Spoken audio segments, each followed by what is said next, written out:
All right, all right. Let's see. How do I get us to transition? There we go. Okay, so for those of you guys who were in the premiere earlier, you were not wrong.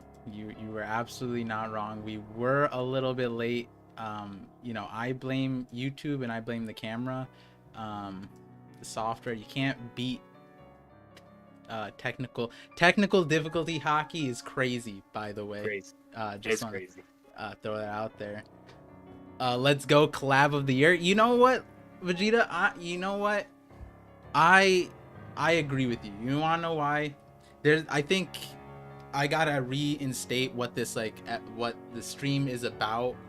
I feel like this is the first stream where I think truthfully, well, by the way, guys, I have King Recon here, by the way.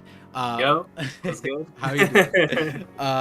So before I gush a little bit about what I'm about to talk about, I remember a lot of people wanted me to have a stream with you, and I, truthfully didn't know about a lot of the creators, and so anything I knew was from different viewers and things I clicked on, and we obviously had a lot of conversations, and you are, I think, if I'm, let me just turn down the baby monitor sound right now. If I'm gonna be completely honest, I think of any creator, you are the creator that gets the most not, I wouldn't say recommendations, that's not recommendations, it's the highest praise, I think, from the creators, which is like, everyone's like, oh, the viewers are, hey, I want to see teching, I want to see this, but from when I talk to all the creators, and you guys know how many creators I've talked to, listen, I just had a conversation with Joyboy Theories. King Recon is acknowledged in the book. You know what I mean? Every Ragnar, everybody that I talked to, Jay, so many creators that I've spoken to, they were always like, yo, when you finally get to have that conversation with King Recon, it's gonna be a great time. King of Lightning, I just spoke with him the other day, and he's like, yo, I love King Recon, right? I can't think of another creator that gets the kind of reputation that you do. And so going into this, wow, I don't know if you're listening to the music right now. You can't hear the music. The music I is can't hear the music, and I'm already feeling emotional. You know what I mean? I can't even hear the music. The music right now is which song is this, guys? This is crazy what's happening. This is 446. This is Golden Odin. Oh my god. Oh my god. Yo. That's like a top 3 soundtrack for me too. Yeah. So and so when it was coming into this stream, right? Obviously when I bring on other creators, I always try to think about what I will do with each different conversation, and this one I was honestly stressed out the most. I remember telling everyone, I was like, I have a special plan here because there's a little bit of an echo. My bad, guys. That's why I'm lagging. What the hell? Why is this just playing randomly? All right, now we're good. Okay. And I think that the timing of this stream is impeccable given the recent chapter we came off of. Right. And on top of that, I think the Shanks video that I just put out, if I were to speak about a single creator and what the end point is, and so some of you guys who watched that the video that premiered will understand what I'm getting at when we start the conversation. I think it applies to King Recon very, very heavily. So without, to give a lot of people some insight on how the stream usually goes, how it usually goes is important, because this is called the Voice of All Things. Welcome to the stream, guys.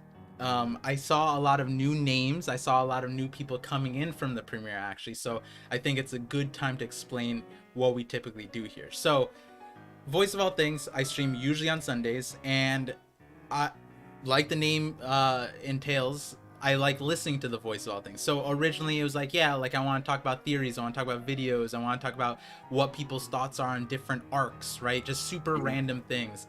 And the main point was essentially not to make it chapter related, because we talk about the chapters so much, from everybody watches everybody's reactions, then we have Right. conversations, then we make videos. It's like so much Mhm. about the chapter. It's easy to, like, to get the conversations get stale, and I'm the kind of person that always likes talking about whatever it is, no matter how irrelevant it is to the current, like, meta. um Love- and slowly surely that, turned into me talking to all the other creators on this channel, and it slowly sunk in, and like, hey, wait, like, the viewers are the voice of all things, I'm the voice of all things, the other creators are also very powerful voices within the community. And so when it comes to, like, understanding One Piece, I think the best way to do it is to have a conversation. I can sit there and make my own theory, I can sit there and research on the Wikipedia. I'm just sitting Yeah. there in my own head, in my own conversation bubble, right? But ultimately, if I'd be doing a disservice to myself if I focused on that and not why I love One Piece, which is talking about One Piece with Yeah. people, why I Yeah. started the channel. And I'm sure Same. that's similar with you. And so, um, before we go on too much further, just want to welcome everyone to the Voice of All Things. Thank you for tuning into the Voice of All Things. And so, King Recon, let them know who you are, what you are, how you are, and just a little bit of an intro, right? For some people who may not know the lurking legend King Recon.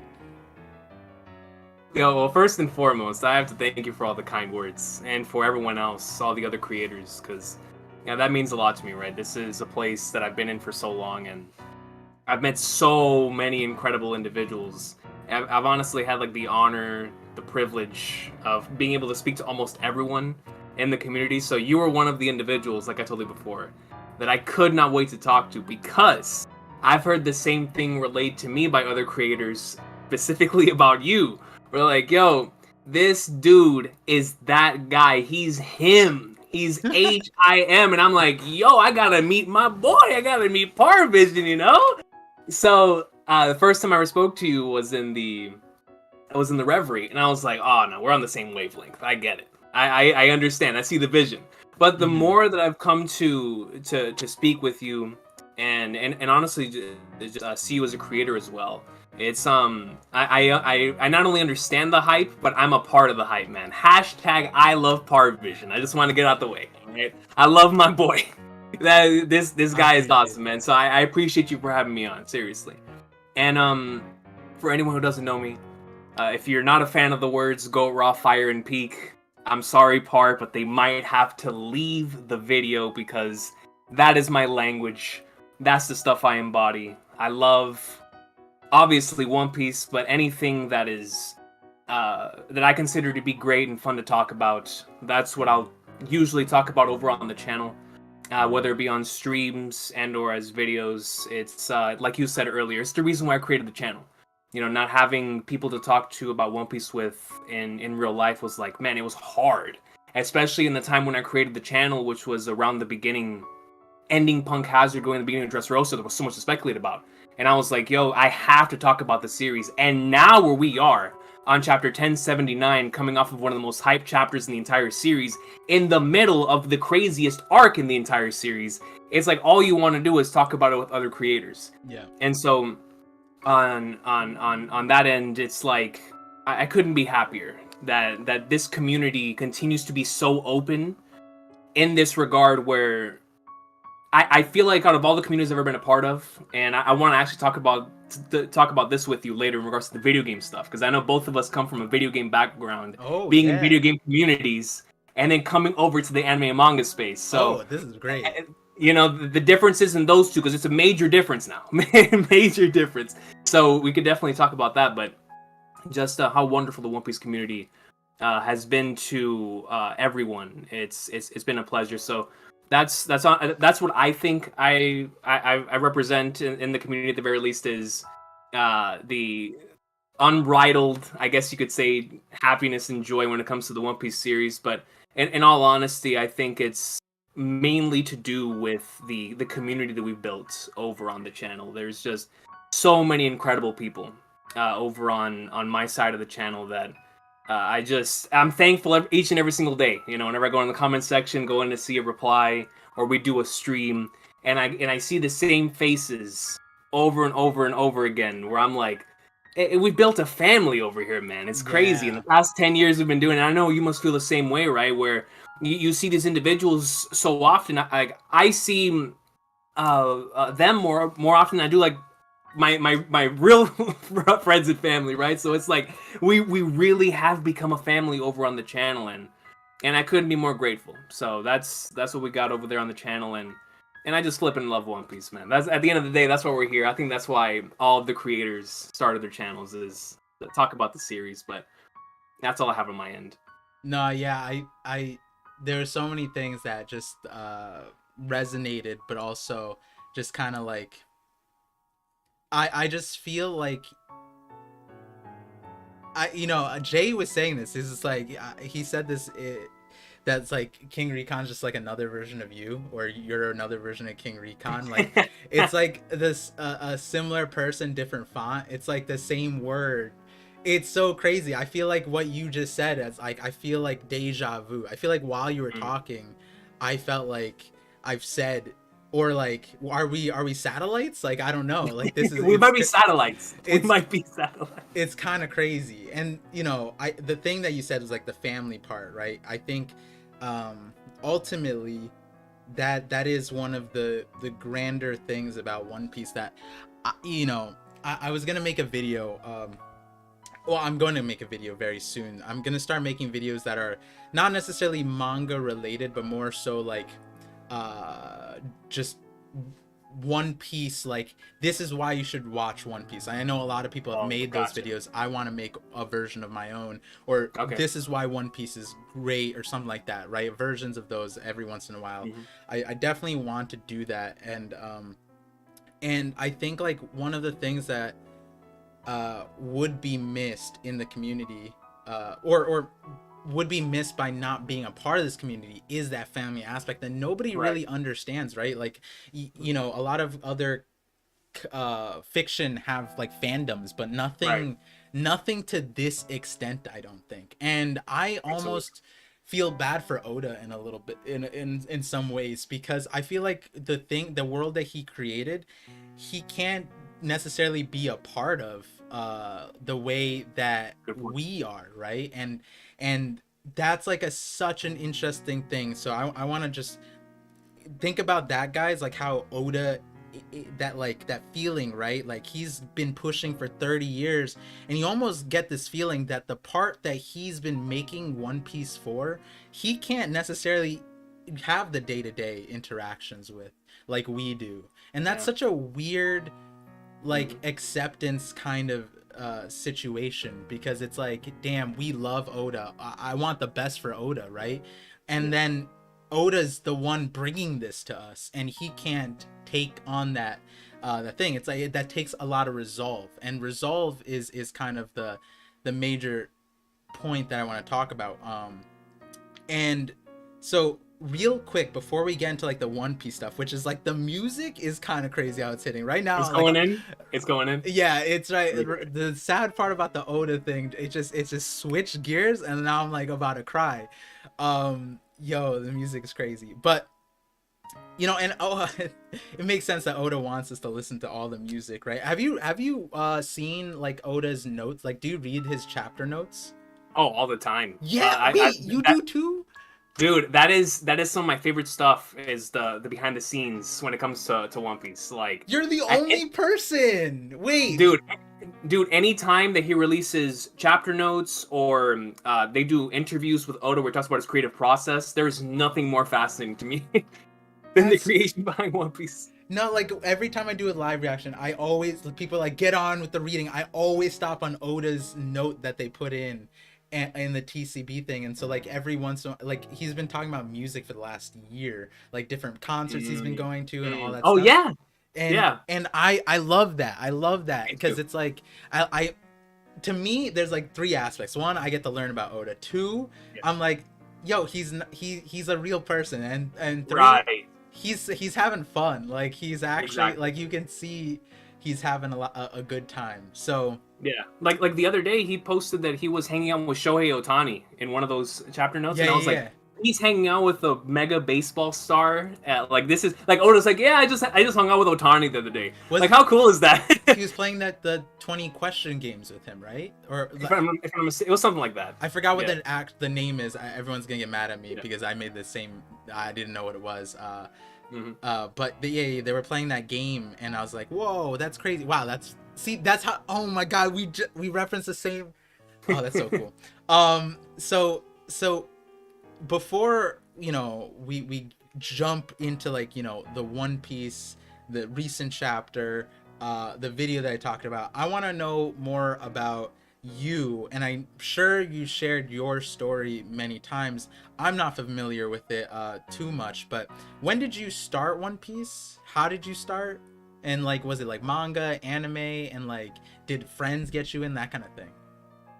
Well, so back in the day, right? Like in the forgotten era of watching Naruto and like Bleach on YouTube and Daily Motion in like 4 parts. One Piece, I think, was the first one I saw out of the big three on TV. Where the first episode I ever watched was like it was an Orange Town episode because I remember seeing Buggy on 4Kids television. But at the time, I was mainly the Dragon Ball kid. I loved Sailor Moon, like Sailor Moon, Dragon Ball, Yu Yu Hakusho. I anything that was great on TV, that storytelling wise, or just anything that would get me excited to talk about on school the next day, I would be watching it. So anything, and Cartoon Network was just airing nothing but bangers, and so because of that, I watched One Piece, but I didn't really know anything about it. It was just like one-off episode. I just wanted to watch Naruto because one of my friends at school was like, "Yo, you have to watch this upcoming episode of Naruto. It's gonna be really good." That was the first episode I ever watched of the series, which is episode 19, which is a major episode. I'm not gonna say what happens just in case nobody's watched it, but it's a major episode for the overall story. I would say that's kind of like Naruto's Arlong Park episode 37 moment, where it's like once you watch that episode, you're kind of in. And I remember just watching that episode, and I was like, man, this is absolutely incredible. And that's when I really transitioned from being just watching cartoons and animation as a thing to actually seeking out anime and stuff. And then I got into Bleach, which changed my entire thing, where I just super fell in love with that series. And while trying to find something to fill in the whole Bleach left behind after I caught up to it, came across this magnificent masterpiece. And the craziest thing about it is there was a girl that was in one of my classes at the time. She had a Chopper emblem on her backpack. She was a massive fan of Reborn and One Piece. Oh wow. And every single time I went into class, because she was the only person I could talk about One Piece with. Every time I went into class, I was like, bro, I just watched da da da da da da da da da da da da da. So it was like I was already doing my YouTube shtick to a person that maybe didn't even want to hear this, but I had to tell someone, you know what I mean? So every day I would go into my English class, and I was like, yo, Arlong Park, or yo, Drum Island, or oh my god, Alabasta, you know? So it was just such an incredible experience because at the time I was going through so much in regards to trying to figure out what I want to do in my future. And going back to the video game thing, I was dead set on being a professional Call of Duty player at this time. Ooh. Like Modern Warfare 2, Black Ops 1, Modern Warfare 3, like in that era. I was like, man, I'm gonna do this. Like, there's no doubt about it. And because my actual real dream was to become a writer, a storyteller, but because that's such a rare thing, I was like, you know what? That's not gonna happen. And that changed when I experienced One Piece, because as I went through the journey and I saw like the incredible peaks of Alabasta and like Drum Island and Arlong Park, I was like, man, this is what I want to do. But when I experienced Jaya and I saw the people's dreams never end speech, that really stuck home with me because I never really had anybody that told me that, right? Like I'd seen documentaries on individuals in sports that had made it to the very top. I've always been a fan of sports, so like I've always believed it was possible. But when I saw Blackbeard, the main antagonist of the series, telling me as the viewer that people's dreams never end, I was like, if he can dream, why can't I dream? You know what I mean? He's the main villain. So I'm like, okay, this is some powerful stuff. So we get through Skypiea, and once I reached Water 7 in his lobby, I was like, this is what I want to do for a living. I want to do two things. And that's when I really like set my course. where I was like, I want to tell stories and I want to talk about stories. And I've been on that course ever since. And I have to thank Oda for taking the time to, after Alabasta, when his next arc was going to be something huge, because Alabasta was like the biggest thing since Dragon Ball when that arc dropped. And everyone was waiting for what's coming next after this massive arc. They don't know if Oda's ever going to top this, because he was paying off hundreds of chapters of buildup. And the very first thing he talked about after Alabasta was how other individuals out there like himself have the right to dream as well. Because coming off of Alabasta, he's like, I've succeeded. My parents, he said in volume, I believe it was 18, that his mom, or I think it was 24, one of those, that his mom and dad finally watched One Piece. Like, and they liked the Chopper story. They called it the story of the deer. So it's like Oda's finally getting acknowledged by all these people that he wanted to reach to, connect to. And the first thing that he wants to say or wants to do as a storyteller after his major arc is to inspire other people. And so when I saw that, I was like, I was just, my mind is still blown to this day that his decision coming off of the high of Alabasta is to tell the entire world, not just the people within the One Piece universe, but the viewers, that these things are possible. That anything like the what Willie Caron says in the quote, you know, anything that man can imagine as a possibility in reality. I truly believe that was Oda himself talking to us. Right. And it was that entire arc about dreams, and I love Skypiea, but after Water 7 and his lobby, and then that's when I stopped watching the anime and I switched over to the manga from Thriller Bark onwards. And it was just the most special experience ever. The initial catch-up was like the most special thing ever because of what it did to me on a personal level. But ever since then, what it has done to me in regards to a community level, it cannot be replaced by anything else. It's why, for me, when I talk about something like Wano, and how much that meant to me on a weekly basis, because I've been following this series for so long weekly that I always wanted to be a part of what Marineford would have been like on a weekly basis. Because I've been a part of the Sabo Alive stuff. I was a part when Law cut the mountain. I was here when Gear 4 happened. I was here when Kaido fell down. I was here when Sanji was wanted alive. I was here for Sanji versus Luffy. I was here for all that. But in my heart, I was like, we haven't had Shanks arriving in Marineford yet. We haven't had Ace dying yet. Like, in the community, I wanted to be a part of something like that. And so when the Gear 5th chapter, I was like, I've finally been a part of the biggest moment in the history of the series. And it was with everyone.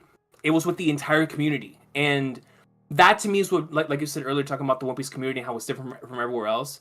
You know, I've been in a lot of video game communities. A lot of them are both toxic and beautiful at the same time. Yeah. The One Piece community, though, I've never seen another community protect other individuals in their experience the way that people do for One Piece. It is insane. I watch people catch up to One Piece all the time, and you'll have the entire comment section being like, watch out for spoilers, watch out for spoilers. And it's like, everyone's just trying to protect people so their experience is as pure as possible. And it's like, that's not only the love for the game, that's the love for the people within the community, because they want you to experience something that's just as special as what they've just experienced. And that to me is what separates this community and has it at the very top, where even in the midst of all the toxicity and chaos that can be in this community, there is nothing like it at its peak. Nothing like it. And so that's why for me, the weekly experience, going on from the initial binge meant the world to me. It's the reason why I'm here today. But the weekly experience, I can promise y'all, I have experienced so many pieces of media. I continue to search for all types of inspiration as a storyteller. But in terms of me feeling like it's Christmas Day every single week, there is nothing else out there like flipping One Piece, man. I love a lot of stuff. But when I sit down to read a chapter and Shanks does Divine Departure, that's going to hit me harder than anything else. And that has nothing to do with other series and none of that. That's just my personal connection to One Piece and this community. Because I can read a chapter by myself and it'd be like, okay, cool, this happened, this happened, this happened. But it's the buildup of years of us being here on YouTube, me talking to people like yourself, being like, what is Shanks capable of? Does Luffy have another gear? When are we going to get to the final saga? What are we going to see when we get to the final saga? And to see all of that happening now, the community aspect is what I honestly believe pushes One Piece to where its plateau might have been here, and it puts it in a level to where nothing else is.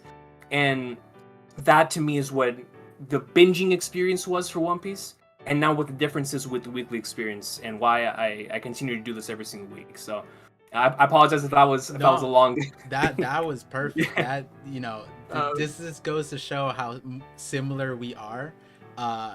Just real quick shout outs to that, you know, Virgo's here. He's finding you in all places. But shout out to my boy Virgo, man. that Love One that Piece guy. talk, they had a funny dono said Recon's flashback is better and longer than Kaido's, and that was before you hit Arabasta in your backstory, by the way, which is hilarious. Another Shout out to Larry. Shout out to Larry and the boys. yeah. Appreciate him. The other, so some of the super chats I'll get to all the super chats, by the way, at the end of the stream. Sometimes I'll see them and I'll address them if they're concurrent with our conversation, but I also like leaving them at the end because it's a good way to like summarize our conversations and go through the conversations again and just, you know, reminisce and cap it off. But so I appreciate all the support. I will definitely be going over those. And one other thing, while you're giving your backstory, the music, bro, was hitting. It was going in. Every time you swapped, it kept switching with you. It was crazy. Like, it went to the happiest thing when you started talking about Arabasta and Jaya and the dreams thing, and then like when you were talking about Oda's like how it was like super inspirational for him to hit his goal that he wanted to spread it. It was beautiful. And right now.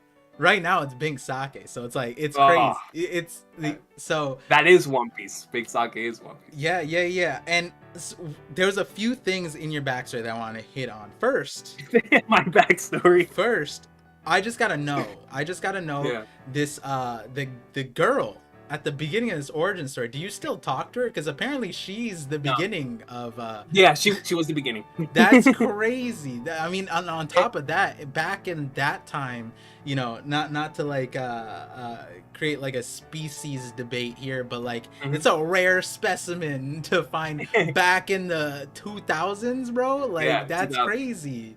To find, you know, what are you gonna say? My bad. I was gonna say here where I live, it's always been a mixture of the two, right? Where most certainly there were those individuals that looked down on those that watched anime. I'm sure there was that everywhere. But here, maybe it's because I live in a small town where the two biggest things here are pro wrestling and anime. Or I kid you not, from the moment I was like, man, dude, when I moved here, it was what, 3rd grade. Since then, I've always had at least like 5 people to talk about Dragon Ball with, and that's only where. When Naruto became popular, I would come into school and I'd be like, yo, Naruto's just the thing. Like, I remember somebody in 7th grade on their BlackBerry, shout out to the BlackBerry, on their BlackBerry had a Bluebird, the Naruto opening 3. Oh, yeah. Bleach, when that was popping off on Adult Swim, I felt like everybody was a Bleach fan. So it was like, anime's always been the thing here, where, like, it's just that people didn't like One Piece because it's too long. So even at the time when I was really like, when I would be in school and I'll go to everybody, I'd be like, yo, you rock with Naruto, you rock with Bleach, brother, you gotta read the Peak. But they're like, nah, it's too long. And that was at the time when One Piece only had like 500 something chapters. So it's like, even at the time they're like, nah, it's too long. Today I get it. If I tell somebody today, I told one of my coworkers the other day where I was like, yeah, you need to get into One Piece. And they were like, that series is like 1,000 something chapters long. I was like, I know, man, but trust me, just take your time with it. You know, you don't have to rush through it and stuff. But what I was trying to get to is here, she was not an anomaly per se, because I feel like at least where I live, a lot of people freely express their love for anime, and I think it was just due to all of us being so free with it. Like, my greatest example of this is one of my closest friends I'm still friends with to this day, in our TV production class. They were going around asking what's your favorite television series, all this stuff. About half of us said Dragon Ball at the time. And I remember my boy, he said Dragon Ball. I was like, mine too. And another person was like, oh, mine too. And I feel like when you're open and you're free with how you are, that allows everybody else to also be free with how they are. And maybe 100%. It's because where I lived, we had that. to where somebody could show up to school with like the Chopper emblem and the Hitman Reborn, because she had the Hitman Reborn rings too. I Yeah, don't know if you okay, ever watched that Hitman. she that Uh, that person is like a Cloboterman at that point, just Real talk, like a what? legend, a legend. Hitman Reborn Hitman Reborn memorabilia? I didn't even know that. memorabilia. Where did she get them? Like, hold on, Dude, but continue. I was gonna say that year I remember because Reborn was at its apex in the manga, I loved and it. dude, Hitman Reborn in its final like 2 or 3 arcs was so peak. Hmm. But that was during the final arc, and I remember she would come into school rocking. You remember Suna's like final ring, how nasty it looked? Hmm. She would go into school rocking that, and I'd be like, "Yo, that's the rawest thing I've ever seen." I'm not gonna lie. Ever seen. Hitman Reborn was a big reason why I wanted to wear rings. Like 100%. I would like. Yeah, I'm never a ring person. yeah, Obviously, besides my marriage ring, but gotcha, gotcha. I always wanted the ring that crossed over. Like it was hung with a Oh chain. yeah, yeah. I literally still. My wife knows I want that. Like, so she's just like, but I'm like, I'm too old for that now. She's like, nah, I'll get it. Blah blah. Blah. I'm like, no, stop. It's fine. But maybe I show up with one of those, because that, oh man, and it'd be sick because now I have my son. He could dress up. I forget the names, but he can dress up as the Hitman, like, and I can be yeah, as Reborn. as Reborn. There we go. Yeah. Yeah.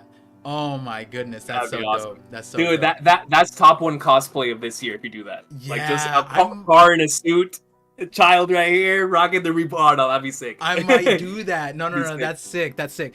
Yeah. Yeah. So another thing that one thing that I really loved too was like, it was crazy that you felt so connected to One Piece by Blackbeard's what he said, right?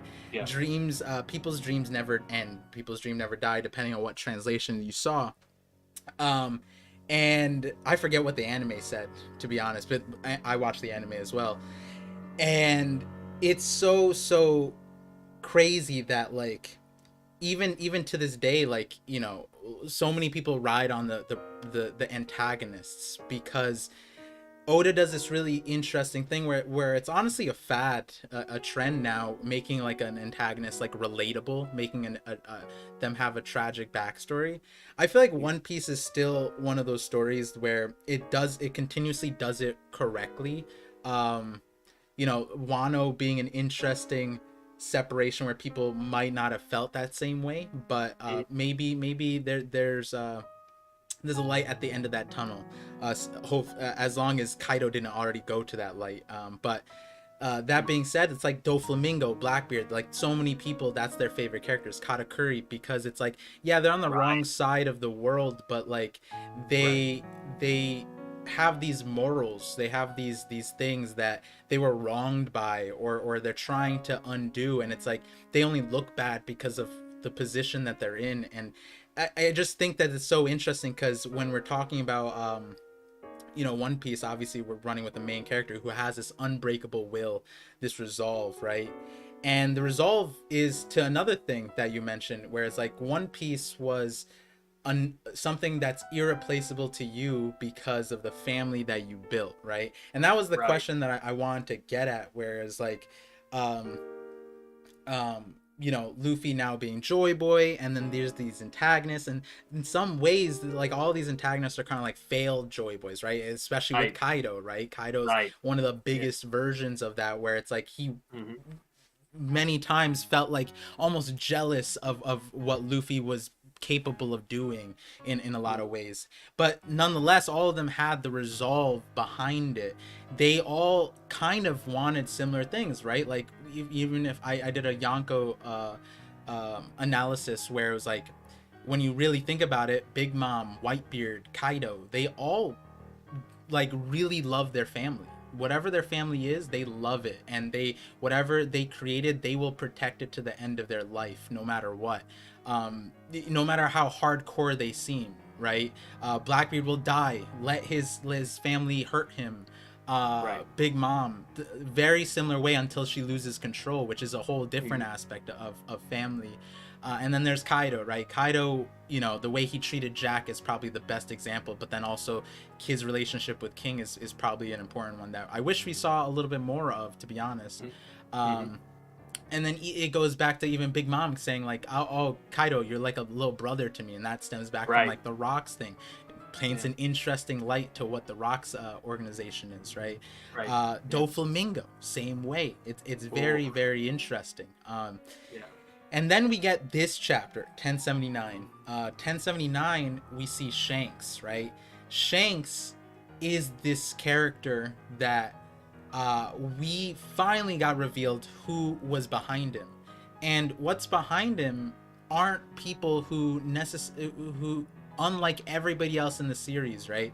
It's kind of like, I don't know what the proper term it is for it, but it's like the survivor's guilt, or like hood mentality, where it's like, when you're on the come up, so you bring your homies up, right? And it's like, it's sort of like that. Doflamingo is more similar like that, but like Shanks is kind of like bringing these dudes who have no business, like it's honestly dangerous for them to be where they're at, and he's so powerful and so strong that he's keeping them here. He's letting them to what I at this point, all we can understand is living their best lives, right? Like, the way I understand it is, these are people who may not have had all of the fortune, all of the blessings, all of the birthrights, all of the power that someone like Luffy or Blackbeard or Kaido or somebody Mhm. like those characters, Whitebeard, like those characters have, but they still want to explore the world, right? Is exploring the world only gatekept for the strong? And it feels like Shanks is breaking that, right? Unlike Yeah. everybody else. How many Yeah. times have we seen Luffy face somebody and their line was, your crew is too weak, you'll all die? Moria was one of the first Yeah. people to really cement that about the New World. Mhm. Mhm. And it's very very interesting when you look at it like that, because Shanks is like breaking so many stereotypes in a single Yeah. chapter. We have yet to see anybody do something like this and succeed at the level that Shanks is doing. And it all goes back to resolve, I think. And this is what I talked about in the video. If you guys haven't seen the video that I just posted, definitely go check it out after. I don't think it's linked yet, but you'll understand more of what I'm saying there. But essentially, what I get to is that the main difference between Shanks and everybody else is hockey, right? But what is hockey? It's willpower. And Right. what's behind that is the line that Rayleigh says. Rayleigh says to never doubt that is power. That is in his first lines about hockey. That's true. Um, Yeah.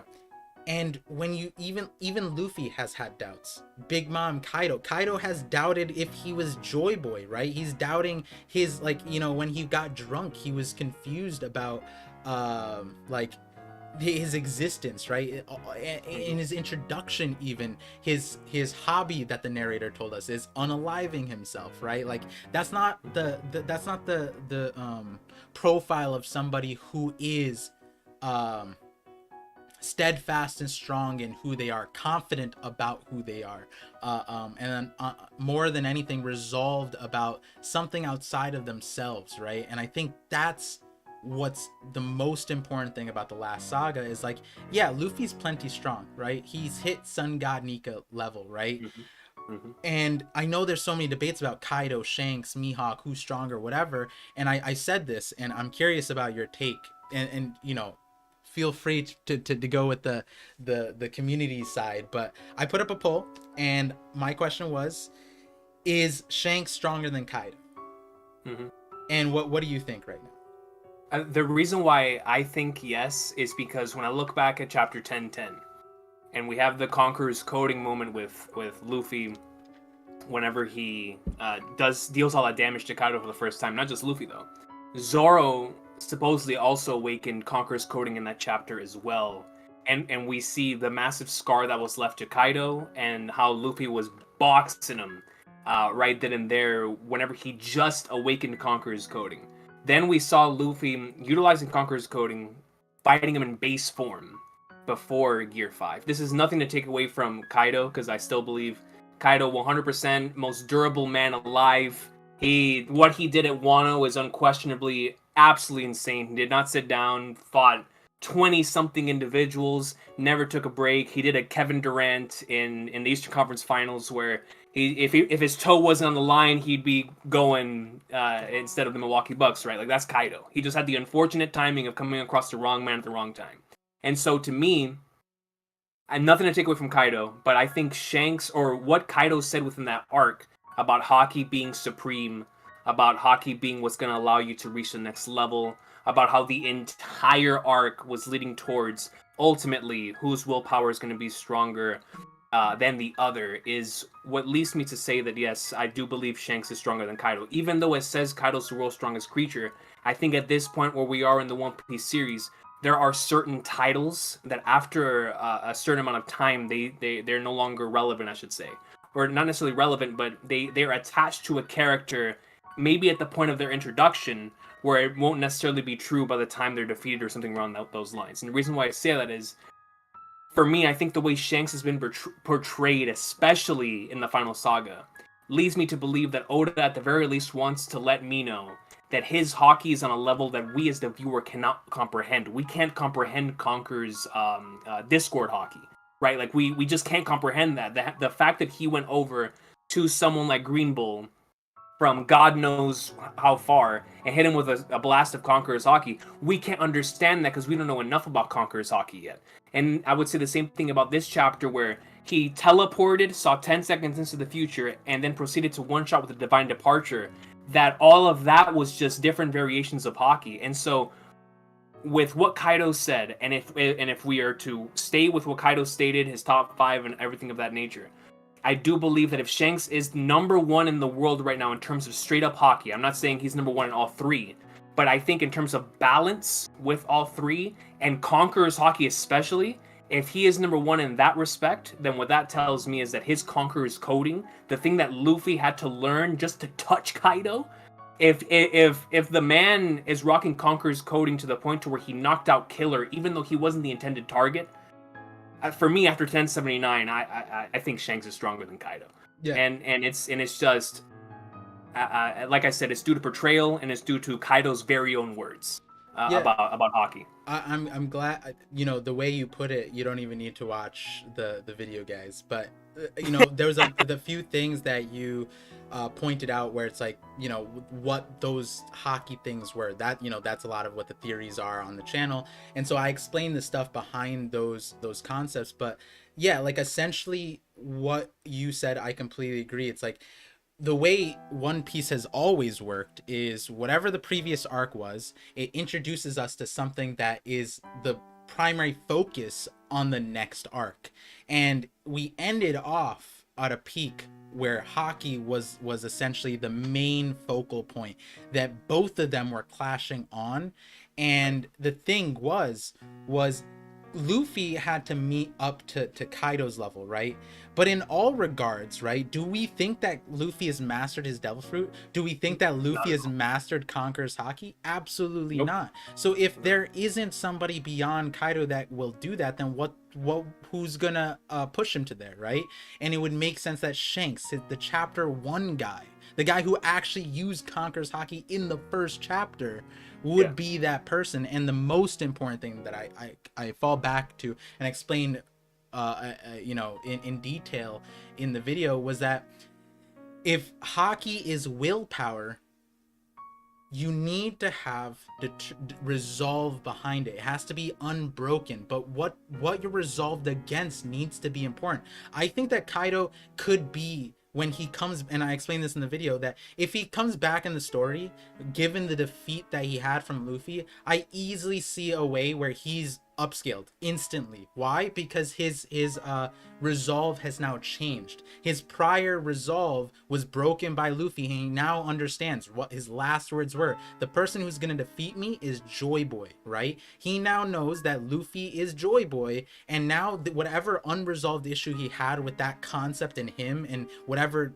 future he was trying to pursue, is now passed on to Luffy, and he can be his own character. And I think that's ultimately what was wrong in Wano with him, that throughout, from beginning of his introduction to the end, it was this like constant confusion kind of thing, where it's like, yeah, if he's the 1v1 god, then why is that relevant to Joy Boy? Is Joy Boy a 1v1 god? Like, that's not what Joy Boy is. Joy Boy is the guy who liberates slaves. Isn't Joy Boy the person who brings smiles to people's faces? Right. So why does the 1v1 title even matter? If Joy Boy is greater than Kaido, then yeah, that means nothing for that. And what that means is, yeah, if Kaido loves fighting, for example, then cool, that's what he's gonna be resolved in. He could be the 1v1 god at the end of the thing if that's what he focuses on and that's all he cares about.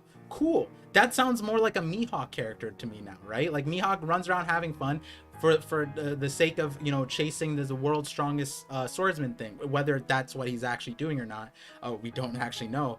But with Kaido, it's like, hey, if he loves fighting, why isn't he doing more of that? Why is he holed up with a bunch of weaklings on Wano? Right? He's literally not doing what he loves to do. That's not his passion. Whereas Shanks, now we get to Shanks. Shanks is the complete opposite.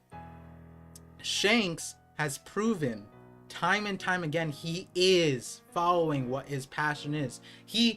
What do we see in chapter 1? He's at a bar chilling with a bunch of his homies, having a party with Luffy, just like memeing around, right? Having a good time. What do we see in 1079? He's coming to Elbaf literally to hang with his homies, despite him not having the time. And then beyond that, we see that he's using his power so that his homies can live where he's at and be around him and be near him and and live their dreams, which is what Shanks ultimately wanted out of Luffy himself, was that he wanted him to pursue his dreams. If you guys watched Film Red, that's what he wanted Uta to do as well. Every single time, that's what it is. And the most important line in the video I get to was, I think ultimately when it comes to resolve, it's knowing why you do it. It's knowing why you're doing something. And so, switching gears back to you, Recon, you know, you explained that with the channel and everything, you do it, you know, for the family and all that stuff, right? I think there's like some, especially for the people who don't know you, something that was super interesting for me to find out was that you are actually like more OG than most of what people consider OG in the community. And you were actually taken down by the Gorosei originally, which isn't, I'm not memeing about that. That's actually like real. No, that's a shoot. Yeah, that's true. And so like I kind of, you know, when it comes to like especially making a channel about something so underground, right now it's becoming mainstream. I think it's been becoming more mainstream, especially. Even like a few years prior to me joining the community as well, you know, I was always on One Piece and anime, but there was like a whole anime renaissance in like 2016 about, right? So when did you exactly start your One Piece channel, and what exactly happened that like not, you don't have to go into details about that, but like what was like, how did you feel about that when whatever happened? Explain it. Yeah, no, I got you. Before I explain that, give me a second. Because there's a draft coming in the room. Let me just close that real quick. Damn, not the Gorosei again, yo. The emu. Look, there's a guy that I love him, but there's a dude that comments on our streams. Is Instant Messenger Sama, which is what I call emu. Every time he shows up, I'm like, my channel's getting taken out. It's over. So I'll be right back. Give me a second. Yeah, no worries. I'll read super chats. So real quick, good pause. Mr. Bushido, 9 months membership. Smoker is a clone of Garp. I like All right. the I was just reading the super chats. This one's Mhm. from Mr. Bushido. Smoker is a clone of Garp. I like the Lao G is a clone of Garp more than the Smoker one, but hey, Lao G. yo, Lao G legit, bro. Like when he goes into his G unit form, like that shit's Hmm. crazy. You know? No, it is. It is. And listen, if he is a clone of Garp, then G Unit, like him going into that form, is him just trying to become Garp. You know, Yeah, I'm Lao rock with G, G for Lao Garp. G.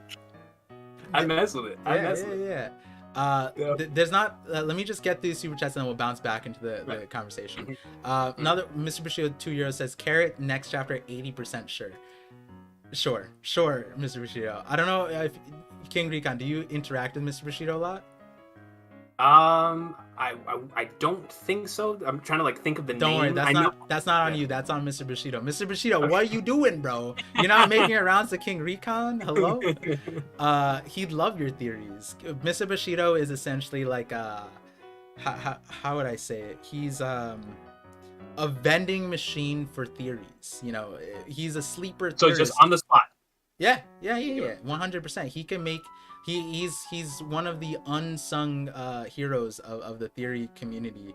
Mm. But no, he gets sung a lot actually. So that's for sure. And yeah, I would say 50% of the time they're without agenda, but like 100% of the time there's an agenda behind it. There's an agenda. Yeah. So Super Scorpio 12 with the $5 super chat says two goats looking forward to rewatching and thinking about more theories. Oh, we're gonna touch on some theories. You know, it's a ParVision stream. We're not gonna go without some theories. But going back to what we were talking about before, yeah, explain the beginnings of the channel part of stuff. Gotcha. So on the YouTube channel, the day after I graduated, I got my first smartphone because I've been wanting to do this for a while. I've been watching King of Lightning and Sawyer Seven Mage. Those were the two main One Piece guys at the time, and I loved watching their stuff. Every time like a great, I mean, I watched it almost every single week, but anytime like a great chapter would come out, especially, it would just be a great time to be involved in that. And I just could not wait to start making videos. So I remember I had an iPod Touch, and I would like already start doing my videos before I could even publish them because the quality was terrible and stuff. Even whenever I had my first smartphone, it was still atrocious. What year was but it was this? better than what I had. Just 2013. 2013. 2013. Oh damn, that's like iPhone. It was like iPhone 4, 5. Yeah. Yeah. 4. I was gonna say 4. Yeah. So got that, and like an idiot, and rather than having it like this, I had it like this, right? So you were ahead of your time. My first few videos, I had them like this, right? Like I'm doing YouTube Shorts or something. Like I'm on TikTok, you know? Future sight, bro. It's crazy. I had future sight. So I was out here doing that first video I ever recorded. And like I said, the day after graduating, because I was like, yo, when I graduate, first things I'm doing, like I said, is I'm pursuing my career in writing, and I'm pursuing this YouTube thing because I love it too much. So I was like, you know what? Let me just go ahead and start doing it. I was at my grandma's house, and I was like, let me go ahead and just record it. And my first ever video was how I got into One Piece, which is what I was just telling you. And after that, I recorded the chapter review for that week, which was chapter 710. That was whenever we found out about, because I know a big topic. Doflamingo's. It was the chapter where we went to Greenbit and we saw the statue of Noland in Greenbit. And I remember the big topic of discussion of that week was like just a whole bunch of stuff. I was like, oh, is Greenbit a part of Skypiea?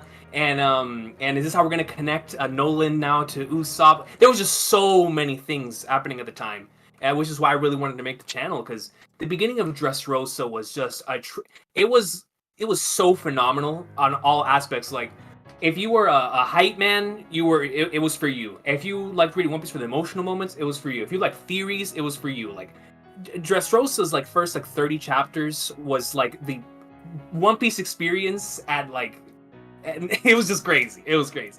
So, that's how I created it, and I just kept doing the chapter review stuff. But when I started off, I could start off with 2 copyright strikes because, like an idiot, I had on my One Piece chapter thing, because I was like, oh, I can get away with this. Obviously, I couldn't. I used to have panels and stuff in the videos. Shueisha was having none of that, especially at the time. Now they've loosened up a little bit. You had a single panel back in the day, it was over. Damn. And so Dang, And that's so crazy because you know too that I was online for a lot of things. Back then, YouTube and everything was like being a pirate. Literally, like you could do literally anything. Like anything. people saw, but a panel, that's Panel, crazy. a panel. Wow. Shueisha, it was like I said, for that it was Noland, and then another one that I remember was when Fujitora brought down the meteor. That panel was everywhere, like on everyone's videos and stuff like that. It just so happened that mine was the one that got hit, so I was like, well, now I have two of them, right? So I was already dealing with the copyright situation from the very beginning. But then as time went on, I stopped doing the copyright stuff, just started doing me. I got into Hunter x Hunter and Gintama, which would later become like the other parts of the soul of the channel, and that was really like my main things that I was doing alongside One Piece. And when around late 2015, I started doing anime reactions, Mhm. and when I'd always done them, but anime reactions with footage. This is why I don't do the footage thing anymore. Mhm. Because at the time I was like, oh no, I can get away with this. Everybody else is doing it. I'm gonna get away with this time. So I did reactions to, like, man, it was like, what was hot at the time, like One Punch Man, JoJo, all those, Attack on and Titan. yeah, all that stuff, right? So I was doing that with the footage, and I remember going to class, and when I came out of class, I had so many copyright notifications that I was like, it's over, and because I had when I went into class, I think I had two. I was like, oh, I'm good. I'm gonna appeal these. It'll be fine. Got out of class, and man, dude, there was just so many, and I don't remember what the appeal system was at the time, but it was basically over. So when I saw that, I was like, you know what? Well, time to start over again, I guess. And when, like I said, at the time, I'd already accumulated so much, and there's a lot of people from that time I still have not met up with. Like just the other day, someone commented on, I believe it was when Shanks came back in 1076, was like, yo, you're still doing this. And I remember the name. I was like, yo, I remember you from back in the day. So like, so many people from back then, honest to God, I don't know how they're still with me to this day. There's a lot of people still here with me from 2013. But that just shows the wonderful family nature of the community for individuals to stick with someone for so long. Do you remember how many people, like, well, not your sub count, not that doesn't even matter to me, because it's like back then it's like any amount was a lot, but do you know how much it was before? Because back then there wasn't copyright claims, it was just strikes, right? Yep. It was just strikes. Yeah, just strikes. 3 and done. Right now, like I have a few copyright claims but no strikes, right? Most people get claims. Claims don't matter, it just means that they're stealing your money, which is like cool. Like the goofiest thing about that, just aside to you guys real quick, you could have a 2-hour video, right? Like my Sanji, I think it was, no, there was like a video, one of my, like an hour-long video, literally like 5 seconds of it or 20 seconds of it, it had like a copyright thing, and then they could claim all the money from like an hour video. I'm like, that doesn't even make sense. You're claiming for 20 seconds, but it's an hour-long video. That doesn't even logically make any sense. You took no part of this entire, nobody's watching your 20 seconds. Like, seriously, yeah, like, oh my god. But as you're saying, no, and that's exactly right. Like, leading into the video game thing, I've also been doing it, like, back in the old channel. I did a lot of Metal Gear Solid content because that was my favorite franchise. Metal Gear is just, I love it so much. I like all like the 3 and 4. I just had so much Metal Gear content that's lost, that like when I think about the stuff that was lost, the two things that I missed the most on the old channel are those Metal Gear videos and the video game videos, because I feel like that was just a product of its time, you know, like the old like Let's Plays and stuff of that nature, and the reactions to specific chapters that'll never come back. Like, I'll give you a quick example. Like the chapter where I did my first ever, like, what I call now the afterthoughts, was the Sabo Return chapter 731. And the week before that, chapter 730, I was in my school library when that chapter dropped, and I was so hyped for the chapter, I recorded a video while at school for chapter 730. Chapter 730 is the chapter when Big Mom's ship pulls up to Dressrosa, and everyone's just like, what in the flying flag is going on? Because the week before that, Law had just finished getting demolished by Doflamingo. Doflamingo popped so many holes into him in chapter 729. That was our cliffhanger. 730 was no break. 730 was the week after. Big Mom pulls up to Dressrosa. We're like, this is the peak. There's no way it can peak any more than this. We went on a week break, and it wasn't Oda's week break. It was a week break from Shueisha because it was Christmas time. And we got the chapter on the same time we normally got them, and then we went on like a 3-week break we normally do for Christmas. Yeah. And that week we got the Sabo chapter. Mhm. And so those chapters, like the Sabo chapter, Gear 4, Kaido jumping down, all like the crazy moments. I miss those videos, and like in Toriko and Hunter x Hunter and all that stuff. Those that were on the old channel. Oh, yeah, I thought all those were on the old channel. Oh my, yo! Yeah. I was gonna say the way you talked about Dressrosa like that, I feel joy. Like, I don't know if you guys listening are feeling the same vibe, but like, I forgot, like, week to week, that was crazy. And like, crazy, bro. Recency bias is crazy because, like, you know, Dressrosa and Whole Cake Island, yeah, they were good, but then also like they get like knocked down, especially from an anime point of view, which I was, but like, yo, like I was gonna say the reveal that Doflamingo was a celestial dragon right after. Oh, that was huge. Yeah, because like when you were saying the Nolan thing, I think the if that was 710, I think the Doflamingo one had to be like 711. Yeah, somewhere. And that's, oh man, that's so hype. And you're right. Like I treat my channel now where, you know, God bless YouTube finally the internet figuring it out, but like. Even if, you know, one day they claim it, they're still there, and so people can go back and watch those things. But something that does hurt my soul is like, I wish I joined the community sooner so that I could have these things, which you did, but you also, when you started, it got lost. And so what was the last thing that you did before it got lost? It was the Sabo stuff? So before it got lost, that would be 2015, December 2015, and so we were Zoe, I believe, was chapter 806, because I think the first one I did on this channel was chapter 807. So 806, I remember because of course coming after Dressrosa, it was a lot of hype.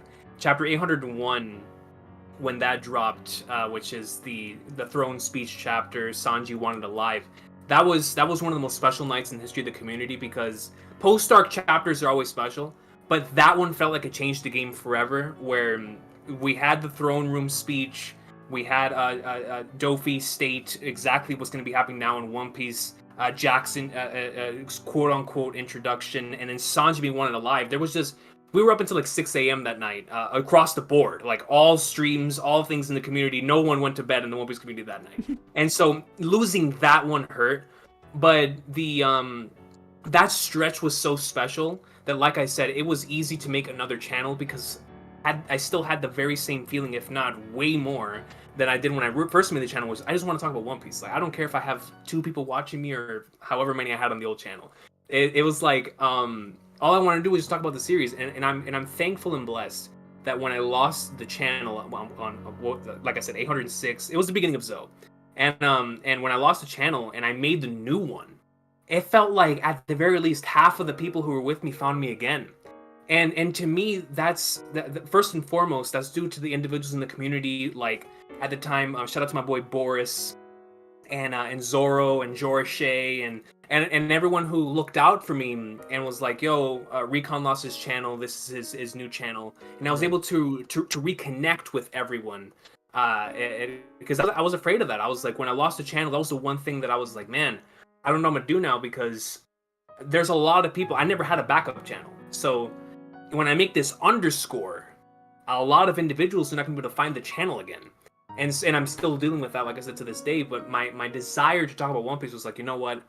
If I find these, like, just like how it says in One Piece, how I believe I want to say it was Saul. Someone said it earlier on the series, that eventually the journeys will reconnect again, and you won't have to worry about only meeting a person like once. Right. And so I felt the same thing, and I was like, you know what?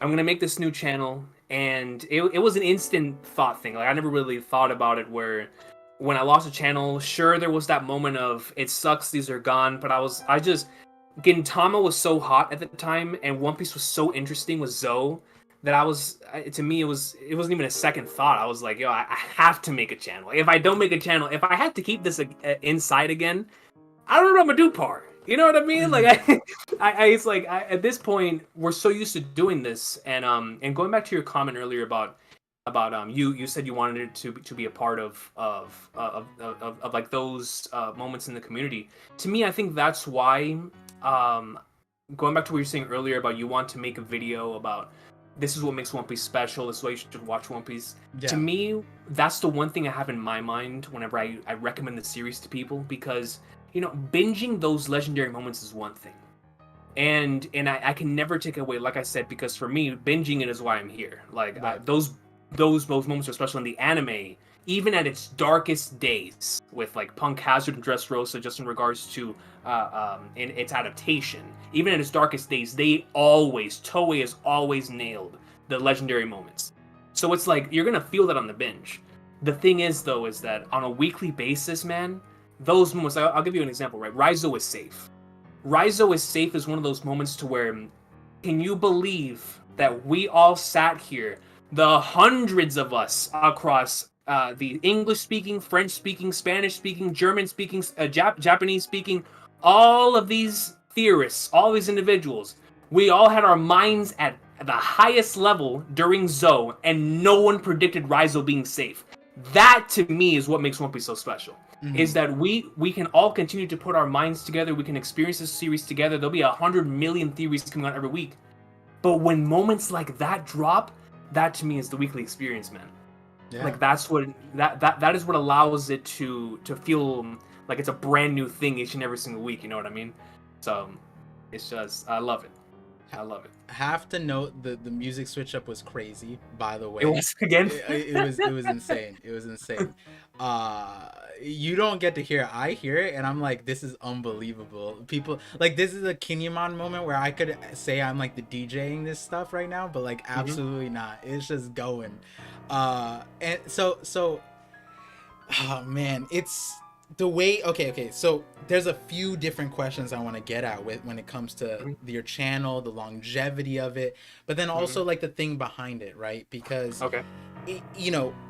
you were actually talking about this prior to us starting it, where it's like, there was some technical difficulties and getting this the stream up was annoying and things like that, where if anybody, I know a lot of people in my community, because they are making their own One Piece channels. That is one of my favorite things about me making a channel, was that like, hey, I'm directly, indirectly, like I'm part of a reason why someone might be touching One Piece and being more passionate about One Piece to the point where they make a channel. And the reason why the channel part is important, and I think like you understand it, is it's not easy, right? It's not easy to have a channel. I'm not saying that because I'm like, oh, I want you guys to respect like what I'm doing here and what other create. That's not what I'm saying. Like, I'm saying like there's a whole aspect of like, this is what you love, this is you enjoying it, and this is you, everything in between to get to that part of you sharing it. And it's like all the people who make the channel and then continue to do it are overcoming so much BS to get there. And I don't think like the amount of BS that you went through and you overcame is beyond everything. And Virgo brings real life stuff, right? Like, I had a child, and if Oda did not, so you mentioned how like every Christmas he does a 3-week break, right? I think this is I don't know, but like this is the first time he broke it up into 3. If he hadn't done that, I didn't miss a single chapter reaction, because he did that. It lined up perfectly with my life, where my child was born on a break week, and then and then I was able to come home because I needed to pick up stuff, and then I got busy again, and then it was another break week, and I was like, yo, this is crazy. But like, life doesn't work like that, where it's like, so many things in your personal life get in the way. We all have that. And I think like as a viewer, I think it's more understandable, like fiction is an escape, right? And you were saying this something too, where it's like, once you start doing the channel thing, you almost can't go back, in a sense of like it's the community part, right? Because, and I think you can speak on it well, where it's like you had a channel, you were building it up, and then BS happened, it got taken away, and you still were like, no, I need to do this. And it's like you weren't making money off of it, right? I think a lot of people take away from the passion that a lot of creators have for this. It's like the money is like a byproduct. It is. Like if you, Hidden Island talked about this the other day, where especially as a small creator, but like if you are doing the output that like you or Hidden or various other creators are doing, and you're not making the crazy amount of money, it's like you're not motivated by the money. Right, Absolutely right. not. You can't Yeah. be You to put can't out 2-3 videos, whether it's a reaction then thing, and then you're still talking about One Piece. You hop on the Discord, you're talking more One Piece. Like, no, Right. money is not. You're gonna burn out so fast. That is the Right. wrong motivation. Hmm. And I want to know about your side of it, because I think you specifically, and again, like I'm trying to phrase this in the best way possible, but it's like your channel, I think, is a testament of like, yo, this is passion unloaded, right? This is passion, like, this is, nobody in their right mind and sanity can look at you and look at your channel and think that this dude is doing it for the money. Some people can look at that for me and doing that, right? Even though I've only been here for 2 years, and it's like I'm so grateful for everything that's happened, and that's been very positive for my life. I'm also doing it because I'm passionate. Like if Yeah. like, like uh and the burnout times that come into play from week to week, which is a grind Hmm. for sure. Like, yeah, my Hmm. child is like, I hold my child, I'm like, this, I love you, and then I come back to Yeah. thing, I love this, but then when I come to editing the videos, I'm like, every hour I have to get up, hold my kid, and all that stuff. It's Yeah. this thing. So I kind of wonder, right? Because for me, within 2 years, it's not 2 years, it's a year and a half for me now, about where I'm already feeling the grind. I'm not putting out the amount that you are. You also cover other topics. You also have been covering this for a decade now. Is, like, outside of the passion, like, the family thing, why is that so important to you? I want to know, why is it, like you said, like, if 2 or 3 people are listening, that's all you need, that's all you cared. You Yeah. restarted your channel, right? That moment, to me, right, that's almost like Luffy at Sabaody, in a sense, right? 100%. Right, Yeah. Luffy sees, like, yo, this is so difficult, like, I don't know what I'm doing here, blah blah blah. I lost everything, I lost all my friends, right? Hmm. Like, do I come back? How do I come back? And he had that, like, moment, right? Like, Yeah. and you came back. Obviously it's not as dramatic as Luffy's thing, right? Yeah, It right. kind of didn't punch a hole through your best friend. Hopefully, Right. Right. the Gorosei at hand, whoever it was, didn't do that. That would be crazy. But like, That'd be crazy. yeah, Yeah. but what I'm getting at is like, what makes that passion towards One Piece, towards family, towards that community so important to you?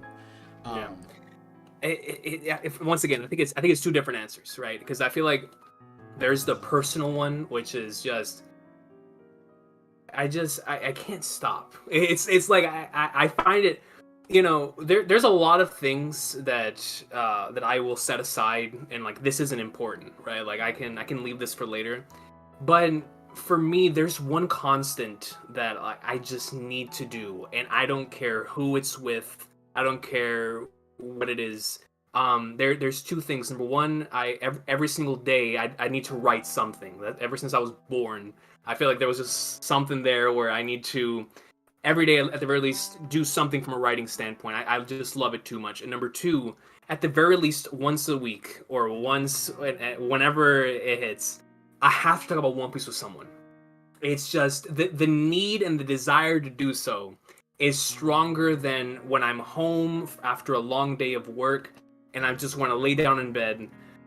I'll think of like Shanks and I'll get like 100.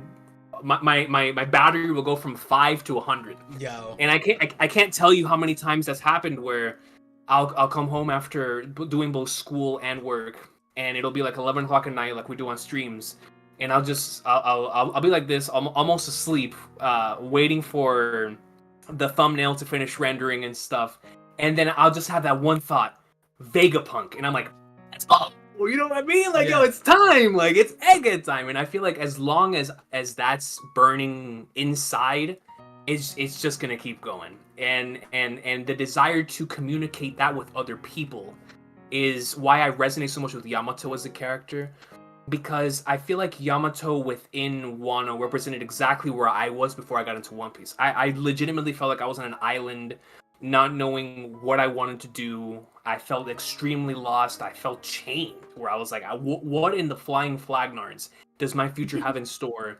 Right? Like, I don't know. And once I got into One Piece, I it was like whenever Yamato saw Luffy's dream and everything was just made clear. Like, from that moment on, everything changed. And so, in the same way that Yamato goes up to Luffy every moment that she gets and is like, "Yo, my boy, what's good?" That's me. If I could dap up Luffy every day, I would. I would, man.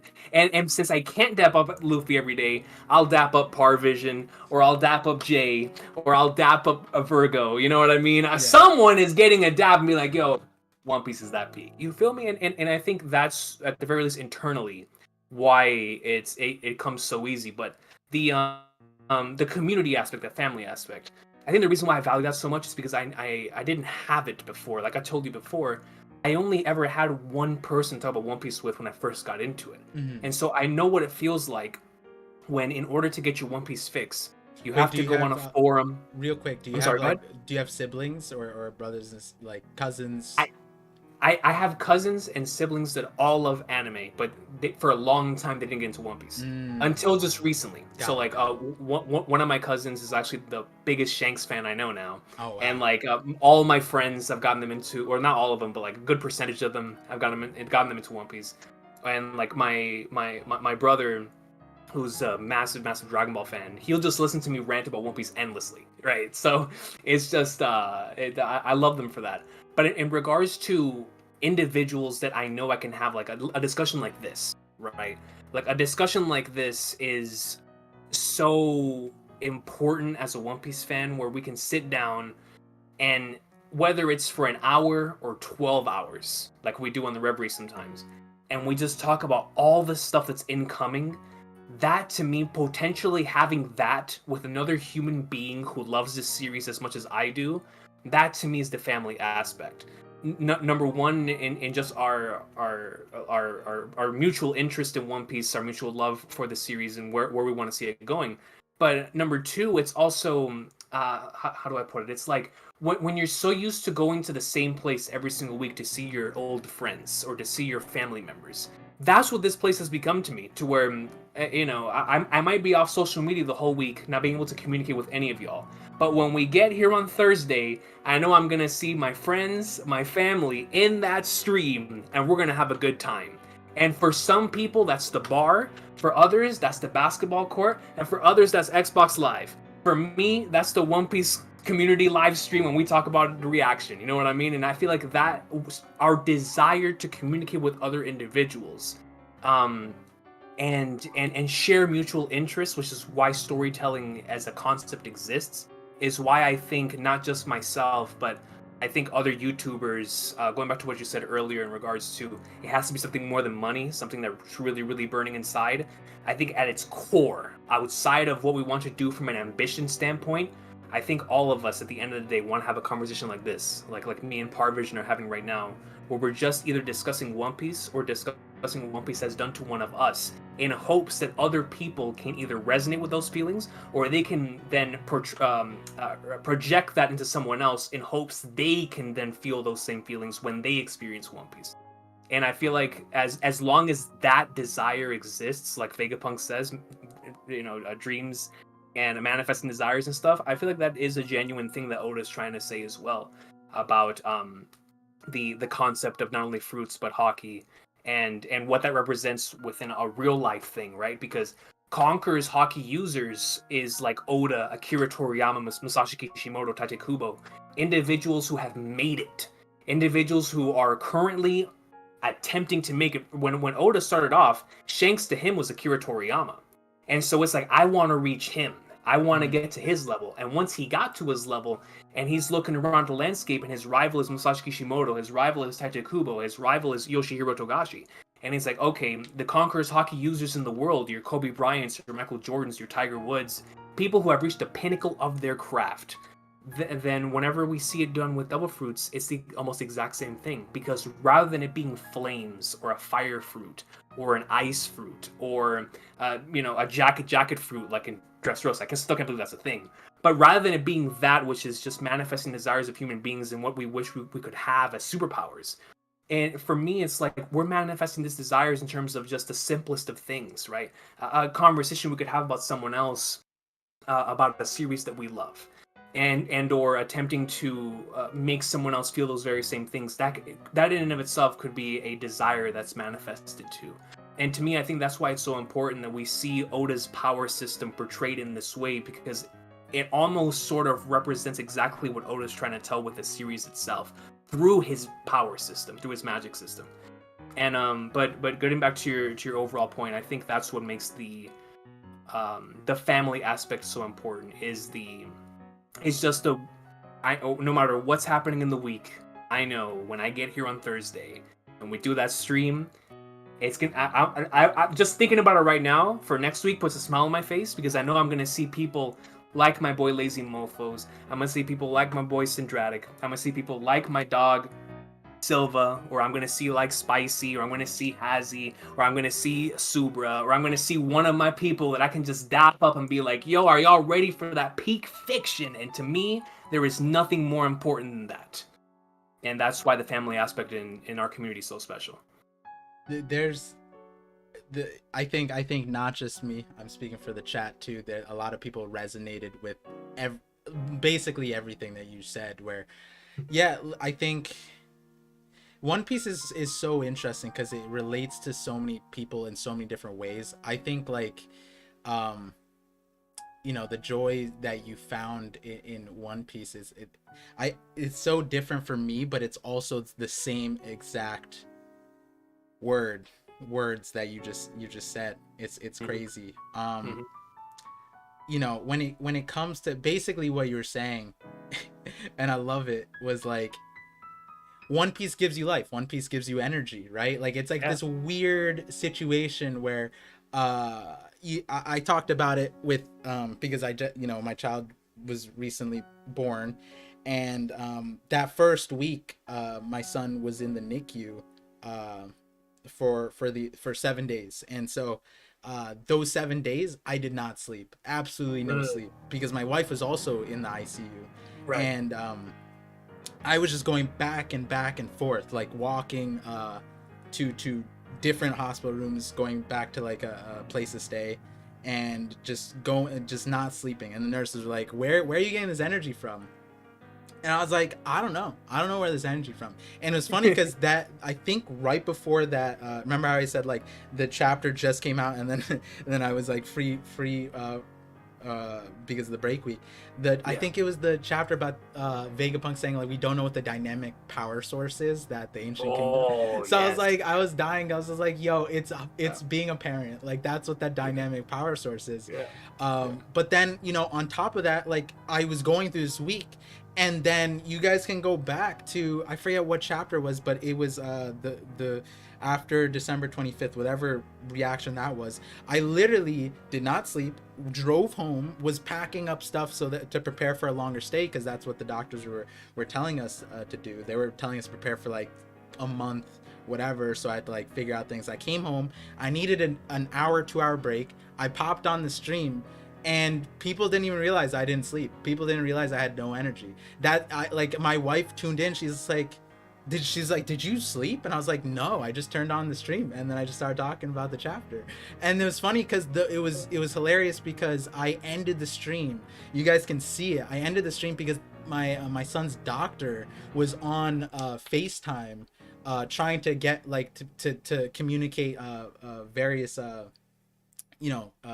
reports different things. So right after that, I had to like synthesize like 30 minutes of medical information, which was another thing. But my doctor tuned into the stream, or my son's doctor tuned into That's this awesome. stream for the last like That's awesome. 10 minutes because he was just waiting. He was just like, Huh? he was wondering who I was for most of the week. He was just like, who is this guy who doesn't sleep, but he's also like he's retaining everything that I'm telling him. And my to some insight, my son at that time already had like 7 doctors because of various health stuff. So I was just Gotcha. going back and forth, and my wife. So my doctor was just like, "What do you do?" And I was like, "Oh, like I do property management." It's like, "Wait, you're not a medical student?" I was like, "No." And then I go, and so he's like, "What do you?" But like, so he asked my wife, he's like, "So what is he doing right now?" She's like, "Oh, he's working. He's like live streaming. He does YouTube." And he's like, "What? He does YouTube?" So he just like watched me, and I'm like going off about I forget what we were talking about, and Is that the GARP chapter? I Was that the don't. GARP chapter? I might actually. You know what? It was. I think it was the Elbaf Garp. Yeah. It was that chapter. I'm pretty sure. Right before New Year's. Yeah. And so I ended this thing smiling, and he was just like, "You look so happy. Like, did you sleep?" And I was like, "No." And he's like, "What?" And it was the craziest thing because you're absolutely right. I think there comes like a situation where it's like somehow this happiness just gives you never ending power, and it's It like does. the most riveting thing where like I'm sure you guys have experienced this in so many different ways where it's like whatever it is, basketball, you Right. play basketball and then you find yourself on the court for like 7 hours and you're like, wait, what? Like Right. and then you go home and your legs don't work anymore. You're like, wait, Yep. that just happened, right? And it's like Right. whatever it is, like Super Smash, pool. I remember one time I played pool with my friend. We played for like 12 hours and we didn't even realize, like it was just being happy. That's Right. what it is, right? So Yep. but and so like to shift it to another thing, which Bing Sake is playing now, right? Oh, that's awesome. I think like what's also important is being happy, being joyful is something that we take for granted, right? Like I feel like in a lot of ways because when we are happy it's there, and then when it's gone it's hard to like remind ourselves of those times of what brought us those things, to go back to those things, and we get into the grind of stuff, right? Like you were saying, like you come back from work and then you're like wiped, you're tired, but then you just have this random thought about Vegapunk, right? Yeah. And that brings you happiness. But like at the same time, you've been doing this for a decade, right? When did that happiness come from One Piece from the very beginning, like that Blackbeard chapter, like, and then also like, do I think this goes back to what I initially said about you, was everybody has said that you're like one of the happiest people in the community, the Joy Boy, right? That Boy. that name fits you super well. And so like I don't know, I basically the question is, it's like, have you find yourself like losing happiness for One Piece? Has that ever happened? Have you ever taken a break? Like what have you done? Or just like that kind of context, or is One Piece the way that you fulfill that happiness? That's a great question, actually, because I remember, well, during Dressrosa, dude, because Oda took a lot of breaks during that time. Mm-hmm. Not just me, but I feel like a lot of the individuals in the community, interest was, I mean, of course it was still high, but it felt like it was definitely waning compared to the highs in that arc. And during that time in particular, there were a few other series that were really ramping up. And so One Piece wasn't even like the main thing I was looking forward to every single week, and then I was actually talking to King Lightning about this the other day, because of the health issue thing. When it was around 2015, it was on the old channel. Was it 2015? It was in the middle of Dressrosa, and I had my own like really bad health issues where I didn't know if I'd be able to do this anymore. And when I had that happen, and I was unable to do this anymore, when I was unable to do One Piece anymore, from that moment onward, it was almost like, man, you never know when this is going to be gone. not just One Piece, not just YouTube. Like, you never know when every day is gonna be gone. And from that moment on, it was like, if my like health risks, or my health condition, who knows where it could go from here on out. But if I can continue to do what I love to do, it almost like flipped a switch in my mind where I was like, I don't know why I'm feeling this way about this thing I love so much, when all I need to do was just turn on the camera and love it. Because at the time, the thing was, at the time in our community, it was in the middle of like the Naruto massive thing of hate, and Bleach was getting a lot of hate, and One Piece naturally was getting it too, just from affiliation, and some of that stuff starts to rub, especially whenever that's all you see. Yeah. And I remember when I even started talking negatively, not out of my own volition, but because I was like, man, this is the thing. Like, if I don't say something negative about this, everybody's gonna be like, oh, you're just a retarded, a fanboy. So I was like, you know what? I'll be critical here and whatnot. And after that moment, because that's what started sucking away my love for it, honestly, was that I was forced to be critical when that's not me. That's not what I wanted to do. And so when I had that moment happen to me, the first video I made when I came back, which is a One Piece chapter video, I was like, yo, I'm being me until the end of time. I don't give a flying flag nards if everyone else in the community is either hyped about a chapter or hates a chapter.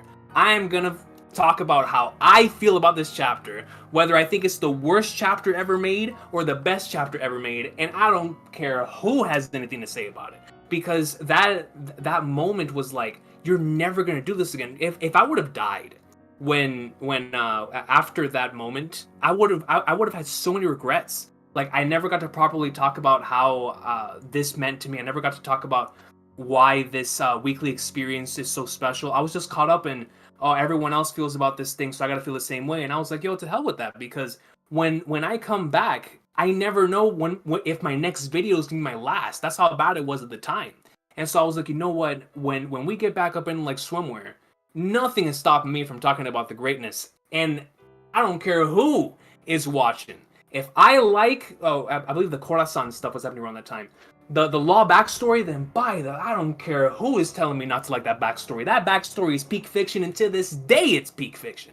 So it's like, for me, the happiness came more of like a snap, not only to reality, but also the experience itself.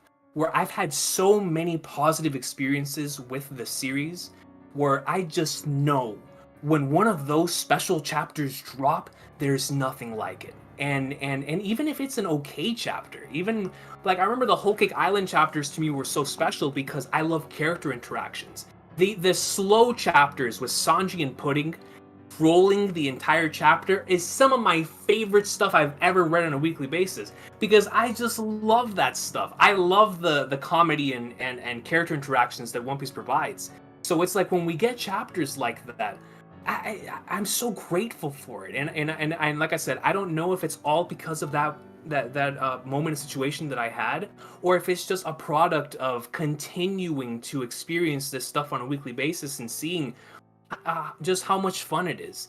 It might be a combination of the two. It might just be something snapped inside of me, right? But I think at the end of the day, the happiness really does come from both One Piece itself and what it has done for me as an individual, because I feel like it has to come from inside. Nobody else can put that in you. Yeah. And even though we all have different ways of expressing that, because I know people who love One Piece more than I do, they just have a different way of expressing it, right?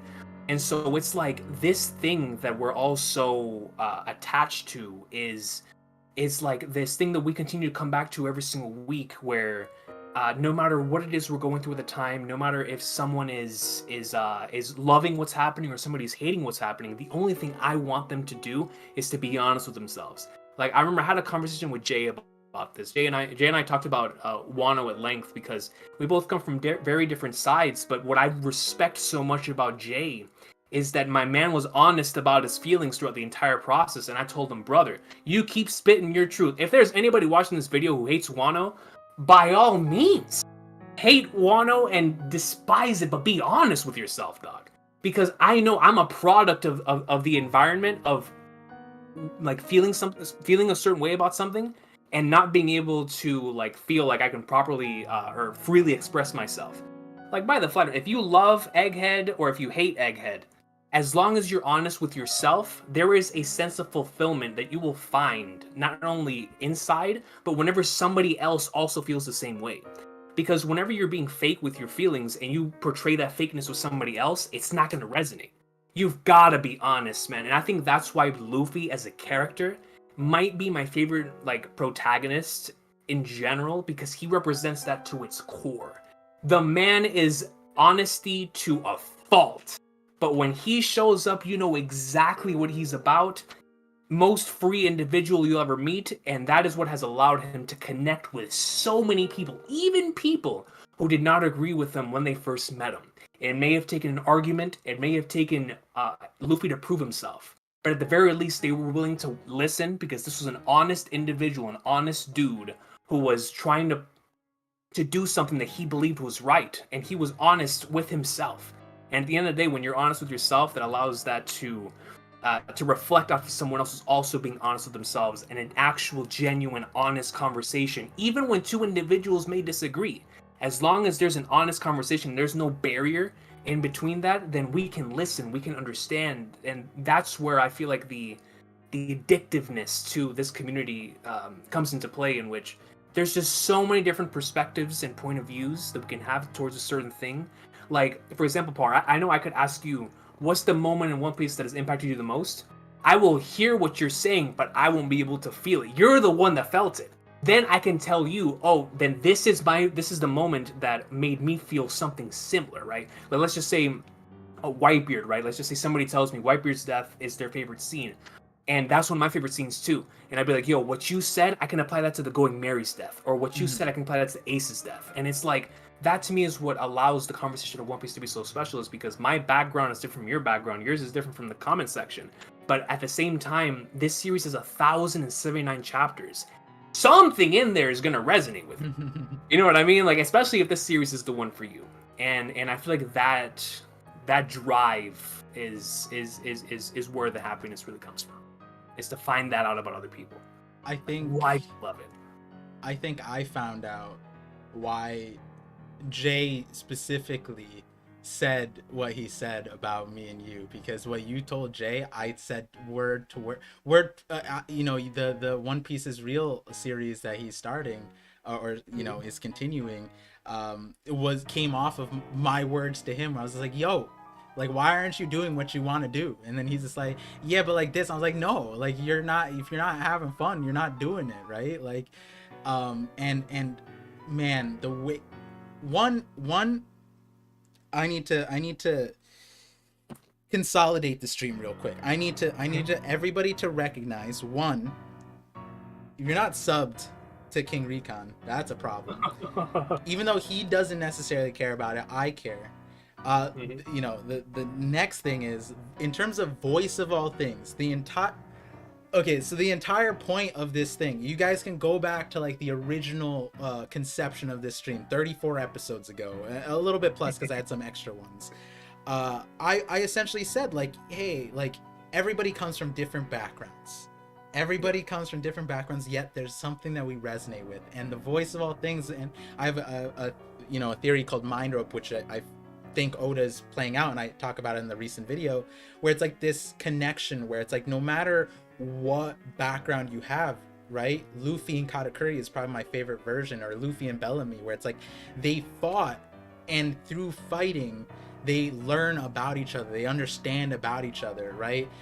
Like Luffy understands at the end of Bellamy's fights, like, he's not going to turn down, because that's kind of how Bellamy is. What Bellamy wants is for him to lose at Luffy's hand, so he's going to do that despite Luffy not wanting to actually, you know, put his hand on Bellamy. It's like he needs to do that to get this resolution. And it was like one of the toughest choices. And I look at the Katakuri fight too. It's like Katakuri, by the beginning of it, was so disrespectful to Luffy.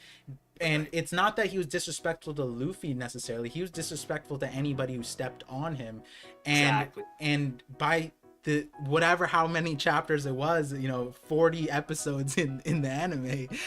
It like you think you'd learn about somebody after that many episodes, but like Right. by the end of it, you see him essentially like stabbing himself. Like, yo, I respect you. I'm not gonna. I'm going to meet you in the way you're fighting. I'm going to meet you where you are at. I'm going to rise up. And then he almost got interested in how he's working, functioning, what is pushing him, right? And that was such a cool thing because, like you said, it's like two people coming from completely different backgrounds, but then they came to this understanding. Right. And I think we come from different backgrounds, but you guys say I'm well spoken. No, bro did not stutter at any point in this stream. I'm stuttering, like just responding to King Recon about all of this, right? And that's, I think it's really powerful that you didn't stutter on this specific point. That I don't know if you know this about me, but now I know why we give off the same aura or the same impression on people. Similar hockey is yeah. I also have a significant health issue that is now more or less resolved, but when it happened, I came to the same conclusion where I was chasing all of these not necessarily chasing all these aspirations that I was putting away a bunch of different dreams because I saw them as not long term, or gaming being one of them, right? So for me, it wasn't Call of Duty. I was cracked at Call of Duty, that's for sure. But okay, but you're nasty. But okay. I never went because I didn't have when it mattered, I didn't have I couldn't go to competitions or anything like that. Couldn't join teams. It was very difficult for me to connect with people. So all I do was the play online. I made it onto leaderboards, that kind of thing. That was fun, right? Well, I was doing League of Legends, which I hit diamond in my like first season playing. I started streaming.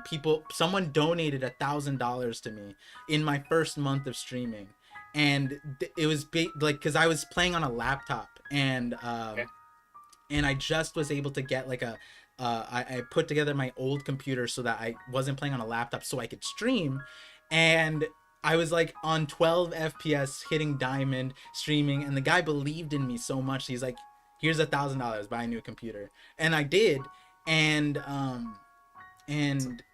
then like school got in the way and all that stuff, and I was like, I put it on the back burners because it was like, this degree is probably worth, getting a job obviously more worth than the thing, even though like my wife was just like, well, she wasn't my wife at the time, but like she my girlfriend at the time, my wife now, she was just like, you basically made someone's salary in your first month on streaming. Why don't you continue that? And I said like, hey, this can't be long term.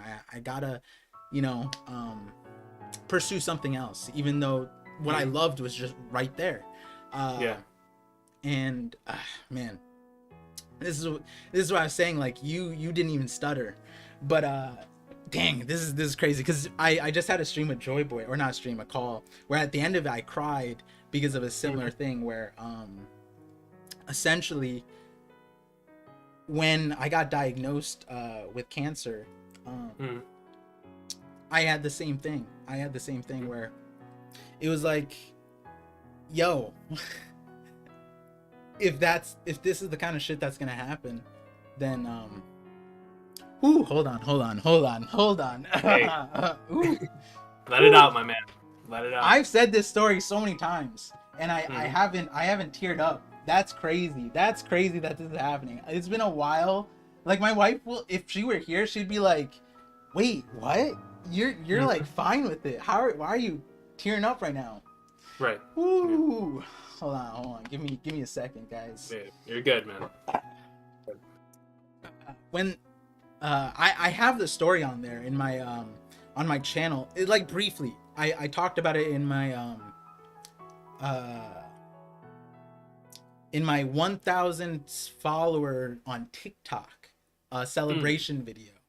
it was essentially a rerun of what happened with my league, my league streaming stuff, where with league, within a month, within a few days, I met all of the creators. I talked to all of them. I even helped them get through their challenger things. Like, it was the craziest thing. People were like, yo, you're meeting all these crazy people. And then on with the One Piece thing, I literally just posted a TikTok, and people, I met Mosh DMC, who my channel knows, who got me, who introduced me to everyone here, essentially all the creators, that this space existed, all this stuff. I didn't know that any of this existed. And so, like, within very quickly, it just became a thing. And I was just like, you know, also coming, it was like during the pandemic, and me and my wife, we started a nonprofit, and like, I wanted to put focus on other things. She's like, you're doing it again, right? Putting like something that makes you happy on the back burners. Yeah. And when this was after I got diagnosed, so I put it in the video, where essentially it was like the funniest thing, where people always wonder, like, yo, how does your brain work? Like, the theories that you come up with. And the thing is, like, the way I think about theories or One Piece is how I think about everything. So at school, like, I was awarded like Dean's Award for presentation as like a sophomore, because I presented the same way that you guys saw, like, you know, my TikToks, whatever. I just didn't use the business side of the stuff, and just like did my presentation style, and that's kind of what I did, and it worked, right? And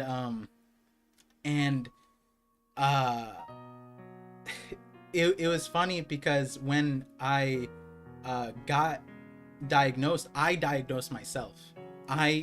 So when I like had like a sixth sense, essentially, I was like, something's wrong, this isn't just a normal sickness. I got sick, and I was sick for like 3 times within a month.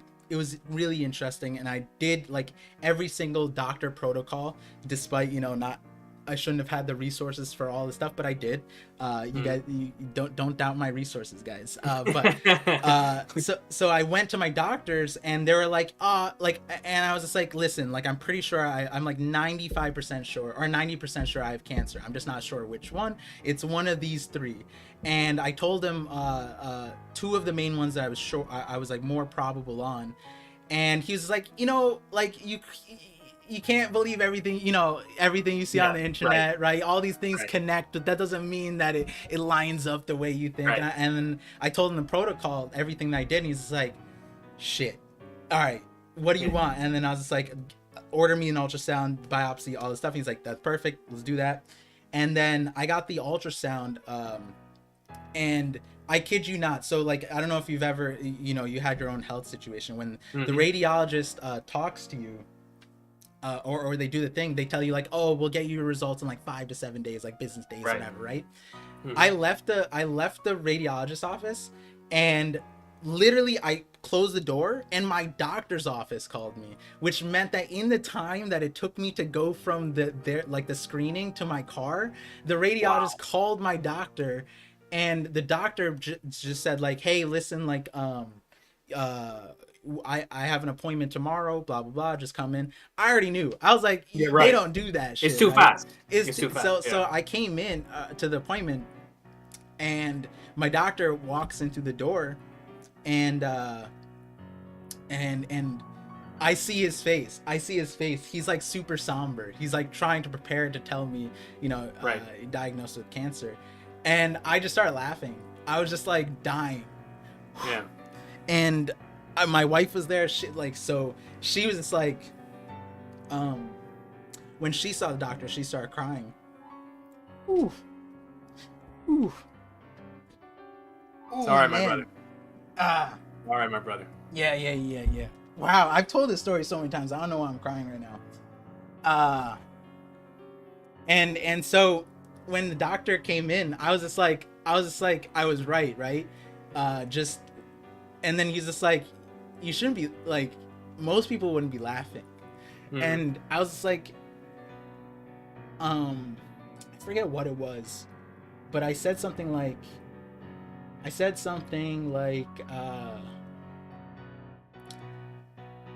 there's no point in worrying about it now. I need to know what I need to fight. Right. Um, and yeah, so like, and I remember thinking about uh that moment, that time when I started laughing, and I was thinking about like Roger, Gold Roger, Mm-hmm. right? Mm-hmm. Mm-hmm. I think at the time, uh, the anime didn't do Odin's backstory yet, so but we got a gist of it from Rayleigh, right? Where it's like he was terminally ill, and he still became the Pirate King, Yeah. and to me that's like, whew, like that's one of my first videos that Mm-hmm. to me Roger had the strongest hockey because despite his health situation, he resolved himself to do something that nobody else ever did. 100%. And it wasn't just resolving himself against with something that nobody else did, but it was something that made him happy, right? He was just chasing what made him happy. Right. Uh, and he saw that time limit, and instead of going the route of sitting down, taking it easy, right? Like even Rayleigh and Crocus, I think both separate lines were essentially like, hey, you shouldn't be doing this, right? Like, let's calm down. Like, this is a dire Ed War, or Rayleigh said, like, they didn't necessarily want Roger to go until he died. Yeah. But that's what made him happy, right? Mm-hmm. And that's like how I see One Piece right now, where it's like, for me, I had so many passions in life, and I constantly threw them out. For like becoming a lawyer, becoming a doctor, becoming an engineer, Right. becoming whatever, anything, any consultant, business, whatever, you name it, taking over like a family business, whatever it was. Those are the routes. And where like all the things that made me happy were right in front of me. And this channel ended up lining up perfect time, where it's like where the crossroads met, where it was just like, hey, like everything's lining up perfectly. Like if I do Mm-hmm. this, I'm making the same mistake over again. Mm-hmm. And so now that I know your story about that similar situation, where it's like we don't have a lot of life to bet on, right? Right. So you better bet on like right now. Right now. Yeah. Because if you don't bet right now, who knows when you're gonna have another opportunity to bet. Yeah. It's now that I know that, because we had a conversation where you had alluded to it, but now that I know the whole story, like you said, now I understand why we give off similar senses of hockey, and man, that touched the soul, man. That touched the soul. And it's crazy because before getting into this conversation, I didn't know that about you, but I was Mm-hmm. almost thinking, obviously theorizing. I was just like, does he have a similar story as me? Is that why we have Mm-hmm. the same thing? And the reason why I cried in my this is slightly, not as much as I'm doing right now, but with Joy Yeah. Boy, was at the very end of it. I was reading a comment that was essentially saying like, it was off of my recent Eam video. Spoiler: the tagline for it is "Eam is a Kaboterman." Mm-hmm. Very very cool video.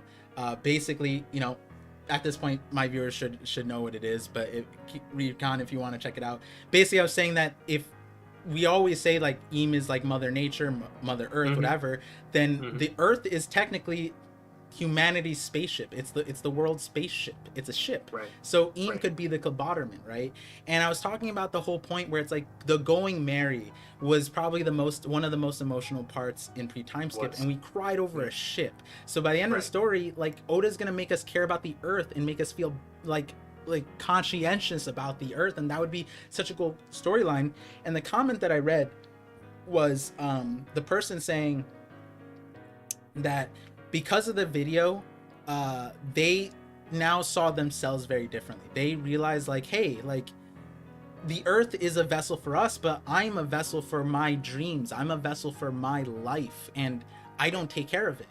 That's what they were saying. They were admitting that they don't take care of it as they should, right? And you know, whether it's simple as going to the gym or actually going to the doctors and getting checked out, whatever it was, they were saying that like, yo, because of this video, I'm going to do that. Because of you and what you said, like now I will start caring about this thing and pursuing, using my life to pursue those things in a more effective way. And something that you mentioned earlier, right? Like we all come from different walks of life that makes a different part of the story resonate with us. And something that I wish was like more translatable is that resolve that you and I have, that I feel like it only come from when you're faced with death, and it's like it's like a situation that you didn't put yourself in. It's like you found yourself there. That's a good point. And it's like so unfair. It's like and you sit there and that's how you cope with it. It's like, if that's the way life is going to be, then I better be happy, right? And I feel like a lot of people live their lives like that, but not necessarily the way you were saying, where it's like the energy of being happy, right? That's what's chasing, right? And you probably know so many people in your community too, where it's like I talked about it, how so many people were like, hey, this is my theory, right? Or this is my thing. And I'm like, yo, make a channel, make a thing. And they're like, my voice, my face. I'm like, yo, I didn't start with the face. I don't even like my voice. I still, you know, there's a blooper in my recent video, which like I didn't cut out. And the reason why I didn't cut out is because to this day, I still don't listen to my when I edit, I don't listen to the thing. I just like look at the script and I hear like a word here and there. So I missed that blooper. And like, that's how it be. But like, hey, anything to get the happiness out there. Don't let those things get in the way, and the technical difficulties in life. It's like, you get, if that's your passion, whatever it is, it doesn't even need to be One Piece. Like, it's anything that you love. Like, that's the energy that comes from that is insane. And it's like, you'll be surprised, right? Like, I know so many people who that's all they needed for their lives to just become happier, whether they were working 2 jobs or a crazy job and with the family. They'd come home and they just, whether it was anime, whether it was basketball, whatever art, whatever it was, they pursued that, and it was the most like it literally was life-changing. It was life-changing. So you know, that and that's what I want to get out of this conversation, because you know, being where I'm at right now, I'm like, obviously with a child, with family, with all this stuff, you know, making the channel, doing all this stuff, it can get stressful, right? But then I'm just so grateful that we're here, we're happy, we're doing this, and like, I'm gonna be doing so many other things as well. And something that gives me more drive is when I remember that like I'm interacting with a community that hopefully will end up pursuing their own versions of this. It doesn't need to be this. It's like 1, 2, 3, 4. That doesn't matter. It's like, if you knit like that, that's dope. Do that, right? Like, please, It's so and you know, like the you know, the title of the thing, the resolve to be joyous, which I'm gonna bring us back to the One Piece thing in a second, which is the resolve to be joyous. I think it's like one of the being an outsider looking in, right? Looking at you, King Recon. I think a lot of people would say it's like, yo, it's so hard to always be happy. It's so hard to bring this energy, how much work it is. And I think you can agree with me where it's like, it is a thing that you actively have to do. Why? Because it's easier to be angry. It's easier to be negative. Negativity, that's why the world, it runs on that. It's because that is the easier route. That's the path of least resistance. You have to be active in choosing that joyous path, and something you consciously have to do. But when you do choose that, that's when you start realizing it's like a cycle. It's a self like it like we talk about systems that you know, no, like sustainable energy, right? happiness is 100% one of those, right? Like, Yeah, I wouldn't be yeah, surprised if that's what, like, in One Piece, like, that's the dynamic energy source, the happiness. yeah, I've said yeah, that before, where it's like, yeah. yo, like, 100%. It may seem like a foreign concept or something that's Mhm. not exactly applicable to your life, but and it doesn't have to be something you do right now. You don't listen to this conversation like, I'm gonna do this. No, it's something that's just gonna hit you. Yeah, But just yeah. remember, like, uh the various people in this community, because, like, Mhm. we'll talk about this right after the One Piece segment, bringing it back to the One Mhm. Piece part. But yo, Mhm. this community is something to hold. I'm reading the chat. I think Yeah. honestly that's what was making me tear up more. I was like, yo, I can't read the chat right now. Yeah, yeah, yeah. Because that'll get you. That'll get Yeah, you. Like yeah, every yeah, time I'm feeling emotional on stream and I look at the chat, that's really what seals the deal. yeah.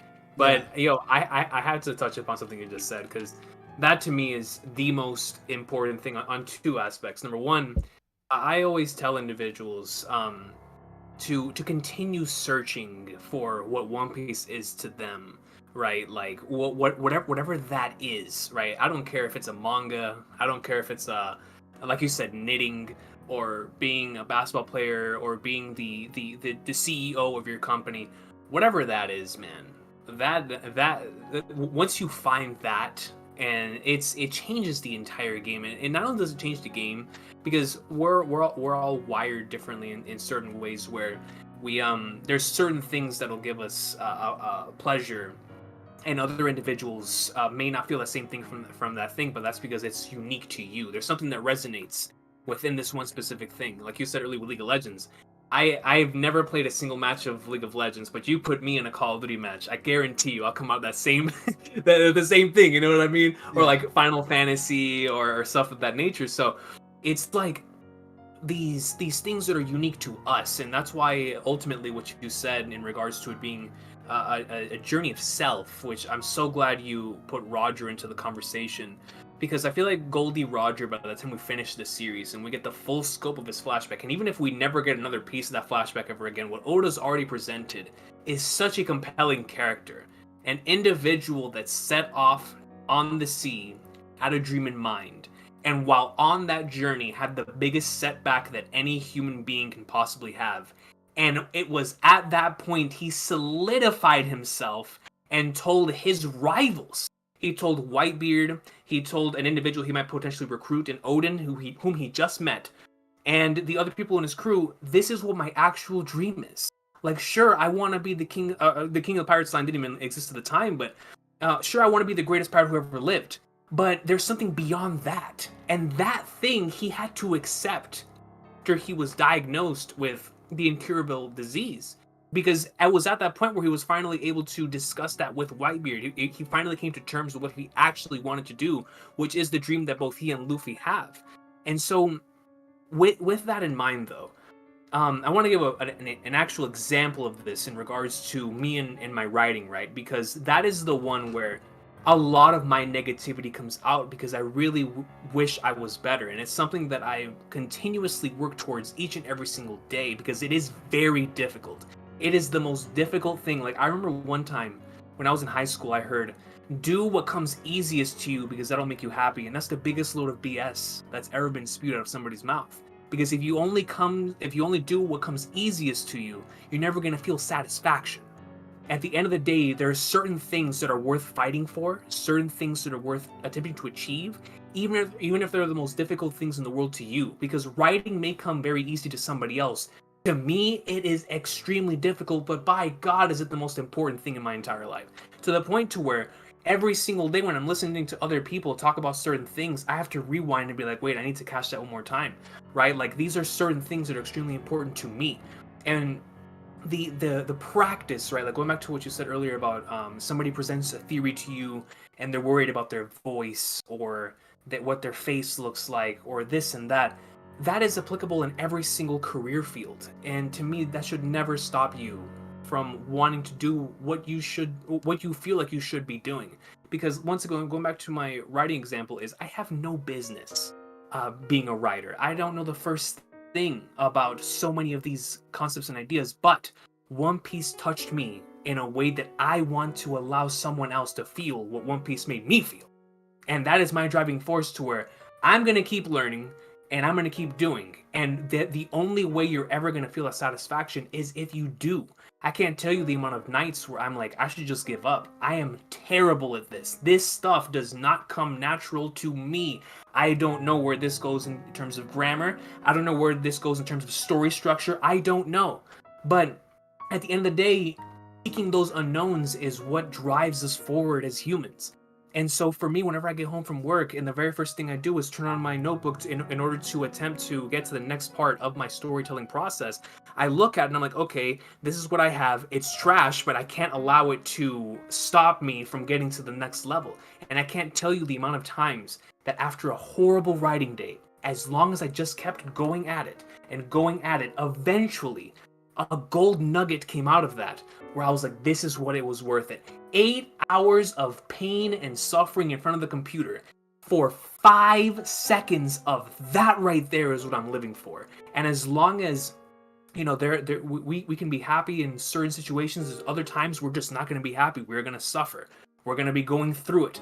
But as long as what's at the end is the most satisfying thing in the world to you, all of that stuff is going to be worth it. And so if you're currently having those thoughts, if you want to be a YouTuber, if you want to be a content creator, if you want to be a writer, if you want to be a knitter, if you want to be a basketball player, if you want to be an astronaut, and you are currently in a similar situation where you feel like you have no business, whether it be because of what you were born with, whether it be like me because of my skin color, right, or other individuals that come from certain ways of life where they believe they could never get out of the situation they were born into.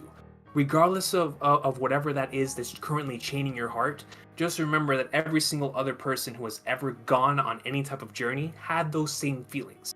Everyone has insecurities, especially when it comes to the thing they love most. Because if you didn't have insecurities about the thing you love most, it wouldn't be worth doing, right? Like if I came on here day one when it comes to YouTube and I wasn't afraid of my voice and I wasn't afraid of my editing style, that would just mean I didn't care about it, right? Where I'm like, well, it is what it is. If it's going on, it's going on. But it's because you care about what you look like that you're going to make yourself look presentable. It's because you care that your voice sounds like this. You're going to attempt to articulate yourself to where even if you sound a certain way, you'll at least come off to where people can understand you. And so it's like those insecurities are ultimately are going to lead to your biggest and most satisfying moments. So leading off of Par said earlier, please don't let your insecurities be the thing that stop you from trying to achieve what you want to achieve, because I promise you, those insecurities are going to lead to the greatest and most satisfying moments, especially if you are doing those as a content creator, because that is what I know. And I can only imagine if that is how it feels as a content creator and as a writer.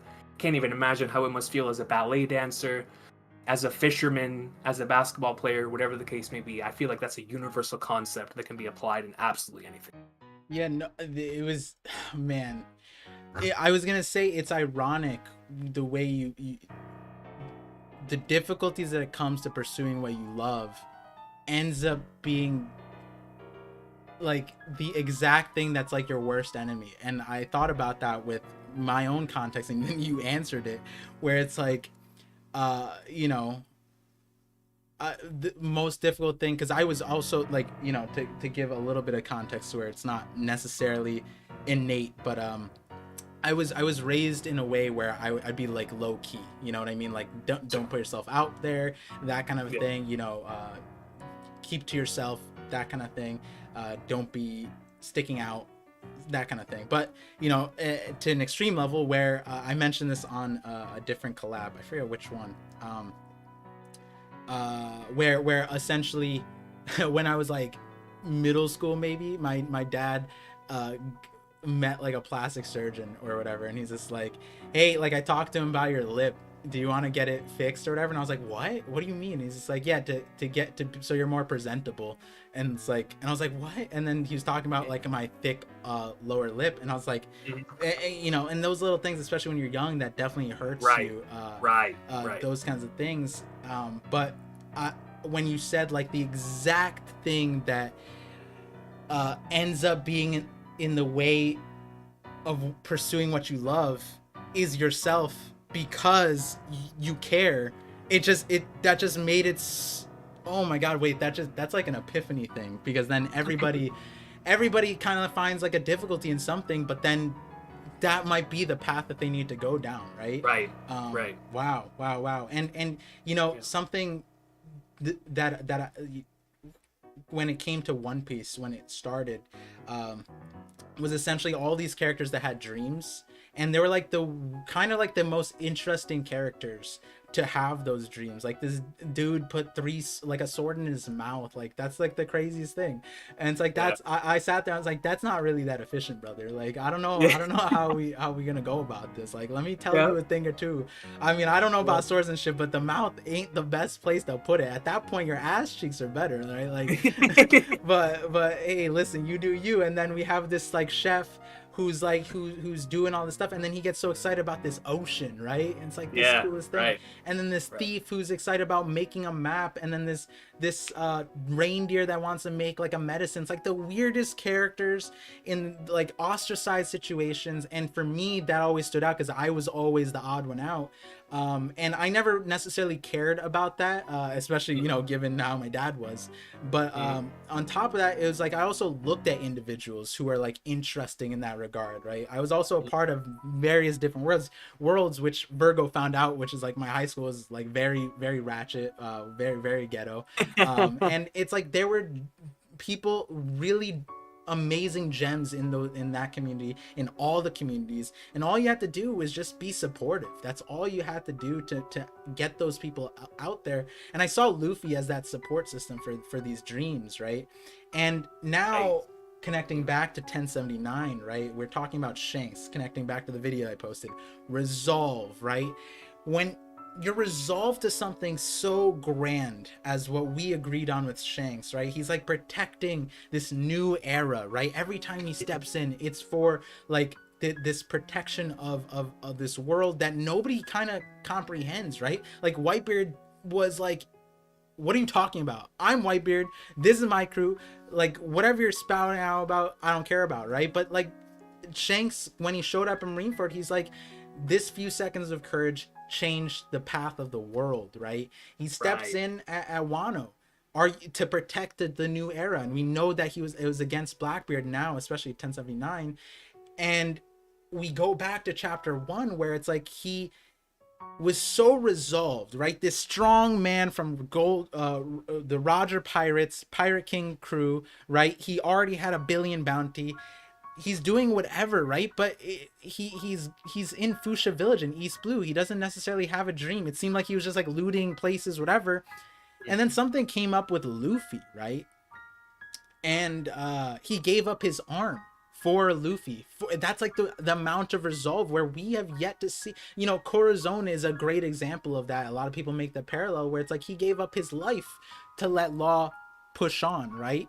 Shanks, being as strong as he was, he like whatever kind of lesson he wanted to imbue in Luffy, being the child he was, running his head into being a pirate, and then he had to teach him how to be a pirate without him getting hurt, right? So he sacrificed himself in that, and that's one of the many ways you can contextualize it. But at the end of the day, you look at this great grand man who had no business losing his arm there, yet he chose to make a bet. He made a bet on this kid, and he resolved himself, giving up his arm and seeing where he went. And the most important thing, though, is you look at that as like a parental situation where it's like a lot of parents become overbearing, right? Whitebeard is an example of like sort of an overbearing parent, where it wasn't necessarily to a negative point, but you could see how it leaked out, right? Big Mom, very, very good example. Garp, amazing example. His overbearingness pushed Luffy into becoming a pirate in a lot of ways, right? And then we see Shanks, who's kind of just watching, observing, just maybe guiding slightly here and there, making sure he doesn't like die per se, but like also like letting Luffy live his own life. And it's like, I almost think about that, it's like, dang, he bet his arm and he's so resolved for this, and yet he's not like, he's not this crazy dude who's just like lecturing Luffy on every corner. Hey, you're making a mistake, you're doing this thing wrong. And something that I come back to is, how does he have this resolve? How does he have this resolve that backs the hockey that we now see in 1079?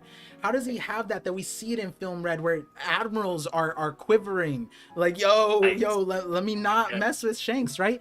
Where's that resolve come from? And you think about it, it's like in 1079, what do we see? we see a family, a community that he's willing to put his reputation, his life on the line. He's stressed out. It was the craziest thing where we see Shanks see the future of kids attack, and Ben Beckman doesn't even know, and he's smiling. He's like, you must have seen a hell of a future. Shanks is living such a stressful life. Imagine if he didn't have a fleet like that. When you think about it, it's the opposite of Luffy's crew, where Luffy's fleet signed on to him despite him not wanting that, whereas Shanks, that doesn't seem to be the case. Like, right, do these guys sign up on the Yonko crew and he says yes, right, or does Shanks right, give them the protection, right? One or the other. It's like Shanks is putting himself in such a perilous situation where even the thought of one of them getting hurt makes him literally become Superman, right? And what is the resolve behind that? The family, the community, but the most important thing is what happens every single time he looks at Luffy's bounty picture. Smile. A smile, right? A smile. It's a smile. It's the same thing that you said when you're tired at work and then you come back and you think about One Piece, you smile. I think about that. It's like, that is like, despite everything that Shanks has gone through, despite everything Shanks is doing, he still ends up looking at Luffy's bounty poster and smiling. That's what's pushing him. He sees the new era in that poster, and I honestly think that's his joy. That's what's bringing him to the thing. His 100%. Friends, his community, and that I think rings true to so many different aspects, because Luffy's doing his own version of that. But like Luffy's more of like unbridled joy, right? And you know, Luffy has experienced loss, Saba Odi being a primary example, Marineford when he lost Stace. He's experienced that loss for sure. But what's the difference between Luffy and Shanks? What gets Luffy to Shanks's level of resolve, to Haki, right? Is it just joy, or is it like the joy of others? You know, like is Shanks is sitting back, sacrificing his life in the entire story from what we see, and I'm sitting questioning, like, why hasn't he gone after the One Piece? Why hasn't he beat down these people? Why hasn't he just taken out Black? Why hasn't he done this thing? It's because he's sitting back and it's like, Luffy's joy is my joy. And like, I almost sit there and I'm like that's the craziest amount of resolve to have, because we were just talking about how the joy has to come from inside, right? From you. And Luffy, that's true. That's fair. But then is the difference between Luffy's and Shanks's, Shanks has also allowed his own joy to be sacrificed because he found joy in others, right? Like, is there an elevation? Is there a graduation from that? It's so nuanced because we don't know yet, but that's where I'm thinking. And that's where, you know, when it comes to, like, you know, Luffy needed to when he was facing Doflamingo, he needed to get more powerful punch, right? When he was facing Katakuri, he needed to be calm in a fight and be calm his rage and excitement, which is what deterred Katakuri from seeing the future. That's what Luffy needed. And then against Kaido, he needed to align himself with his Devil Fruit and awaken it, right? That's what Kaido said, the alignment of the fruit and body. Something happened there, which I have a theory about, that made it work, right? So if we're already there, he's at a God Fruit and he has Conqueror's Haki, he has Armament Haki, and Kaido left us with Haki is the end-all be-all, then Shanks is going to show us something about Haki, like you said, and I think Shanks is going to show us a different color of joy, a different side of joy, a different side of resolve that Luffy doesn't have yet. And ultimately, maybe my synthesis isn't your synthesis, but do you see that same way with Shanks, that resolve? Absolutely. And honestly, the more you spoke about it, the more I thought of Shanks as like an actual parental figure, like not just a parent, but a teacher as well. Like whenever, I've had this experience when it comes to like on a small scale, whenever I'm teaching somebody else how to do something and they end up doing it even better than I do, it's almost a sense of like, man, like they surpassed me, you know what I mean? Or I know you can most certainly relate to this as a parent. It's like for me, when it comes to my little brother, anytime that I see him excelling, that's my joy too, where I'm like anything that he does, any good grade that he gets, anytime he has a fantastic experience, I'm like, man, I feel that like triple fold, almost like I almost went through that experience myself. And it feels like Oda has set up Shanks to be a phenomenal mentor and parental figure in that regard, like almost like you said, almost to a fault, to where he's literally putting maybe that is his dream, maybe it's not to a fault, maybe that truly is, because we don't know what his, like you said, we don't know what his desire is, we don't know what after Roger died, we don't know what led him to go out and find his crew and truly go on an adventure. Was it really that he resolved himself to visit Laugh Tale one day the same way Roger did? Or is it after Roger said what he said to him that we still don't know what he said, but I'm going to assume it has something to do with his dream. And when he heard Luffy say that, and thinking back to chapter 1060 where he's like, Shanks cried when he heard me say those words.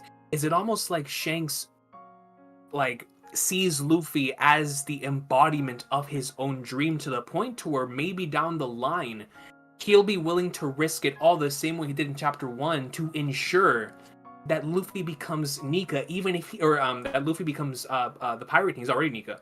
That he becomes the king of the pirates and achieves his dream, even if he never gets to see it himself. Like Ace, when he died, his biggest regret was, I never got to see you achieve your dream. And I'm sure Sabo, if he dies down the line, is going to say the exact same thing. So it's like in Shanks's case, he's like the embodiment, the top, the most resolved out of all of them, to where even if I die, I am going to ensure that that kid that I met back in Fuchsia Village is going to achieve his dream, right? Like, I don't care what it is, I'm gonna either experience that in the afterlife or here now, and that is where his conquerors comes from, to the point to where he doesn't care who or what he ultimately has to take care of out on the sea.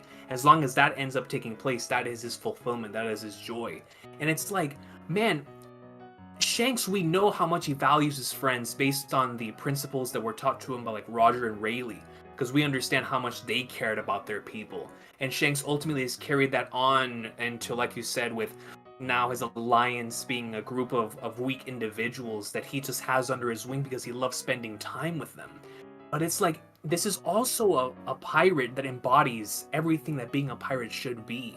He doesn't play by the rules. He has his own sense of justice that is right down the middle, and yet he's the most diplomatic man in the entire One Piece verse, where it feels like he understands what it would take to make the world a peaceful place, and yet he still stays behind and doesn't act until it's right then and there. It's almost like you said, that he's just waiting for the next generation to come in and grab it for themselves. And I want to know why. Like, I feel like going back to the beginning of this conversation, talking about how why the why is so important. When we figure out Shanks' why in his flashback, in his story, that is going to give us the biggest indication as to why Oda had Shanks be Luffy's goal. And by goal, I mean, I wanted to become a great pirate. I wanted to become a pirate, not only to become free, not only because it would get me closest to achieving my dream, but because the man I look up to the most was a pirate. And it's like, we understand why that is. They're both so similar. We know Shanks is that dude. But I want to know what Shanks saw in Luffy based on his why that would force him to make all of this time, all of these years, be like, nah, it's his turn now.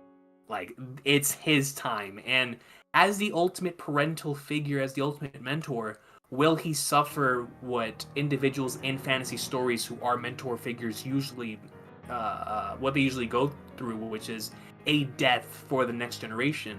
If Shanks ends up going through that, ultimately, I wonder what kind of lesson Oda is going to give Luffy through that, or if Shanks never, I'm going to assume he dies, but just hypothetically speaking, if he doesn't die, then I wonder what purpose he's going to serve besides that. Like, he's the most interesting One Piece character in that regard, where you know there's so much behind this dude. You know there's so much he can do, but he's left so much of it to other people, to where your thoughts there really do resonate, where it's like, it makes so much sense that he really is living vicariously through Luffy and Next Generation, to where they can do things that maybe he believes he himself cannot do for whatever reason that is. I just want to know why that reason is. Why doesn't he believe he can do it? Or if he does believe he can do it, does he believe he's not worthy of it? Does he find joy rather in other people accomplishing their dreams rather than him doing it? Or is that in and of itself his dream? Is seeing other people accomplish it? I don't know. He's such an interesting character. No, there was a little note for those of you guys who have been here the entire time. I told you guys to hold on to a thought. It was a specific thought. I'm gonna bring it back up right now, but I'm gonna give the chat a chance to see if you guys got that recollection there. I'm gonna read a few super chats, but also Recon, I know we're going a little overtime. There was like maybe like a 10-15 minutes more of conversation that I wanted to have. Are you good on time for that? All right, we're good. Dude, we could go into like I said, we could go until 6:30. Okay, gotcha. Yeah. All right. So let me see if some of the people in the chat know what I told you guys to hold on to. Real quick, there's some dope super chats here. First, Dak Sake, 2 months membership. Saint Recon Rodriguez Jupiter spitting today. God damn. Yo, shout out to Dak. Shout out to brother Dak, man. Yo, love that guy. I didn't know you rolled with Jay on the Celestial Dragon hype like that. Bro, Jay was actually the person who named me that that night on stream. Because I was like, whenever I saw St. J. Garcia Saturn, I was like, we can't let Jay have this. Yeah, you know, I did the same. So I was like, we can't let Jay have this. And then Jay, whenever I looked at the comments, he was like, yo, I'll be him, but you be Saint Recon Rodriguez Jupiter. I was like, okay, I'll take it. You can be Saint J. Garcia Saturn then. That's crazy. In my live reaction, I literally did the same thing. I looked at the name. The moment I saw Jay, I said, stop. Yeah. Stop. Someone stop this man right now. I said the same thing. I was like, I know Jay's acting out right now. Yeah. I know he's acting And then out. he came into the thing. I think he rated, and then we saw his Twitter, and he changed his profile picture. And I was like, no. He put the. We don't have to mention what he did, but he did some crazy stuff for sure. I love that guy. Yeah. This is a great stuff. There's a few super chats. I know I'm gonna skip around a little bit, but there's some. We'll get to all of them obviously by the end, but just before I gave you guys a little bit of time. Lazy Mofos, $23. Oh, shout out to Lazy Mofos. I love him. That's my boy. $23 super chat. I like that choice of number. 2023, I'm assuming. 23 because I wear the Jordan jersey. So it's like the number 23. Gotcha. Now I know. His attention to detail is crazy. He's incredible. He said, it's funny how I finally catch Par live on his own channel and he's just chilling with my captain in IRL GWTC. What does that mean? GWTC. Recon D Goatbeard. We appreciate all of what y'all do and the time it takes to do it gives us space to do it. Yo, appreciate that. I love that. Yeah, definitely appreciate it. Yo, Mofos, let me know about the GWTC, man. That's I want to know what that stands for. That's a fun one. Hassan with the $50. Wow, I apologize, I didn't read this sooner. $50 super chat.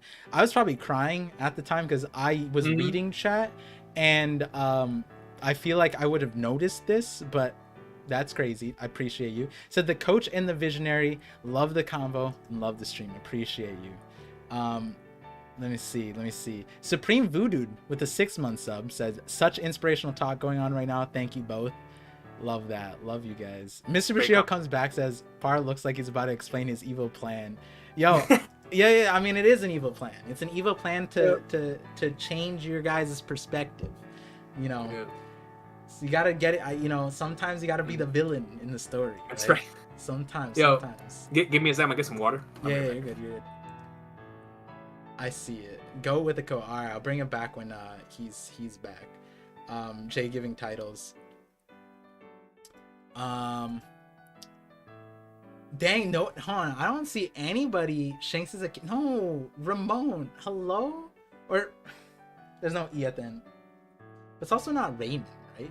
Ramon's better. I feel like I always fumble. My brain's off. No, it's not that that's not what we're getting at with the Shanks thing. Though it could be a part of it. I'm not discounting the Godfather Shanks theory yet. It's because that takes a lot of resolve too. You know what I mean? Let's see. Dragon works for Panama. When did I say that? Also, Vexus, I saw your comment. You're like, yo, Par is way different than when he is with Sai. I think I did do a voice of all things with Sai, way early on, and we had some deeper conversations. It was interesting. Panda Man works for. Why did Panda Man come? Why did Panda Man become the flavor of the chat? Real quick. Shanks already has confirmed Mind Rope with his observation and Elma. Yeah, exactly. Shanks is literally like Shanks is my biggest cheerleader, right? Like, if like Brooke and if Brooke is like Dax like cheerleader for the Afro theory, right? Shanks is definitely mine because bro is pulling out all of my theories. Godfather video influences my view of Shanks that led me to some of those last things I said about him. Ooh, I gotta check it out. I was too busy crying, friend Harper. And I'll be getting to the chat by end of it. Honestly, this is one of those streams. If you guys know the thematic here, where even when the time expires on the guest staying, I end up staying a little bit longer. But what did Larry say? But we'll be here. We'll be here. I'll be reading all this. Always appreciate your messages, friend Harper. Peachy, I saw you earlier too. There was I think your first comment in the stream today was like something about like tuning into this is like a breath of fresh air. Tuning into One Piece, similar to King Recon, which is dope. That One Piece talk says, "What's up, King Recon? You got the juice?" Yep. No, we're back, man. Yeah, because yeah, we're juiced up. We've got the Hody Jones going through us right now. Yeah. Real quick, that One Piece talk says Par's only villainous act is that every time he conjures up a new theory, he wears the same underwear he hasn't washed for months out of superstition. We know personally. How would you know that? He told us over dinner, but I thought that was obvious to everyone. The only way you would know that personally is if you wore the underwear. You know what I mean? Like, there's only one way to know if, you know what I mean? Like, guys know this. Like, sometimes you gotta test out the underwear to know if it's been worn or not. Like, it just doesn't have that stretch anymore. It's like, it's worn. Yep, you know, sometimes it happens. At least once. You know what I mean? So, what do you mean you smelled it? All right. This is a wholesome stream. We'll back to it. Leave it to Larry to bring it in this direction. Shout out to my boy. Yeah. Yo, did the Lazy Muffles ever talk about what the he did. Goat with the coat. Oh, go with the coat, man. See, that's on me. I'm a fraud. Hey, Lazy Muffles, I'm a fraud. Yeah. That makes a lot of sense. Go with the coat. That makes a lot of sense. That's a fun one. GWTC. Yeah. It's always fun when you can have a lingo like that with the homies, right? Right. What was the last thing we left off essentially? Oh, I was asking chat about what thing I said at the very beginning of the stream that to hold on to because I'd bring it back up. Mm-hmm. And nobody brought it up. For some reason you guys brought up Panda Man. I don't know why. But essentially the thing that I said at the very beginning was it's crazy to me that one of the greatest things that we talked about, if you guys listen to the middle section of this stream, was that the community is the reason why King Recon has been doing this for a decade. Community is the reason why I'm making my videos and doing essentially what Recon said. There was a certain point where he was like, yo, I'm going to talk about what I want, when I want, I don't care. That's why you guys got a Vanderdecken as a mushroom theory in the midst of Kaido. I think like Kaido just beat down on Luffy, and here it's like, hey guys, here's the Vanderdecken as a mushroom thing, right? Like that I'm going to do that. I don't care about the numbers. I don't care about like if you guys think it's irrelevant. Like, hey, that's what I want to talk about. That's what I found out.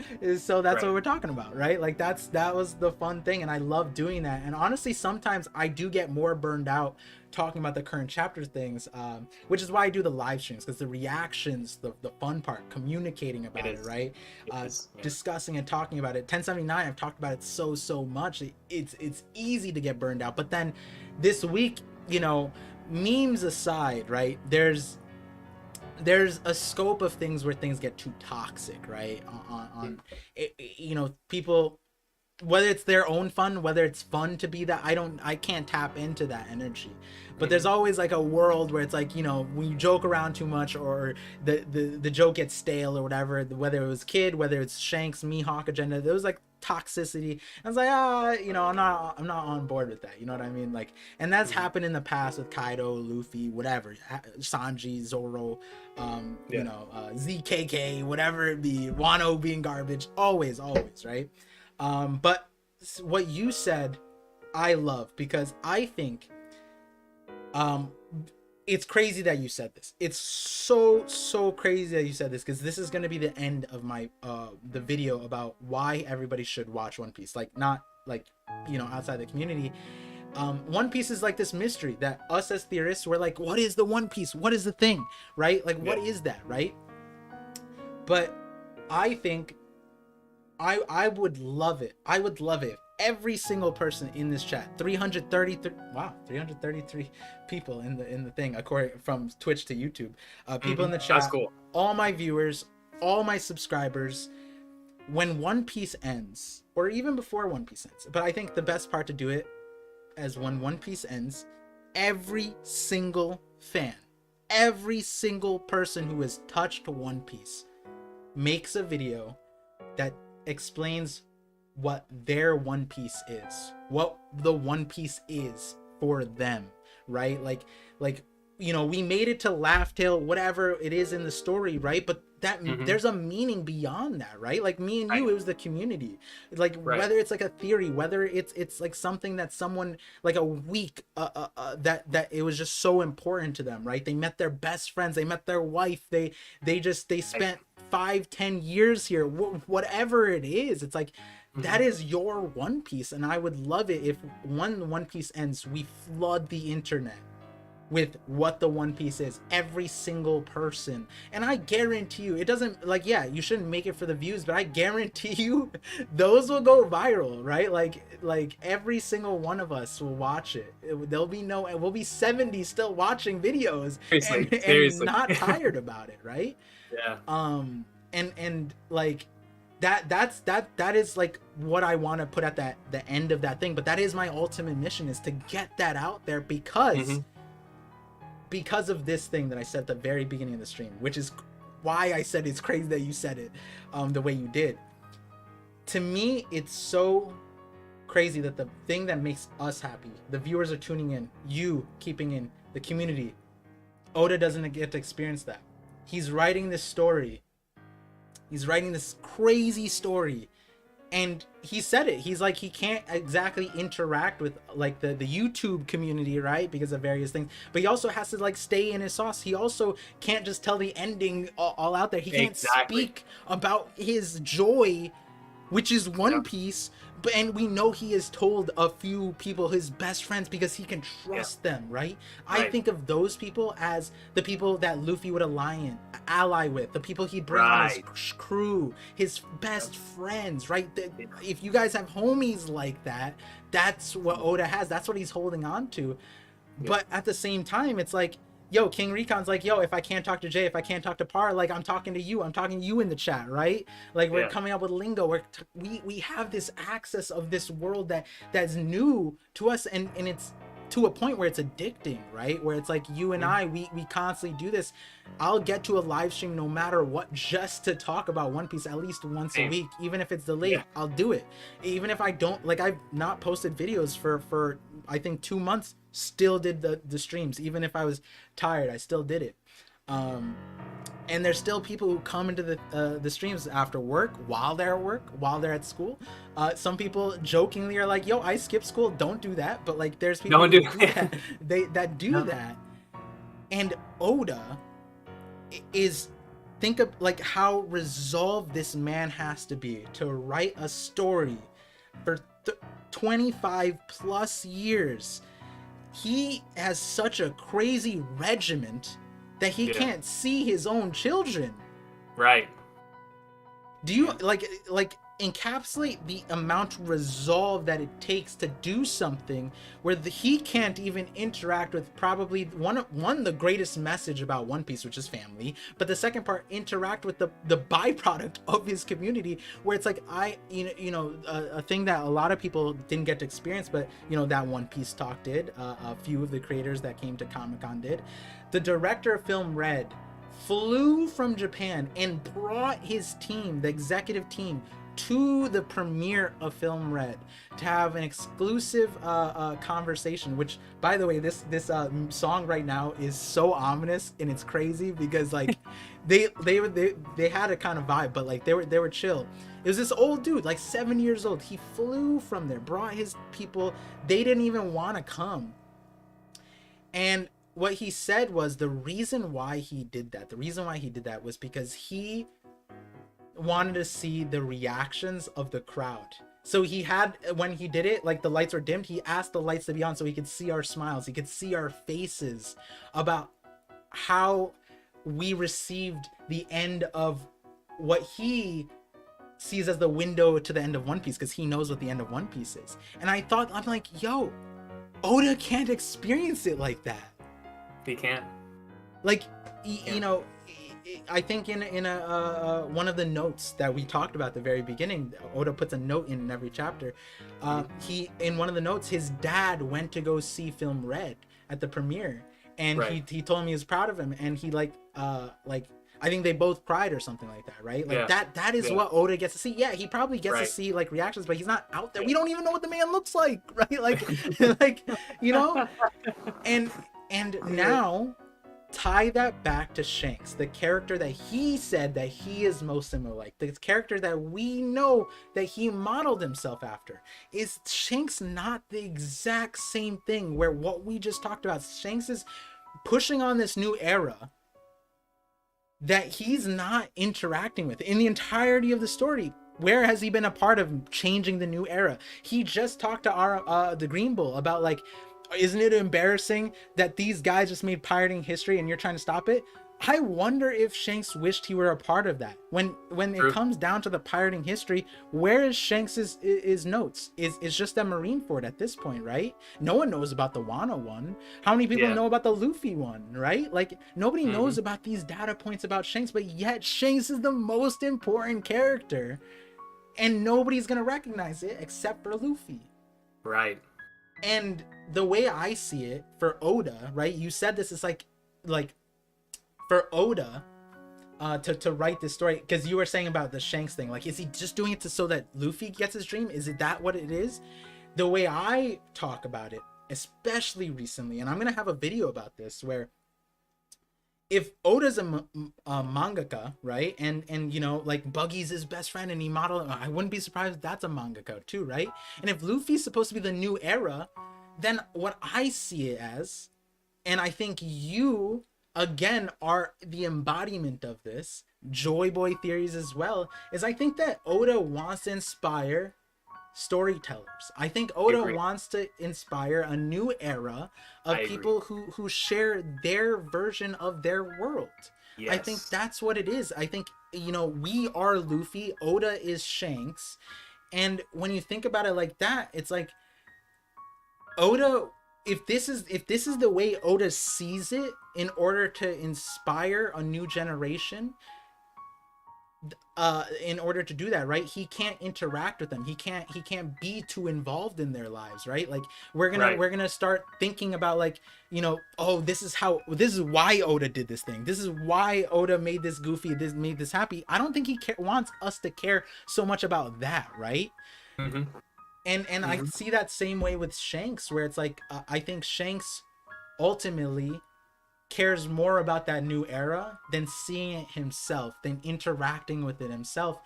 And to the point where it's like, yo, look at the people who he has on his fleet. They're not people who are making pirating history. They're just people who he enjoys, he vibes with, he loves, he that brings him happiness on a day-to-day, right?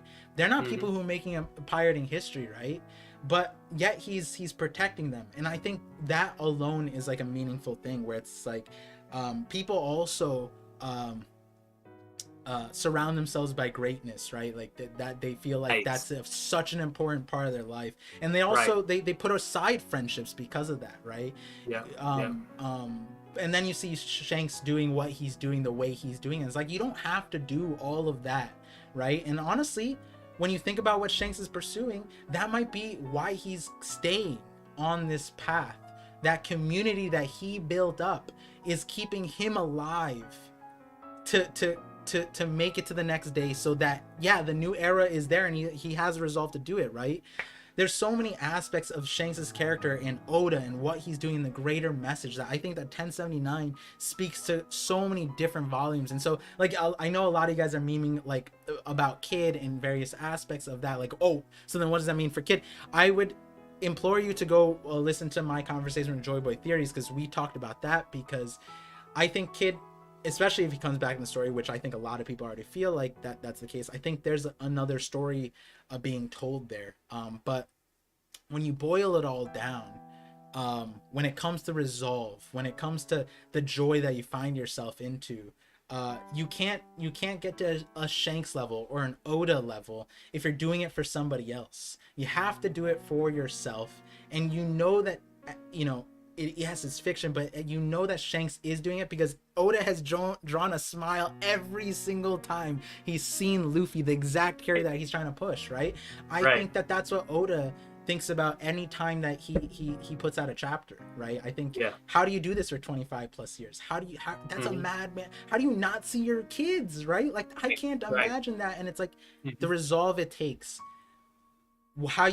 who you surround yourself, how you surround yourself, it all has to be around happiness, right? And you know, I think like ultimately that goes back to the conversations about the community, which I know that you want to talk about. We touched on throughout this thing, but the I think the most important thing that you know, the last part of this main segment that I want to talk about is like, it sounds so cheesy, it sounds so corny about me and Recon.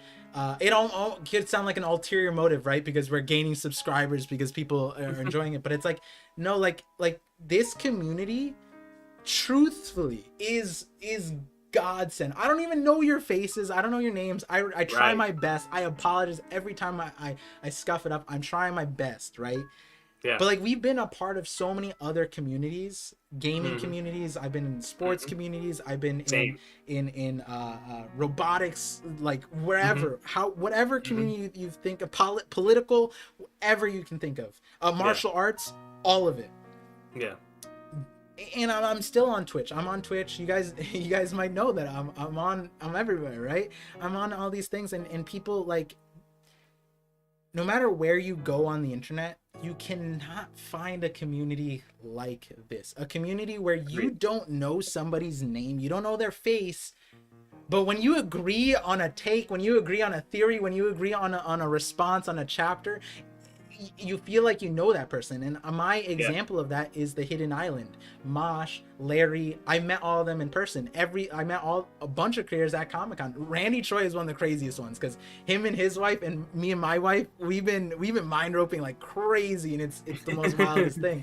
But like Hidden Island, he said something like so insane to me, where when we met at Comic-Con, we had not met. Yeah, we streamed, we talked, you know, in thing mostly about One Piece, a little bit about our lives here and there. You know, he knew about my wife, I knew about his wife, that kind of thing.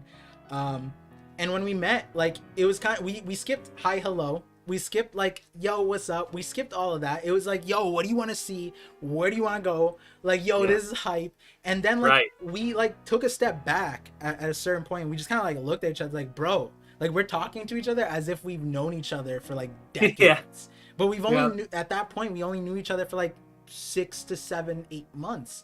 And then I met his friends who are also One Piece fans, Mr. Future Singer, and then Toby. They also cosplayed, and we went out to dinner, and it was like the greatest thing. And it's like the One Piece bridge that is created just from reading it, just from being a part of this community. It's like, you know, if you never want to meet us in real life, if you never want to meet someone in real life, fine. But what I'm telling you is the potential is there. Like it's absolutely there, and the reason why I'm emphasizing that is because, like, I know it's weird that we week to week we constantly interact, and some people, you know, real life comes in the way. I know that happens for me too, and I'm like, damn, I can't interact as much as I do. It's one of those things that, like, you constantly have to reinstate of how grateful you are, because it's so easy to take things for granted. It's so easy to go towards a negative place, because that's a path of least resistance. So you have to constantly think about why something is good in your life, and that's what I wanted to reiterate, because hey, maybe this is the only community you interact with, and you know, like, me and Recon, we've interacted with them. We've interacted with plenty of them. Nobody cares about you the way they do here, and it's the craziest thing where it's like Joy Boy Theories wrote a book, and everybody's just like, that's dope. Whether they like the channel or not, yo, go read his book, right? Dude, we all supported it. We're like, yo, the man is out here doing what the themes of One Piece say to do, right? Find your thing and go out and pursue it. And we saw that through Joy Boy Theories. Yeah, and like when people got hacked, right? When the Roger 3-Volt and those people got hacked, and you know, everybody's just like, yo, shout her out, like, get everybody back on board. It's like that will never really happen in other communities, whether it's the makeup community, whether it's whatever, right? Like, there's not that camaraderie where it's like you can't bond over a singular thing, right? Like League of Legends, dope. I spent day and night on that, made it to Diamond 1, played with people that I never met with. We talked about different things, and most of the people I talked to were younger people that ended up pursuing a collegiate career in League and stuff like that, and a professional career. And you know, when I log back in every once in a while, they're still shouting me out. That is dope, but it's not to the level of this, right? Where it's like, for me, the way I look at League of Legends, that only came out because of me rather than the community, right? Whereas like anybody in the League of Legends community just left, who's that guy, right? Come back a year later, who is that guy? Versus in this community, when I met Jay, when I met Cole, they all gave me lore about you, about teching, about Driz, about like so many different people who were here, who left the community, who are still here. So many things they remember, and so many people in the community still remember that. And there's to the point where, you know, like the names in the community are like lazy mofos. That's as goofy as the name that is, it's like, that's a name, right? That's a name. Chin, Phantom, like Time Lord, like these are names. 3-Day, like so many names. Mimoji, like these are names I'll remember, and that's like the important part, right? The sentiment that's there. The moment that I meet one of you guys in person and I don't know who you are, and it's like a stranger on the street, and then you just like whisper like, oh, Mimoji or whatever, like you just say one of your names. I'm just reading the name right there.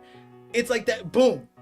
What? How are you? What do you like? Seriously. Let's go get lunch, right? Like, dude, that's automatic hug right there, just like, yeah, what's good? Like, yeah. So, and I know that the community part is huge for you, and I, like, you know, you have your own synthesis of that. I just want to hear that, and I know we're gonna have plenty of more conversations, but let them know how important this community is. I mean, that's why you have this channel. That's why we're here. Oh, the One Piece. It's the One Piece of community. I just. Go off. I mean, like I was talking about earlier, actually connecting it to, you did a great job putting that in perspective when it comes to Shanks as a character, how much he values his community. And I would say that Oda, going back to what you were saying about Oda portraying himself through Shanks, I would say that Oda's a combination of Luffy and Shanks, where when One Piece started off, Oda was Luffy. You know, he was a nobody. He was somebody with a dream, somebody with goals, who was chasing after other individuals who came before him. He was chasing after Akira Toriyama. He was chasing after the Osamu Tezuka's, or even outside of there, he's a big fan of Disney movies. He was chasing Disney Renaissance. He wanted to create something as legendary as like The Lion King and stuff of that nature, to where his story could resonate in the same way those stories resonate with so many people. And so at the beginning, he was Luffy going after Shanks, and now he's Shanks to so many of us. So he's gone through the cycle, and that's why his words resonate. Like when Oda says something in the story through his characters, you can tell he's lived through it. because it means so much to us. And going back to the community aspect, that's why when I see individuals on the street that are wearing One Piece shirts, for example, or I even see a logo on their car, I immediately feel a connection. Like I talked to this with Dak Sake whenever we were doing the Davey Dak fight over on his channel, which I absolutely love. Shout out to Dax. Love that Shout out to stream. Dak. But we were talking about how when we meet someone else who, even if we've never met them before, but they say they're One Piece fans, there's like an immediate connection. And I felt that at so many different moments. Like I remember one of my coworkers was like, my wife's really into anime. I don't really watch anime that much. That's what he told me. And he told, but my wife watches anime. And I was like, oh, okay, what does she watch? And she was like, or he was like, her favorite is One Piece. And immediately, I had never met the person before in my life, and I was like, she has gone through the journey of legend. Like, you know, I was like, man, she's gone through the journey of legend. And it's that type of things to where if I see a shirt, if I see someone say it's their favorite or one of their favorites, if I go up to them and we start talking about certain series, like, oh, I'm really into One Piece. What? Like, yo, come here, dog. Like, yo, let's have a conversation. And it's even more apparent when if it's that way with strangers. Where I'll never forget when the Gear 5 chapter came out, and all I wanted was for someone, because I was going around the mall, and I just looked at anybody. I was like, is there anybody else that is caught up to the manga? I was just looking, does anybody have a Law hoodie? A Zoro? Anyone? Like, I need to talk about Gear 5, you know what I mean? And so it's like, if that's how I feel about strangers, how in the world am I going to feel about people that I've known for longer than 10 years? Like you said, whenever I look at people in the community, like, I guarantee you, if I ever see, when I see some of y'all down the line, it's gonna be like, we never left, you know what I mean? Like, Brago's intro, back like we never left, you know? It's one of those things to where, whether it's a creator or somebody in the community, like you said, if somebody comes up to me and they tell me their YouTube name and I immediately recognize it, and I remember all the memories that we've established together, that is an immediate, let's go out to eat. Let's go out to eat. Like we're brothers. You know what I mean? We're brothers. We're sisters. We've gone through this entire experience, and to me, there's nothing more important than that. Like I said earlier, I'm into a lot of pieces of media that have impacted my life on a personal level in a lot of different mediums. I'm talking anime, manga, video games, books, cinema, whatever it is. So much of it means something to me in levels I can't even begin to explain.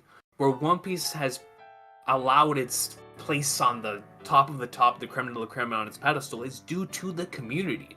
Like, there is no other experience like the weekly One Piece experience, and it's mainly due to the people in the community, which is why when you were talking about Oda and how he doesn't really get to take part in this, it kind of made me a little sad, where I was like, man, Oda can never speculate on what the One Piece is. Oda can never speculate on what Shanks' abilities are.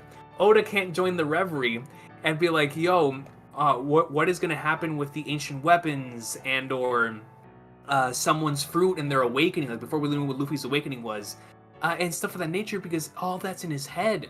And that's why, as a storyteller, I can only imagine how excited he must be when he's able to meet, kind of like how when Luffy tells somebody about his dream, you know that person's important to him, right? Like, the only people that know about his dream are the Straw Hats, Yamato, and Shanks.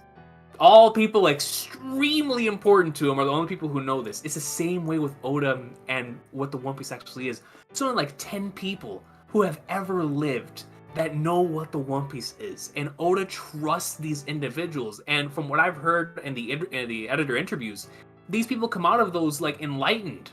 Like, man, I just had like a 10-hour conversation with Oda Sensei about what the One Piece is, right? Like, it's like, how do you come out of a conversation like that? And because Oda's keeping that inside, he doesn't have an opportunity to talk about this stuff. And to me, I think being able to do that, to talk about something that you love, is so important, regardless of whether it's One Piece or not. Whatever that is for you, it's such an important thing, because when you talk about what you love, it's like, it starts leaving. It's something that becomes real.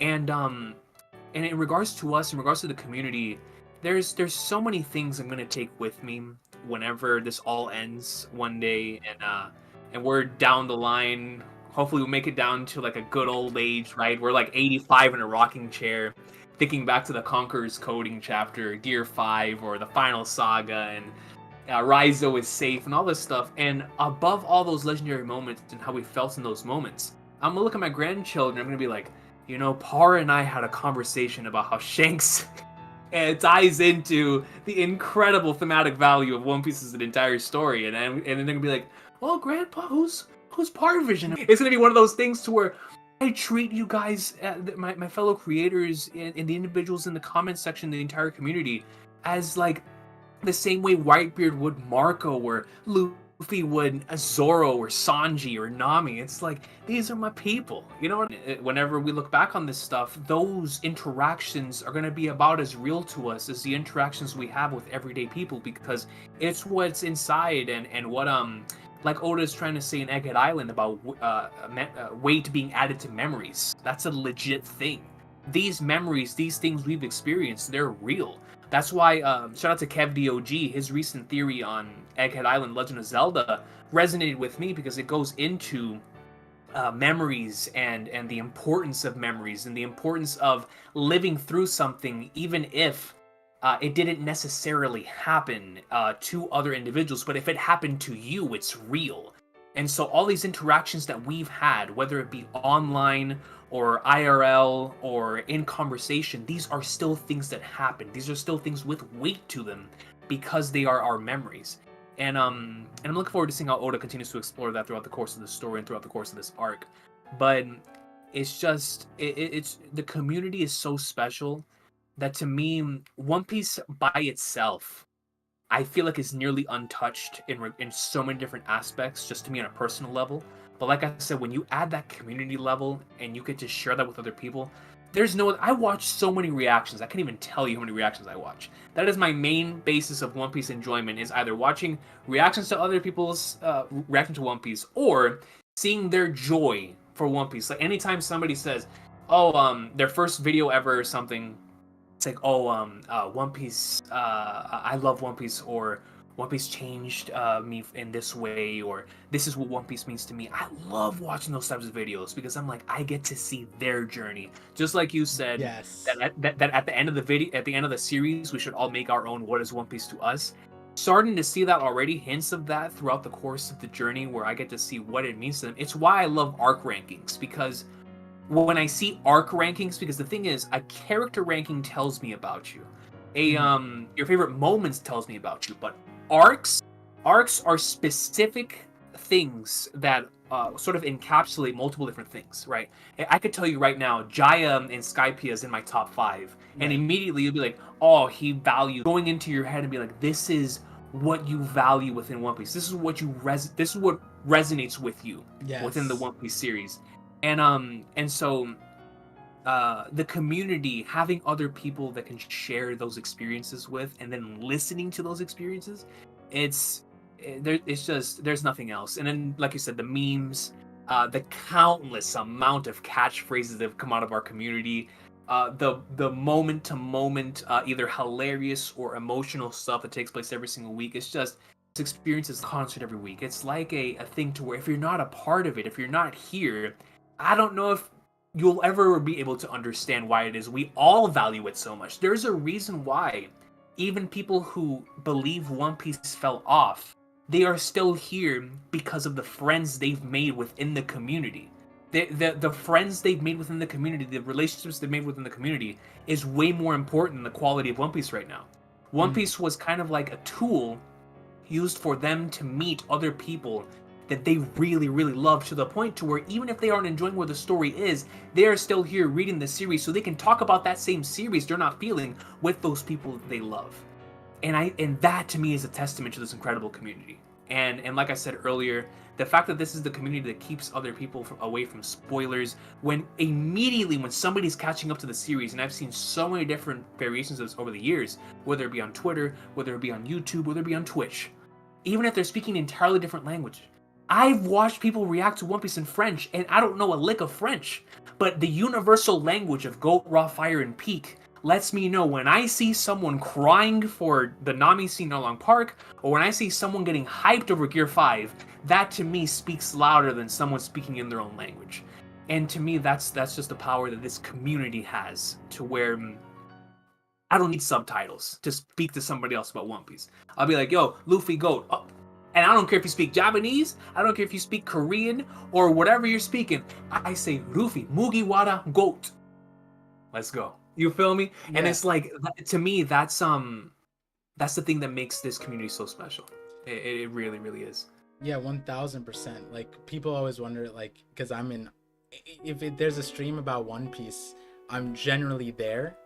But it's not just that. Like, I you know, some people have seen me. You can see this more on TikTok, where I'm you know, on random sides of TikTok where, like, you know, people are doing these like really passionate things. I'm just like, yo, shouts to you, blah blah, and people from my community will see that because they're on the same For You page. But more importantly, it's like, yeah, anytime someone's being passionate, that's where I like to be. And it's so hard to find like unbridled passion that's like that is like genuine like that.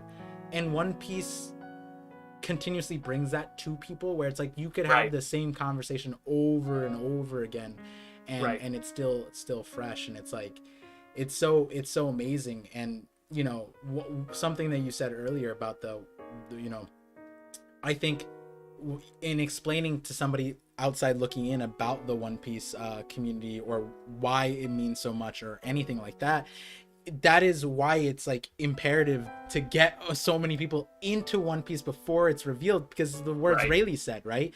You could know the ending, but it won't mean the same thing if you don't follow the journey, right? Luffy's journey is what will make the One Piece important, right? I can't even, I mean, for us, it won't even make sense that like, imagine hearing what the One Piece is out of context, right? How does that, what will that do for anybody? Will that make sense? Will it sound corny? Will it sound cheesy? Will it not make any sense? It probably won't make any sense.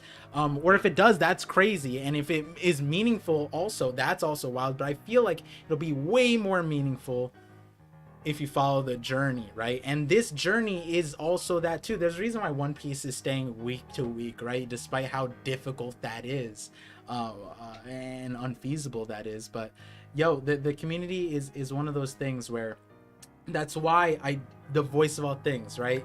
These, I call it, like, I had another thing where I go through the comments on previous videos and I call them poneglyphs, like poneglyph review, because like my videos are poneglyphs where someone who doesn't have One Piece knowledge, if they came onto my video, it would sound like gibberish. They would have no understanding of what I'm talking about, right? That's a good point. It's like a completely different language. And but then you hear all the voices and that's the comment section. So each video is a poneglyph. You have poneglyphs, I have poneglyphs, and we keep them on YouTube, but I also have them on Twitch, but I also have them on Spotify. So like, if you guys want to listen to this as a Spotify thing, it's up there as well. But you know, that's the way I see it, where the only way you can understand this conversation, if somebody wanted to decipher this conversation, watch One Piece. That's why I tell my wife. She's like, I want to know what you're talking about. I'm like, the only way is you gotta catch up. Like, you know, like if you're wondering why I'm, because you know, really quick thing, last week, March 28th, or earlier this week, 5 planets aligned. I don't know if you knew about that. They were visible to Earth, and apparently it's not that uncommon, but 5 planets aligned. It was Venus, Mars, Mercury, Jupiter, and Saturn, I believe. They all aligned. If that's the case, those are the Gorosei. But go ahead. Yeah, it was crazy. They aligned last week, and I was telling my wife, I was like, she's like, oh man, I didn't know you cared, because she's like astrology, whatever. I'm like, I don't care about this energy stuff right now. I care about this for One Piece. She's like, why? How does this? I was like, listen. Like, at the part where you're at, it won't make sense. It sounds crazy, but like anybody, if I made a short about this, every One Piece fan's like, what? Oda is God? He's cooking. Like, what is happening? Right? That's one of those things where it's like, this is something that, like, I'm also gonna make a video about those things where it's like when Wano exploded, right? And a lot of people thought there'd be a sky island, but like, you know, when volcanoes, oh, hold on, my mic fell because of the hockey, I guess. When when volcanoes explode, they create islands, right? And so like that was a very normal thing. When that chapter released of the volcano explosion in the Pacific, a new island was formed from a volcano explosion. It's like the craziest thing. When we talked about the dynamic energy, just like 3 weeks prior, we discovered it's feasible fusion. I forget what the right term is for it, but essentially fusion that's actually efficient, where we put power in and we get more power out than we put in, and that's crazy. We can change the world with just that, and so many things just line up, and it's like, yo, like if you don't feel these things as Oda's writing, you don't understand how Oda's just like somehow this madman that's just doing crazy things, right? Like it's so awesome. So with that, right, I hope you guys get a full scope, right? I think so many people wonder like what One Piece truly means to us, why we do this, why we talk. I can't get over it, right? Like we're just two dudes, different fonts. We had the similar backstories. We're just from like different islands at that point, right? Like legit.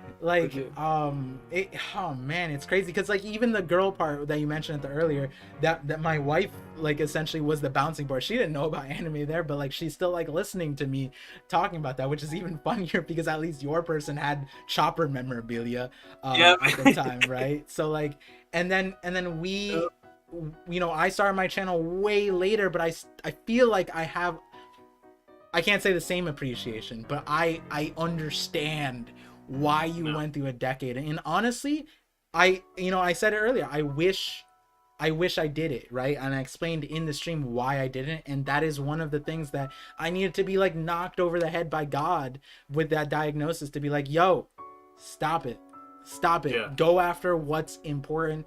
Happiness is important, but like you said, it's happiness isn't the easiest thing either. It's at the same time it's not the easiest thing, but it's also but it will be the most fulfilling. It will be. Right. And so that was the entire thing about this. We are doing this because it fulfills us. One Piece is fulfilling. If One Piece is, I imagine One Piece is fulfilling to a certain extent, but I have like a Discord where like I ask you guys to, if you guys make videos, doesn't even have to be One Piece, put it in there. I almost watch those more than I do about the One Piece thing, because I get burned out about One Piece sometimes, because as a creator we make so much about it. And I click on those things. Lord Vegeta knows, he had a stream, I tuned into that. It doesn't matter, whatever you guys do, share it. The One Piece community will support it. We have so many years together. Let's not take it for granted, because that's what this is for. It's what is Luffy doing? What is Shanks doing? He's supporting the dreams of people that are dope, and you guys are dope. That's what that is, right? So before we get to the super chats, well, there's one that I want to read out, and then finish off. But Ronnie William, oh my God, wait on, okay, $50 super chat, and there's more which I'll stay around for the rest of them. But $50 super chat. Ronnie Williams says, Par and Recon, One Piece community goats, by the way. So Chuck said Luffy versus Blackbeard. Luffy needs to grow more. Shanks saves and fights Blackbeard, loses. Buggy shows up to save the day. Then Luffy prepares for a serious fight with Blackbeard fight. Maybe a month time skip. Thoughts? Yo, I could see it. You know what I mean? Like Shanks losing to Blackbeard, but the way I've talked about it is like Shanks will give up his life for Buggy. I think like Buggy is one of those characters that like you don't understand the brotherhood that comes of being raised on a pirate ship, right? Like that's crazy. I don't know. No matter what differences you have, you argue every day with your brothers and sisters of whatever kind, whether blood or not. That's what Buggy is, right? Like he could look like a clown, but that's a clown that's your brother, right? Like, right. Yeah. So I could see that that's how Shanks ends the story. If it's at the hand of Blackbeard, I could see that. I appreciate that, Ronnie Williams, though. Definitely love the appreciation. You have any thoughts on that, Recon? Similar thoughts as you. At this point in the final saga, anything's possible. But especially the Blackbeard killing Shanks thing, that's such a major plausible thing that could take place. especially from what we're talking about earlier, and like if Shanks really is the mentor figure in classic fantasy, normally the mentor figure ends up dying for their disciple, for their student, and if that is to happen, who better than for Blackbeard? Because at this point, Blackbeard looks like he's collecting so many things just to make Luffy like wanna hit that man with the biggest Dawn Jet Gatling in the history of mankind, right? Like one for presumably Garp, one for Kobe, one for Ace, one for Shanks, where it really does feel like he's just collecting a whole bunch of bodies at this point on top of fruits. So if Shanks is good, now we got to see how it happens, because after this most recent chapter, we're gonna need a good old Blackbeard opportunistic crazy cash in Money in the Bank moment for him to catch Shanks off guard if he sees 10 seconds into the future. But I have full faith that Oda's going to be able, whatever he has in store for that is going to be incredible. But your thoughts on Shanks and Buggy resonate, because I do believe that's why we'll see Shanks alive at least until they reach Laugh Tale, because even if they don't necessarily get to see the One Piece, at least being around the vicinity, Shanks and Buggy can have that moment of whether Shanks dies around that area and Buggy catches word of it. That'll be like the first. We're gonna get to see Buggy's reaction to Shanks' death. Hypothetically speaking, if it happens, we're gonna see Buggy's reaction and Luffy's, because for Buggy, this is like Luffy's ace, right? He grew up with this dude. Yeah. They like, that is truly his best friend. And Luffy, of course, it's his mentor figure, it's his father figure. So it's like those two reactions are gonna hit to the point where Buggy is then going to have a completely different mentality coming off of that. So if Shanks does die, then I'm looking forward to seeing what that does to both of those characters, and how it propels them to make the decisions that they're gonna make following that. Because a Buggy at this point, it really does feel like he's going to make it to Laugh Tale. And if he makes it to Laugh Tale without Shanks, even though he wanted to make it there with him, that's going to be painful, man. So I want to see where Oda ends up taking that. But that was a great comment. Yeah, it's crazy how the joy resolve, and then on the flip side there's loss, and a sense of loss too, right? Like we both went through a sense of loss in stability in life, right? Like and that made us realize, like, yo, if life isn't going to be stable, we're going to be stable, right? So right. The lessons learned from loss are also really important, and so I feel like we could go for many days, and one, I just want to thank the chat, thank you guys for being here, thank you King Recon for staying as long as you did, having this conversation with me. This is my instinct about what would happen here ended up coming true in so many more ways than I could have ever thought of.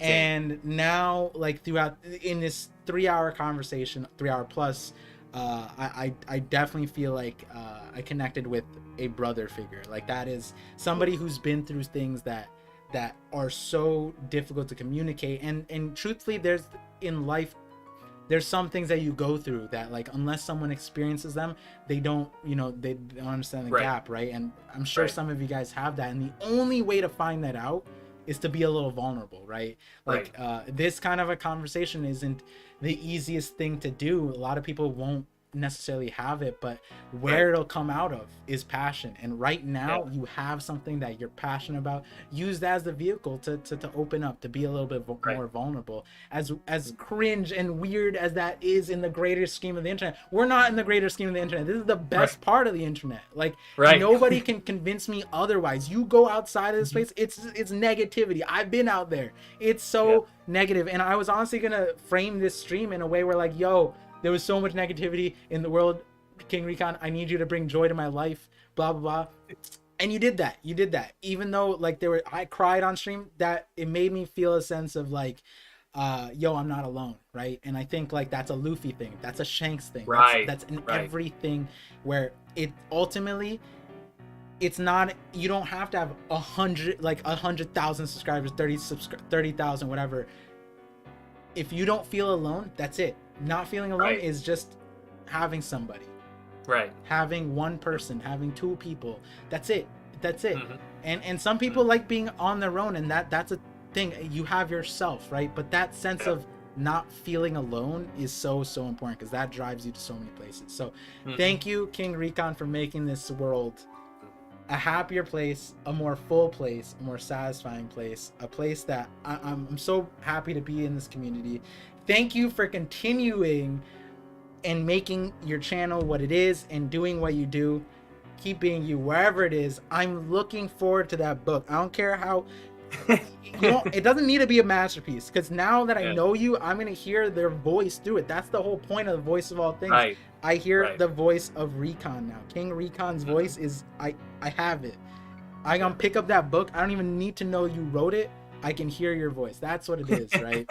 That's awesome. I appreciate that, man. Yeah. I really So do. so King Recon, if you wanna, you know, have your closing remarks, because now we're Yep. closing on 6:30. Go Yep. for it. So- Let them know. So part, like I said, I've been looking forward to this so much. Like, you have no idea.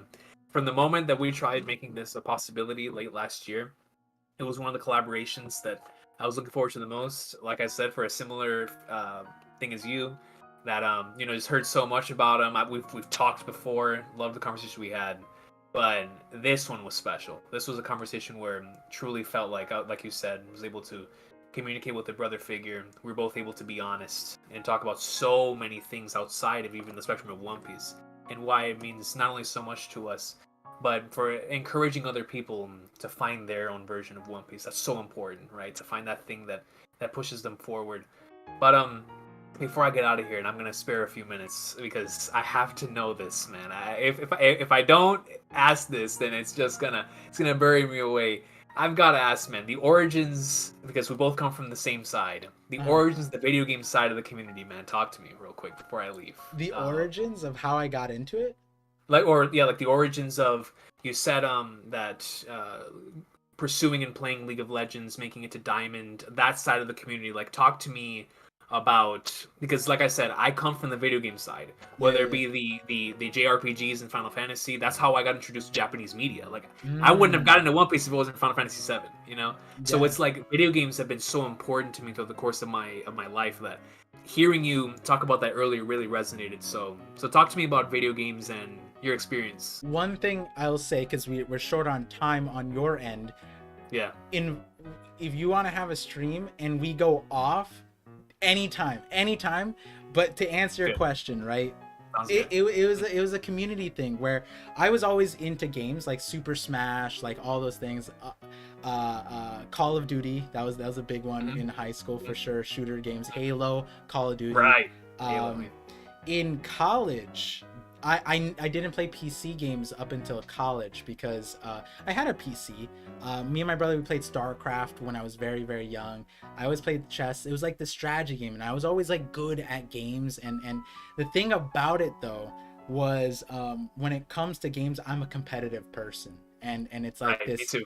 It's this thing where you know, like my wife will always say, like when we play like Mario Kart or something, she's like, can you let me win? I'm like, I'm literally, like, I'm trying not to try, right? Like, I'm just playing, and I'm sorry, you know what I mean? I feel that, yeah. And like when it comes to like Super Smash, it's like most people are casual. I went to tournaments, and like, you know, it was things like that where you know, competitive drive. And I played sports like soccer, always winning, going to tournaments, you know, always pursuing the highest level of whatever I did. And video games was one of the best ways to do that, where it's like, and my thing about video games is I not hate meta, but like I don't like doing whenever someone's like, oh, that's not meta, or this is what meta, this is what you should do. That's so hard. I run the opposite direction. So I made it Diamond 1 in League, playing like a character that everyone thought was garbage at the time, and then after I played it, then a bunch of people came on to the point where I'm still in like the Hall of Fame on Reddit for the character. It's Alawi.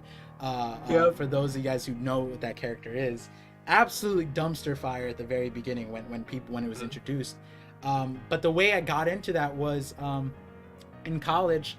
all my friends played League, and like these are friends that I just kind of like didn't you know, I met them through various like Diffie Q or physics or whatever, and we just we're homies, and then like then they started spending their time playing League, and I'm like, yo, do I play this? Like I heard people play this, but I never thought, I thought like that was a weird kind of thing, you know, like I don't know, isn't that too heavy? And then they introduced me into it, and then very quickly you know, they were lower elo than I was, but then once I played ranked, I shot up to diamond. And then it was another sad thing, but like then I had 3 accounts, and then so the other 3 accounts where one of them was I play with my friends, but then on those other accounts, unless I trolled, they all of them made it to diamond. I'm like, no, no.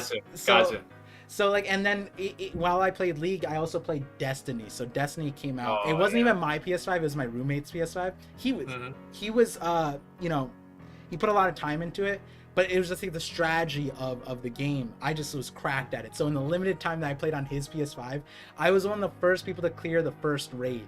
And yeah, and like they, nice. I forget what the company is, Infinity War, whatever. They, Ubisoft, I don't remember. You're talking about Bungie? So Bungie, there we go. They were patching Destiny, right? They patched something that I discovered. It was a farming thing in a cave, one of the first ones. And I was like, how did they find out? And I found out that the people that I was playing with were streaming. And I was like, these, like, first of all, I was like, what is streaming?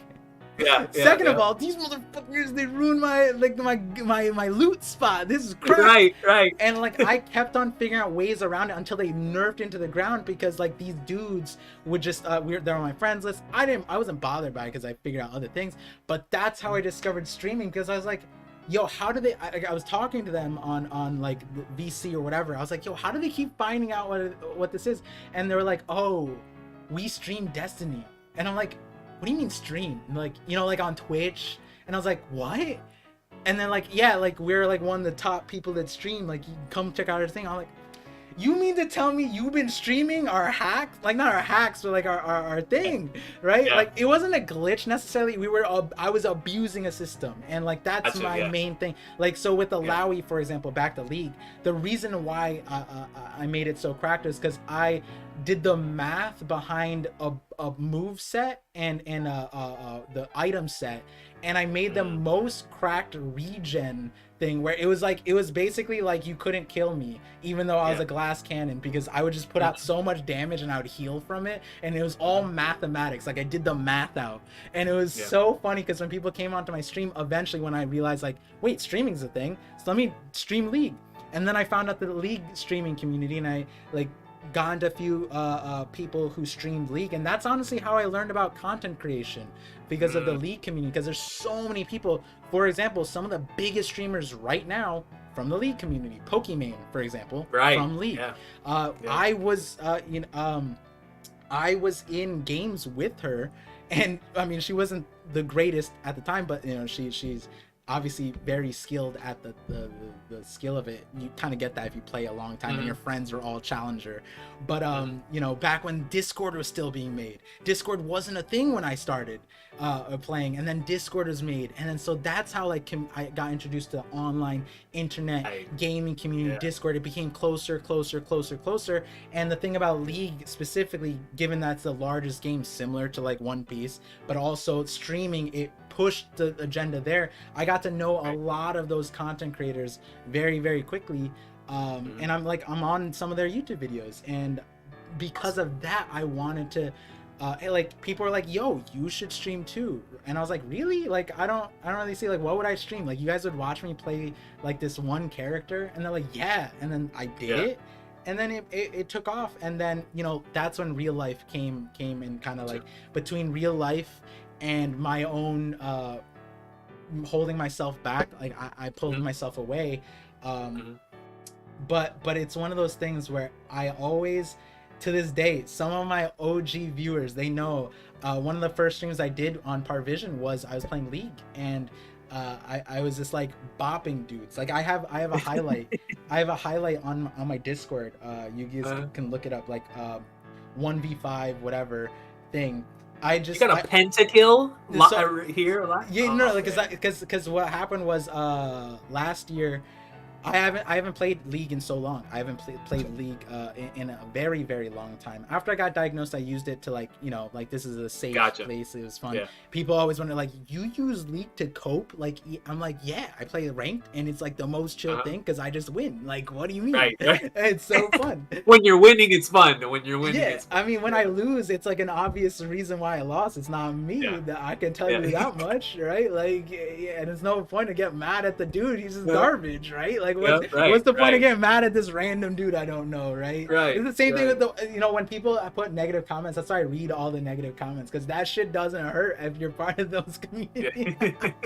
Yeah. So like, and one of my homies is actually in the Twitch chat. Like, we played Paladins. Basically, like collegiate teams were asking us if we wanted to be on one of their teams, and we were like basically about to graduate, so we didn't do it. But yeah, like the League community definitely was like it taught me a lot about content creation, grinding, doing something like, because I would play so much that I stopped liking League, and I was just like, wait, hold on, like a streaming the thing that I love, but like I also like it becomes boring, right? So it was a huge thing, and we could talk at lengths, but like the League community definitely taught me a bunch of things. I forgot what I was talking about before, but it was mad fun. No, dude, it resonates with me a lot because before I leave, because like I said, when I heard you talking about that in the Brago stream, I was like, nah, I've got to talk to him about it because my main, even to this day, the stuff I consume the most on both YouTube and Twitch are number one, book content, so like book reviews and writing and stuff of that nature, and then right next to it, like on the same level, is video game content. I can't tell you how many video game content creators I've been following years because I came from it, right? Like I still my heart is in the Call of Duty League, which was back in the day was MLG. You remember MLG, right? Mm-hmm. Like Halo 3 or Halo 2, Call of Duty 4, Modern Warfare 2. So that's where my heart is. And even now when they do the tournaments, and I'm big into fighting games too. So like right now they're doing Evo Japan. Right. Like in the background while I'm working, I'll put on Evo Japan. I gotta watch, man. I do the same thing. I have to, because the thing is, because we come from that, it's like that sense of community, dude. There is nothing like watching a hype Evo match or a hype like League match. Like even though I don't play League, I watch League because that's dope. Yeah. To me, I love the competition. I love the community aspect of it. So one of my friends was really into League. He was like, yo, you at the very least, because I know how you are, you at the very least have to watch tournaments. I watched one tournament, and I've watched every Worlds ever since. At the very least, very least, where I'll have it on the background, right? So for the major tournaments, no matter what game it is, I'll watch it, whether it's Evo or Worlds or the Call of Duty League or MLG. I can't get enough of it because that to me is like the ultimate sense of storytelling where whenever you see someone make it from losers bracket to the finals, there's nothing more hype than that in any game, in any sport, in nothing. So it's like, I remember a couple years ago and I think it was either Tekken or Street Fighter, where we saw someone go from losing in top 8 to winning at I believe it was Evo. It was like the most hype tournament win I had ever seen in my entire life. And I love that stuff, man. And so that's why I had to ask you. I was like, bro, if this man is a good brother of the video game community, I've got to ask him and know his origins because I love it. I love that stuff, man. Yo, I went to Worlds last year when it was in the States. Oh, nice. And Nice. And like a story there was that like in the entirety of the Worlds was the two people at the finals, like, right, there's Faker, which is like I played against Faker. I know Faker. One time. I know Faker. When he came to the States, back like the first time it was in the States, he was in one of my solo queue games, and we were both like, I was 9-0 and he was 8-0, and he was mid, I was top, and our bot lane was feeding, and he started testing out tech, and like he wanted to, he didn't really care because he was like, it'd be too hard to carry these dudes, so he just started 1v5ing, and then I started doing it, and so we both threw the game, and it was just him and me going at their team, going 1v5, and that was the funny thing I remember now is in my Discord last year, after like 7 years of not playing League, I was like, yo, let me see how it is. So one of the streamers who still plays it, Trick2G, I used to be on his stream a lot, which, if I might as well insert it here. This is why I also thought Jay was really funny. My my name, my username was D Legend, D1 Legend. So it was Oh, D1 gotcha. Legend. Yeah. So Gotcha. all of my Okay. accounts were essentially iterations of that. So then when I came into the community and JD Legend, I was like, he was the first person I saw. I was like, no way he has the same name. My wife was just like, Yeah. and I still have like my Twitch account is there, my league account there, and so I picked it up last year, and I went into the thing, and it's a fresh account. I can't do anything about that. I'm not gonna put the time into rank it. So I just played a game, and he facilitates subware games, which is like with subs, which is one of those community aspects. Like Trick2G is like King of Lightning, to give that a parallel. Yeah. Which is like incredible. Like the guy also does. It's like if you put Tekking and King of Lightning, Charity, that stuff. Like that guy does so much great stuff, and he's still doing it. And so I hopped in, and I obliterated everybody, and I was just like, and I posted the clips. I was like, I guess I still got it. And the people who played League was just like, yo, that was messed up. And I was like, what do you mean? Like, what? I don't know. It's been 7 years. You know what you did? You literally did what Shanks did in 1079. You haven't moved in years, and you divine departured all of the new generation. The clips are there. Like, literally, he's shoutcasting, and he's just like, who is this man? He forgot. He knows who I am because he has a 0% win rate against me, because when he plays top lane, I faced him maybe 5 times when we were in, like, Diamond. He never won against me. And the thing is, he made a new name for it, that character, because of me, and he still calls that character that name, and he made a whole guide on how to counter just because he had PTSD from facing me. But he's never won against me with that guide. So that's all fun. But yeah, that to me, like, games are so important, because to me it's the same thing what you said about arcs. I look at it the same way. I can learn so much about you just from your arc. Same thing with the game, what you play, how you play. If you play League and you tell me what you main, what role, I can, like, so many people have messaged me back about, like, yo, your life advice based off of League helped me out so much. I'm like, yeah, you just gotta think deeply about things. Like, sometimes you're just like, hey, like, if you gravitated towards this thing, that means you're good at macro management. You should go to this kind of thing, and like, that's like a support role, top role, jungle role, that kind of thing. It all goes in circles. Anything that you do is meaningful if you make it meaningful. If you true, like, a lot of people think that One Piece is a waste of time. Games is a waste of time. It's not if you make it meaningful. Right? Yep. I truly believe that having fun isn't a waste of time, especially when it comes to anything like you're saying, anything meaningful to you is not a waste of time. And bro, one more question. Let's just say me, getting into League, because I was this close. Because I've played a little bit every now and then, but I was almost dead serious on playing it after Arcane. Where I watched Arcane, and because of the storytelling in there, I was so addicted to that verse. I bought the Ruined King on PlayStation. Played that. And I can't wait for Riot Games' fighting game, because I'm more into fighting games than I am MOBAs. So I was like, when the fighting game comes out, I'm definitely playing. I love fighting games, so I'll be on that 110%. But so let's just say I tell you, I'm like, Par, I want my main to be Jinx, because Jinx is the main character, one of the main characters of Arcane. What would you tell me in terms of what you know about me based on that? Okay. One thing to back it up. This is I know even my wife, because she knows how much I love League. Her best friends, our best friends, we watched Arcane together. Their takeaway was like, yo, I want to play League. I'm like, no, absolutely not. Don't just let Arcane be a good part of your life and keep it that way. That's exactly what I was told. and the thing is, unless you are and you already are a part of the gaming world, so unless that is a part of your world, then but these people that were like, yo, Arcane makes me want to play League, absolutely not. Go back to playing Mario Kart. Like, don't come here. This is not the place for you, right? So because you don't know what Jinx, like, you haven't played Jinx, right?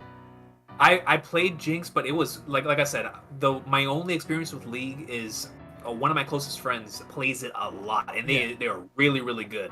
So like when they carry me, I'll get on the game and I'll be like, all right, let me test out a few characters, right? So like the only characters The only couple characters I remember using are Misfortune and Jinx. Like Misfortune, I remember using that character because of the Ruined King stuff, and Jinx I used for obvious reasons. So, and that was even before Arcane. I just thought the design was cool, and then big behind rocket launcher. So I was like, you know what, I'll use this character. So here's the thing. Okay, so both of those characters 80 carries, right? Misfortune throughout the years has become more versatile. She's one of the characters that I like to with.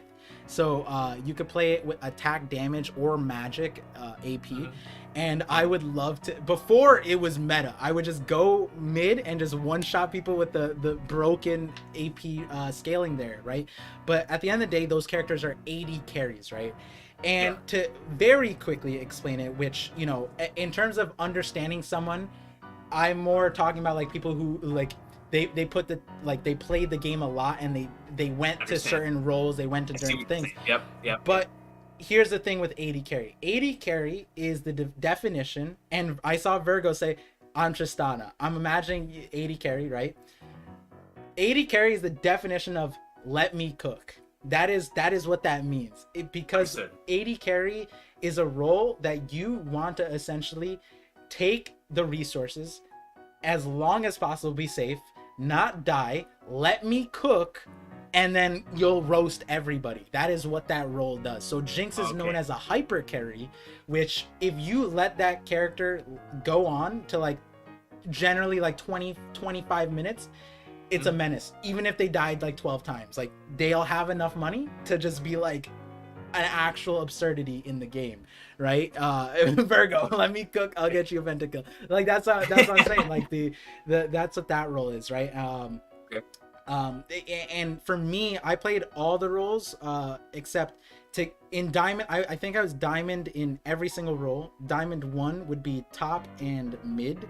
And so those two roles are kind of like more creative in my opinion, because the meta constantly switches and you kind of guide the meta with that. So like but it's harder. So like if you were to profile somebody, it would be off of their character rather than the role, because the role could be so, because assassin people, crackheads, absolutely crackheads. If your homie is an assassin player, crackhead. Like absolutely, I've known too many of them.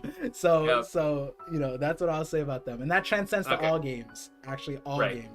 They're the type of dudes to, like, you know, you're playing Call of Duty, you're playing Overwatch. They're the guys that have like 15 deaths in one kill, and they're like, why isn't this happening? Because they're just running in, like, why am I not insta killing everything? Like, it's the craziest thing.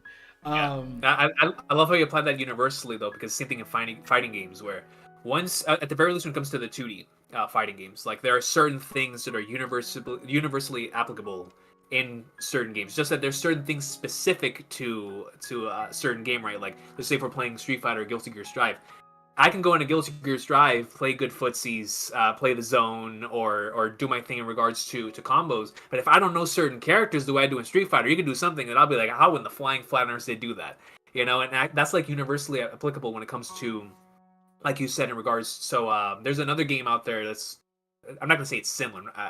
It's Smite, right? Like there's Smite. There's other games like that. So once you play one of them and you understand the top and mid and ADC, stuff of that nature, is it one of those things to where you believe you could apply that into another game as well? Oh, 1000%. League of Legends, especially League, is one of those games where when you get to a high enough elo, the thing about it is, like, the reason why I do well, right? I could pick up the game after 7 years, is game sense. It's not League, right? Like I played that game, I didn't know any of the items. Absolutely not. They reworked the item thing. I just like sort of knew some of the stuff. I didn't know any of the things.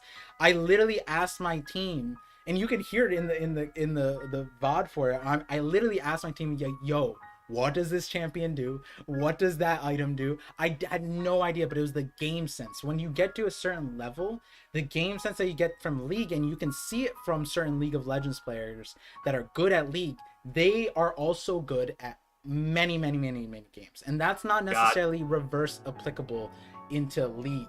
And Gotcha. that's why League of Legends is a game that is so broad, like One Piece. There's so many ways you can get into it and like it and enjoy it, because there's a character that resembles a different kind of a game style. There's a different meta that might appeal to you. And so for me, because I played it the many seasons that I did, and I was diamond all those times, like Destiny, it applied to Destiny. It applied to literally every single game that I played since. My friend knows, one of the things that when we played Paladins, for example, I didn't play FPS on PC at all. That was like my first FPS PC game. Every time it was console prior, because it was that, right? And so I'm not saying like I'm good at aiming, but the thing that he would say to all of his friends, because he would invite me to his groups that play like CSGO and Valorant and all those things. They're like, wait, he's never played FPS on PC? And then he's like, wait, how do you play with him? Why is he so good? And then but my friend was like, it's because Par has a crazy macro like vision. Like I can see like essentially when I play Paladins, I don't need to look at the map. Like I know where everybody is once I get familiar with the game. That's the same thing with League. Like timing's down. Like if someone died, I know where they are in 30 seconds, 40 seconds, a minute, 2 minutes. I know what they're doing, and if they're not doing that, they're either low elo or something really bad happened, and then I can just get an update from the mini map and understand, right? That's the same thing with the Paladins thing. So once if you can apply that, that's how I got good at League. I could play any character as long as I like have the sense of like I know where you're gonna be and I can counter you.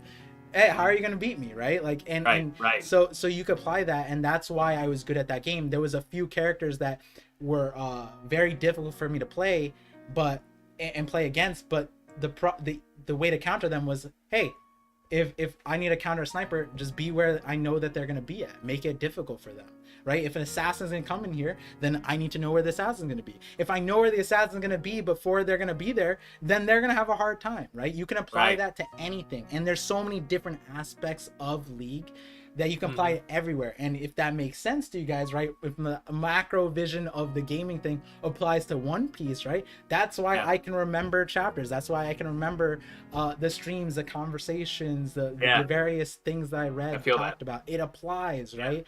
The value in memory, the value in that was my bread and butter. I honed that and made that like my superpower, and apply that to everything, right? And there's more than that, and I think that everybody has their own superpower, and how you discover it is super important, which is what we talked about, right? In the middle of the thing. If you follow your passion, no matter what it is, this is what I say to anybody. And you climb that mountain to the top of that passion, you are like, think about it like Mihawk, Zoro, world's greatest swordsman. That's not the Pirate King, but you climbed a peak that now you can see the rest of the world from the top of that, and you can understand, right? What does Mihawk say in B.D.A? He says to Luffy, like, the Pirate King's path is more treacherous than my own. How can he say that? It's because he's at the top. He has insight, right? So no matter what you do, just strive to be the best. And if you're going to be the best at something, be the best at something that you love. And that's going to pay dividends. You're going to apply that to everything. I promise. I promise, 100%. Dude, Par, this has been one of my favorite streams I've ever done. This was so much fun. And the next time that we speak, it's got to be either on your Twitch or on a game or something, because we gotta play something, or during like an Evo or something, we can commentate. You know what I mean? I'm down for anything. You feel me? Like I would love to do that. So. Oh man, we did that for Worlds last time. I haven't played and I barely know, but I commentated and I predicted the outcome. So the people who were in that, they're like, "Yo, how did he doesn't know the game?" Like some of the people knew the game, but every single time I knew exactly how the game would go. That's awesome. And I was commentating it, and man, now I know. Now I know. Next time, I got that. 100%. Yeah. Invite me in there and we'll have fun, because I appreciate listening to you, because as you were speaking, I was kind of applying that from a writing standpoint too. Because like you said, that's something universally applicable to anything else. So once again, Par, man, this has been a pleasure. Honestly, like I said, one of my favorite streams I have ever done. It was a ton of fun, and I look forward to the next time we can meet, bro. Seriously. 100%. Take it easy, King Recon. We'll see each other soon for sure. I love this. Yes, sir. And yo, guys, go check out King Recon's channel. Go show him some love. We'll be there. Wish you the best. Absolutely. Yo, I appreciate y'all so much. Good brother Par here, man. He's the best. And like I said, the next time that you'll see us, we might be official esports commentators. So Yo, that should be I'm a lot of fun. down. Yo, there's so much. I started an esports play-by-play website back Oh, in that's the cool. day. Yeah, it was That's crazy. cool. We'll talk about that another day. Yeah, we'll talk about it. Yeah, I got you. But all right, man. Take care. Later. Everybody in the Later. comment section, have a good one. Take care. Love y'all. And I will see y'all for more One Piece next week. A lot of greatness incoming. And once again, main topic, main takeaway, chase your dreams no matter what it is. And as long as you keep going down that route, no matter how difficult it is, I promise you it'll be satisfying. Because what you learn on that journey, no matter what the result is going to be more valuable than if you never went on that journey to begin with. So I will see y'all. Take care. One Piece is greatness. Hashtag I love ParVision. Yo, that hashtag that started randomly is one of the funniest things. So there are some super chats I gotta get to. It's crazy because these are the streams that, man, like the last one was a Joy Boy. It wasn't a stream, but I had a call with him, right? And you know, these are the conversations that keep me going, right? Like that some people were commenting a few weeks back like, yo, Par's putting out so many videos, like this grind, I respect it. Some people even said like, yo, I need to keep up, like I need to do this in my own life. And if I were to give an explanation why, it's this, right? Like it's being able to have this conversation. Meeting King Recon, oh man, it's like I wish I talked to him sooner, but I'm also glad it happened this way. Randy coming through. Shout outs to that, to the Theory for Theory earlier with Dax. You guys came up with a I was gonna say a Frankenstein theory. Frankenstein's pretty powerful, so it's not slandering, right? An ores. Ooh, an ores theory. That's a good level theory. Which you guys should check out for sure. We're gonna get through these super chats. I just wanna talk to you guys real quick. The coach. Yo, now I know why he's called the coach, right? I know why that's his epithet. Yo, King Recon, his epithet is the coach. Wait, that's one of the sickest epithets. Like if he was a One Piece pirate, if there was like the coach, yo, wait a second, that's a dope one. We just figured out the One Piece, no big deal. Yo, I left a little bit early, but I saw you guys cooking. When I left, you know, it was more along the lines of trust the process, which I'm all for trusting the process. But since Randy's saying you figured out the One Piece, yo, that means it was a creme brulee. It was a souffle. You know what I mean? Par, you talk about that game like my buddy would do number crunching on his characters in COH. What's COH? Cool. Yeah, no, that's what I would do. You know, like because math. You know, me and math is a completely different relationship than what most people have. But it's just kind of like a second sense. I just kind of go with that. Virgo, you so late. Yeah, I'm late to the community. You know, I'm late to you know, making a channel. I'm late to a lot of things. But hey, that should be a testament to anything. Dax said it too on his stream with Randy, where it's essentially like, yo, Dax made his channels like what 7 months ago. He's at 20k.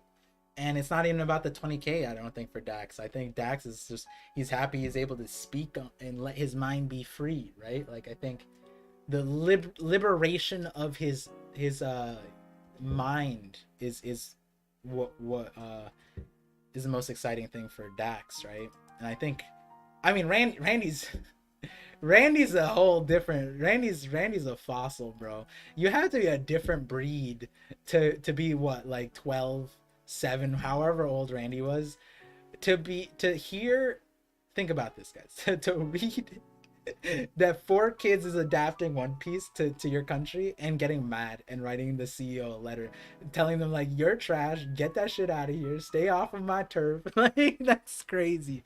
But like, yo, like Randy knows too. Randy 100% knows. Randy knows more than anybody. there's a certain gravitational pull towards passion. Passion makes you do some crazy things. We'll say that. Friend Harper, $10 super chat says, "Here's to you and King Recon. This stream was amazing. It has been great value to me. Keep up the good work. Great work. Good work." I misread that. Friend Harper, I'm glad you joined the community when you did. You know, better late than never, but also it feels like it's being it's the meaning is not lost for sure. I read through this comment. Mid laners are psycho. That's funny. I'm sorry, I had to read that real quick. I'm gonna read through all the super chats, but and then this one, Anthony's Crew $5 says, "Par, what are the chances they add aura to Gear 5? That would be very bad. I'm praying they don't. What do you think about it?" I think there's going to be a lot of aura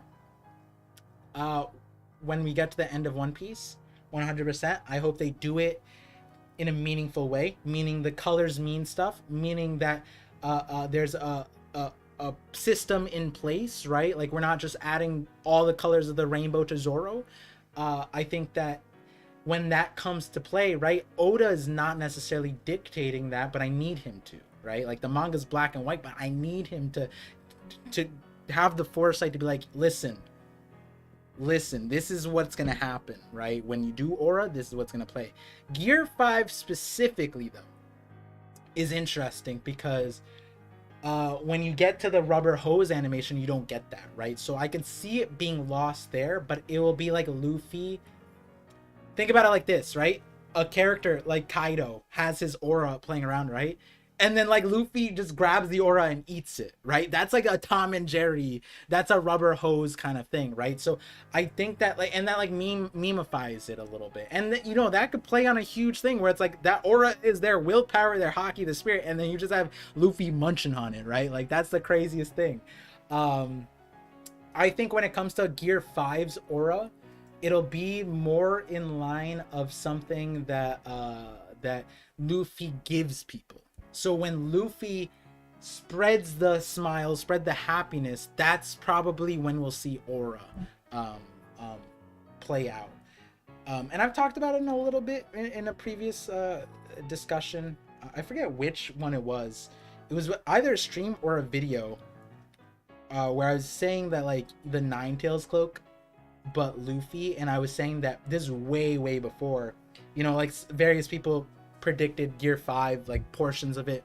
My portion of it was and I was just like on TikTok at the time, was that I thought that Luffy would be able to rubberize other people, but I didn't think about it in the line of context as Kaido, because like when he punched through Kaido, like does that hurt? We don't know. But when I thought about it, I was like, yo, what if all of Luffy's friends were rubber? They would all be able to understand him so much better. So like if Luffy could spread his ability and rubberize all of his homies, 1, they're safe, they're durable, and 3, they'll be able to understand why Luffy's a crackhead, right? Like that's what I wanted from it. And maybe we do get that, right? But you know, the first part is making Kaido understand what it means to be Monkey D. Luffy, right? That's what that means. You made me want to play League. Damn, yo, that wasn't intentional, but I do want to play League. The only reason why I don't is because if there is a hiatus on this channel, the first thing that you guys should do, is, and all my accounts are on my Discord. Check my match history. If I disappear, it's either because of my kid or it's because of, I mean at this point my kid's here, so I'm not disappearing for that. But if League ever comes back, yo, it's over. You'll see me on my other account. If you go live on League tonight, you'll ruin my algorithm, so hard pass.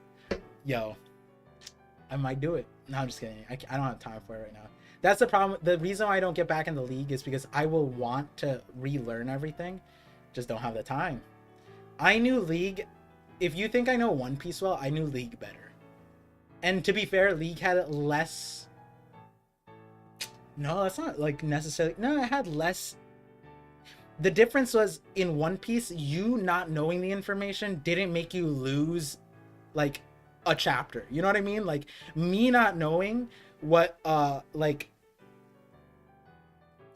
Big Mom's 84th child's name is didn't hurt me on a chapter, right? Versus in League, that missing information could hurt you, right? Like that's kind of how it is. That is the difference there. So you kind of had to learn about it.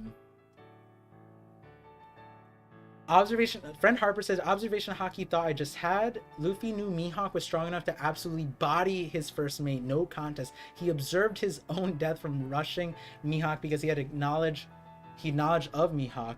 Like Shanks reading up on Kid, making him be able to see the future of conflict.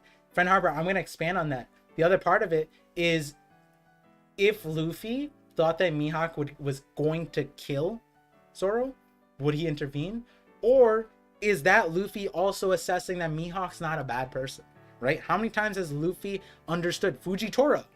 Understood, not a bad person. Didn't want to fight him, right? If he didn't sense a killing intent from Mihawk, might make sense why he didn't interrupt him, right? Could make a lot of sense. Also, great discussion the other day on Cole's stream channel. Was that your first time talking to Recon a couple days ago? No, we talked the first Reverie a little bit, and then we talked one other time, but not as much as we did on Cole's thing, for sure. We didn't. Other than that, like bits and pieces in our DMs, but nothing much. Just looking for that one-on-one. Yeah, that's the voice of all things. I like having that one-on-one. You know, usually when it comes to these things, it's like understanding somebody, right, through One Piece. Most people would think that me, Brago, Jay, you, we're all like super different, but like there's a bridge. You just gotta find it. You just gotta be willing to listen, right? I know me and Jay had a heavy episode, for sure. That was a good one. And this one was something that I've always wanted to prepare for, because I just had a sixth sense, obviously, even before Jay, even before all the rumors about King Recon, and yo, the fact that we have the same backstory, different font is crazy to me. That is so wild. Like from the health stuff, from the gaming stuff, like it's like, huh? And then the writing stuff, like honestly, I want to talk about it with him for sure. Watch some of the you and Jay's episode, was good for sure. Yeah, that one's a favorite. This one's definitely a favorite one. I liked what King Recon said about the he's gonna tell his grandchildren about this, and like, yo, what, if you really want to understand One Piece, you gotta, you know, he didn't use that accent, but you gotta check out my conversation with ParVision. Who's ParVision? Blah blah. ParVision, it's gamer sense. Yeah, observation hockey. This stream has been an you know that I connected mad hard when I cried. I've talked, you guys, 3-Day knows, I've talked about the music too. Jeez Louise, bro. But like, you guys know, I've talked about my health stuff more explicitly, even my parent stuff on other things with Jay in various episodes. Never had to like get up and stop. That was crazy. I want to be on one day. I want to share philosophy using One Piece as a medium. It's amazing to me how well I can see so many different philosophies are at play at One Piece, like egoism and altruism. 100%, Fran Harper, 100%. We'll definitely line that up for sure. Yeah, that's a thing that eventually, right, talking to the viewers, right, like getting to know them, and essentially that's what it is. Like Dax was a viewer, made a channel, and here it is. And you know, I explained why the channel thing was a thing prior, but like, yo, I'm expecting everybody at one point to make at least a One Piece video, one Piece video, at least one. If you're here watching creators do this every week for years, one video isn't a hard ask, and I'm asking that on behalf of Oda, because I want Oda to enjoy, to understand every aspect of what he made, because he can't right now. Once he's done, then he will. I'm sure of it. One day, maybe he gives a break, but I see it. Let me get through some of the super chats, and I'll come back to the thing, because I want to just get through the super chats so I don't miss things. Let me see. I think I got through a lot of them. Mr. Rashida asked thoughts on covering other manga. That's a great question, because One Punch Man is happening. One Punch Man is happening. I talked to another creator, Zonin, who believes that I should do that, and it pushed me heavily to do that. Larry from that One Piece talk, a lot of people in the community. I think One Punch Man is the one that I would do in terms of content, in terms of wanting to make content, because that's what I've been told. But in terms of covering other manga, Vinland Saga. That is the one that I'm currently current. Hidden Island, if you guys don't know, the Hidden Island is catching up to Vinland. Started from the very beginning because he didn't know about Vinland. Every Mondays, one of my favorite streams, streaming Vinland. I'm thinking that once he's current, I might start reading Vinland then, and then maybe I stream it, maybe I cover it. I don't know. All of that stuff hinges on my time. One of the things that a lot of you guys don't know is, I mentioned it, I have a separate nonprofit that me and my wife put a little bit of a break on because, you know, we got approval. Usually after approval of 501c3 status, you like grant finding, all stuff. A lot of life happened. It was like we made it to plateau. It was fine, and then, you know, our son came out. Let's take a breather. And so I've been reviving that thing, and I've been making content for them. So for that channel, it's a lot really been going really well. So if you guys have been like, yo, Par's making a lot of content, I'm also doing historical content elsewhere. And I'm gonna be doing science stuff on my third channel here very soon, and it all hinges on time. I'm gonna be making enough time very, very soon, hopefully. But yeah, shouts to that. Thank you for that super chat. Let me see. Muba became a member. That's one, a new name. Two, Muba, if you're still here or if you listen to this VOD, I need to see you. Like, the thing is, when a member signs on and they become a visionary pirate, which I don't know what tier, whatever tier, grateful. When a name that I don't know signs on as a visionary pirate, I'm like, what made you become a member? I want to know. And because, like, I haven't seen that name on at least from memory, on any of my videos, and I remember a lot of the comment names, and so for all of you guys who, you know, who while out in those comment sections, just know I see that. Shout outs to all you guys who helped me boost the algorithm though. Umbrella specifically, shout outs to Umbrella. Always Nami X or Dad Vision clapping cheeks. Someone else does, I think their name is Algorithm. Their YouTube name is Algorithm, and they always comment Nami X Luffy GG. That's what they do.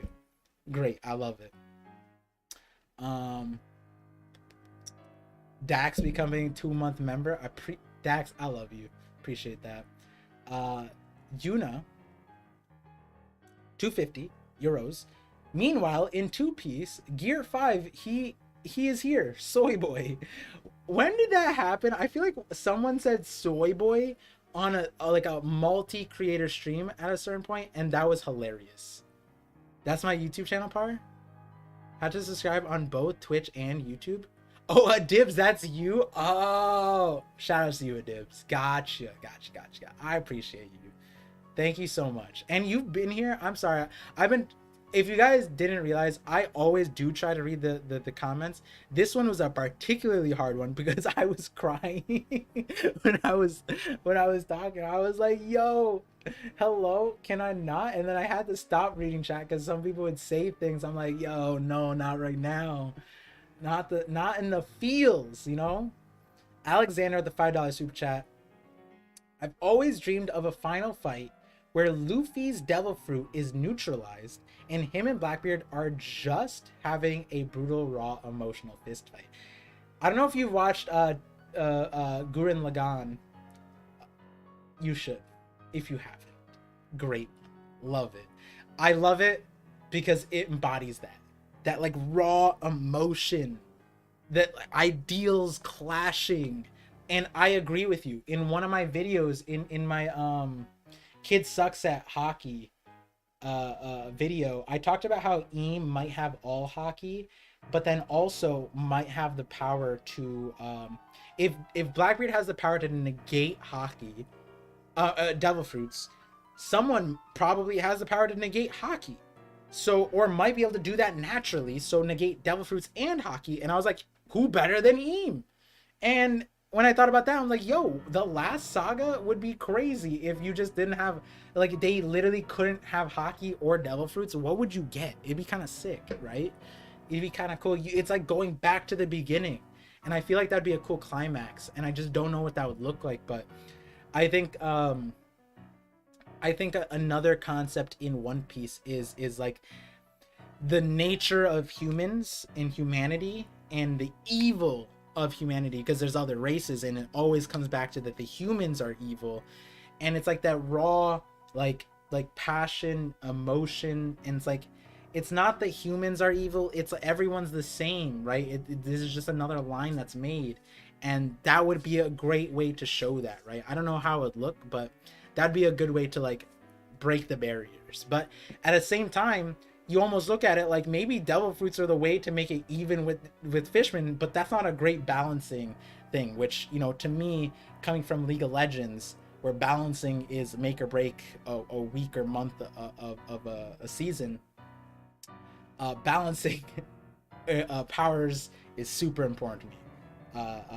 100%. If you guys go, here's a tidbit. If you watch my very first video, I wish that thing still comes true.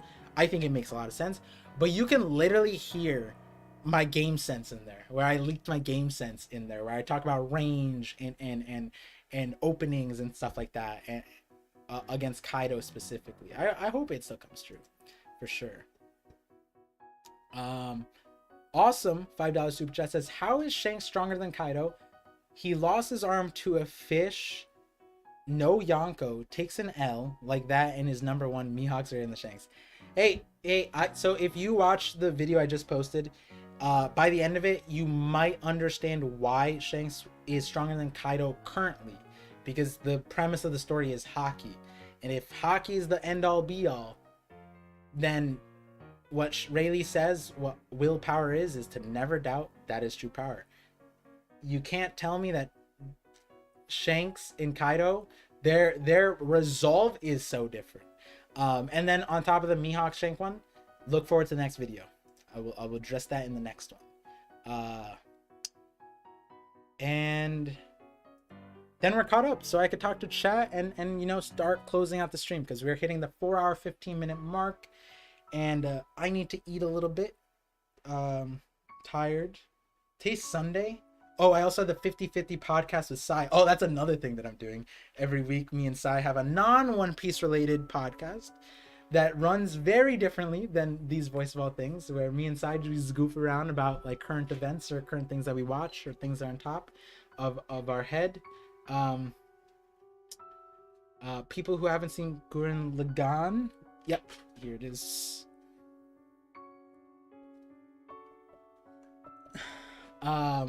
Sorry, we're good now. 6 months, that doesn't feel right. Wait, what? 6 months?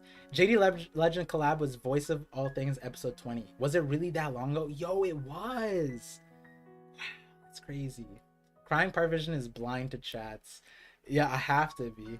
Collab with Jay, Heart of a Legend. Yeah. Par, don't appreciate me. I'm living off the Vision welfare system. Don't say that, Dax. Don't say that. I've been gifted all my memberships. Oh, I mean, whatever it is, you're here. We love it. We love you here. That's a testament to that, right? Let's see. Not a fan of Nevgate, Gear 5, or Hockey. Oh, like at the end of the series that they're not, it's not there. I think it would be there. I think it wouldn't be something that we don't see the peaks of, right? Like we see the upper echelons, right? But then the thing about when you get to like, if I were to paint this picture, right? You have two characters that are god levels, right? And I talked about this in my one of my Eve videos where Nami's laying, or Luffy's Gear 5 Luffy's laying on Nami. I forget the title of it. The true power, Eames true power, the real name of the ancient kingdom, one of those things, right? When you get to that level of it, especially in fiction, where it's like two gods who are equal, and they have like relevant powers to each other, and they're relative to each other. If it's that level, then them fighting with or without the powers is essentially the same thing, right? Like the only thing that changes is if you want to focus on the colors, the flashing lights behind it, and what they create, or the ideals that they're pushing, right? And that's where One Piece is interesting, because One Piece is more of an ideal show rather than like a Dragon Ball Z type of thing where it's more of a flashing light kind of color, where the Tournament of Power in the anime did a great thing where uh Jiren, not to spoil it, it's been a long time, where he's just like, is universe 7 the universe of trust? I'm like, I mean, that's like, that's going a little bit far. It's not necessarily trust, but like, yeah, cool, that's a good synthesis, that's an ideal thing, right? All the other universes didn't have trust, but they did. But like, I get it, I get what they were trying to do, right? But like, at the end of the day, the majority of it is the flashing lights and colors, right?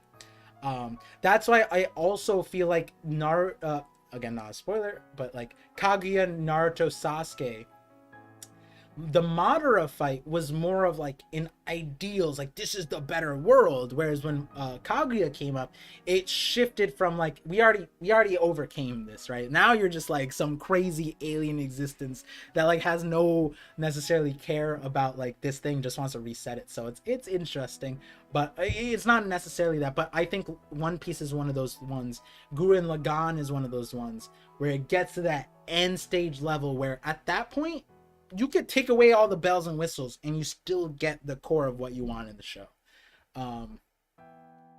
I'll follow your math as soon as I can, bro. Virgo T. Oh, hang out. Oh, Virgo, appreciate you. We'll get that league thing going on. I'm excited. If you're an 80 carry, I've been needing an 80 carry. Most of the people I know aren't 80 carry people, 80 carry minded. Dax says, "Don't let the podcast fool you. It's a Beyblade podcast, the 50/50. There's a thematic where we're bringing up Beyblade. There's an agenda there." Friend Harper says, "Yes, Luffy would punch you in the face even if he lost Hockey and Devil Fruits 100%. I mean, think the Vivi part, right? Vivi doesn't need Hockey or Devil Fruit to get punched in the face, right? Like, she needed to be taught somehow, and Luffy only had one mode of communication at the time, right? That's the importance of communication. We think about cavemen as like these barbarians who just hit each other all day, battle each other.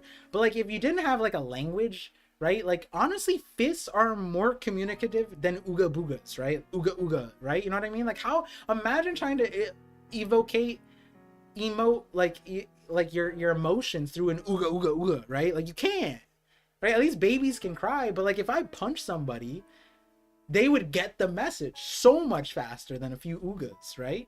And then it's like, after the punch hurt, like, you know what I mean, a few times, it's like, hey sir, can we talk about it real quick? There has to be a way where like you don't have to hit me for me to understand you. And that's probably how language was born. When you really boil it down, it probably came from like a frustration of not wanting to be hit, right?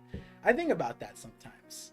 Approval and disapproval through a punch. Yeah, exactly, right? Like if you showed a home to your friends and then they punched you, maybe like we pound each other and that's a good thing. But if they hit you in the face, maybe they didn't like your house and maybe that's how they communicate, right? Like Luffy did that with Vivi, right? It's not necessarily like he hits people kind of thing. It's a good one.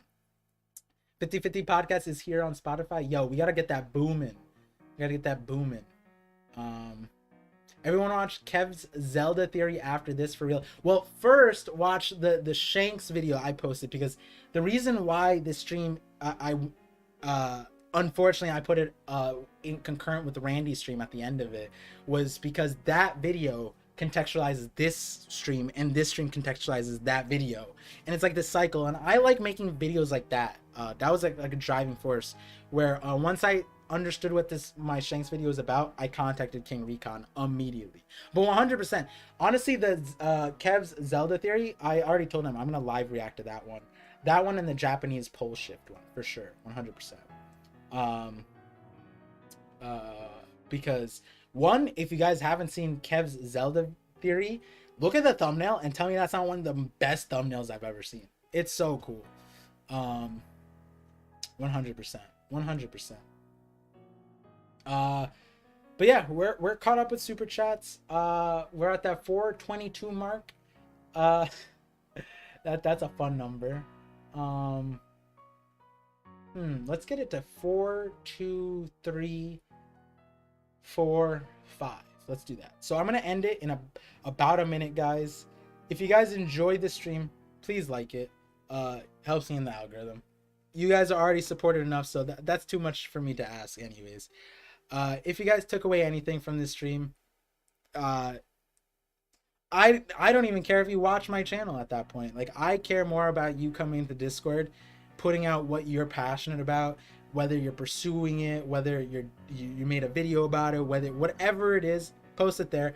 I'm trying to be active in the Discord, but like, it's one of those things where it's like I'll go back to, and that's probably the first place I'll go to. People already know. I already responded to health, gym, like all those other extra ones, for sure. 50/50 podcast, I respond to those 1000%. I appreciate you guys 100%. Make sure to show King Recon, oh god, sorry, make sure to show King Recon that love too. He just broke the 20k mark, and you know, looking to see, for me, it's like I want to see King Recon above my channel. I want to see King Recon be the face of the community. Like, when One Piece ends and King Recon is one of those people that like people remember, people say like, oh, you should watch that channel, that is a mission accomplished for me, for sure. I care about your health, ParVision. You barely sleep. Yeah. So truth be told, I didn't sleep before this this call. I will be eating and then sleeping and then working again afterwards. So 1000%. Went over the time thing, so now we're gonna go to 4242, so 10 seconds. There's gonna be like 4 Shanks video. Go watch that Shanks video. There's a Mihawk versus Shanks video coming up, Elemental Hockey video after that. Then there's the Godfather Shanks part 2, interesting one. I don't know if you guys, the Guardfather Shanks, interesting one. And then that's the Shanks agenda right now. Beyond that, I have so many other videos. There's like 4 EAM videos I need to make. I have thumbnails commissioned for them. Oh, you guys don't understand how crazy it is when Oda just drops a chapter and then you just want to make 5 videos, right? Every month, oh man, I'm extending. Every month, I end the month with 5 videos I wanted to make and didn't make. And hopefully I get to an efficiency point where I can do it. So cheer me on, guys. Wish me the best, because if I can make it, there's at least 2 more Shanks videos this week. And I want that done so that I can talk about other things. All right, I'm done now. I'm done now. Thank you, guys. See you guys on the 10th 50/50 podcast. Live reaction probably on Twitch. If you guys don't follow Twitch, go follow there, because I do random streams. I did a random stream last week. It was a lot of fun. We ended up reacting to something. I forget what it was. 1080 live reaction Thursday. More videos, more conversations, Sundays, whatever it is. Join the Discord, subscribe. Peace out, guys. Take care of yourselves. And be passionate about yourselves. If there's something you can be passionate about, yourself. Minimum yourself. Love yourself. Care about yourself.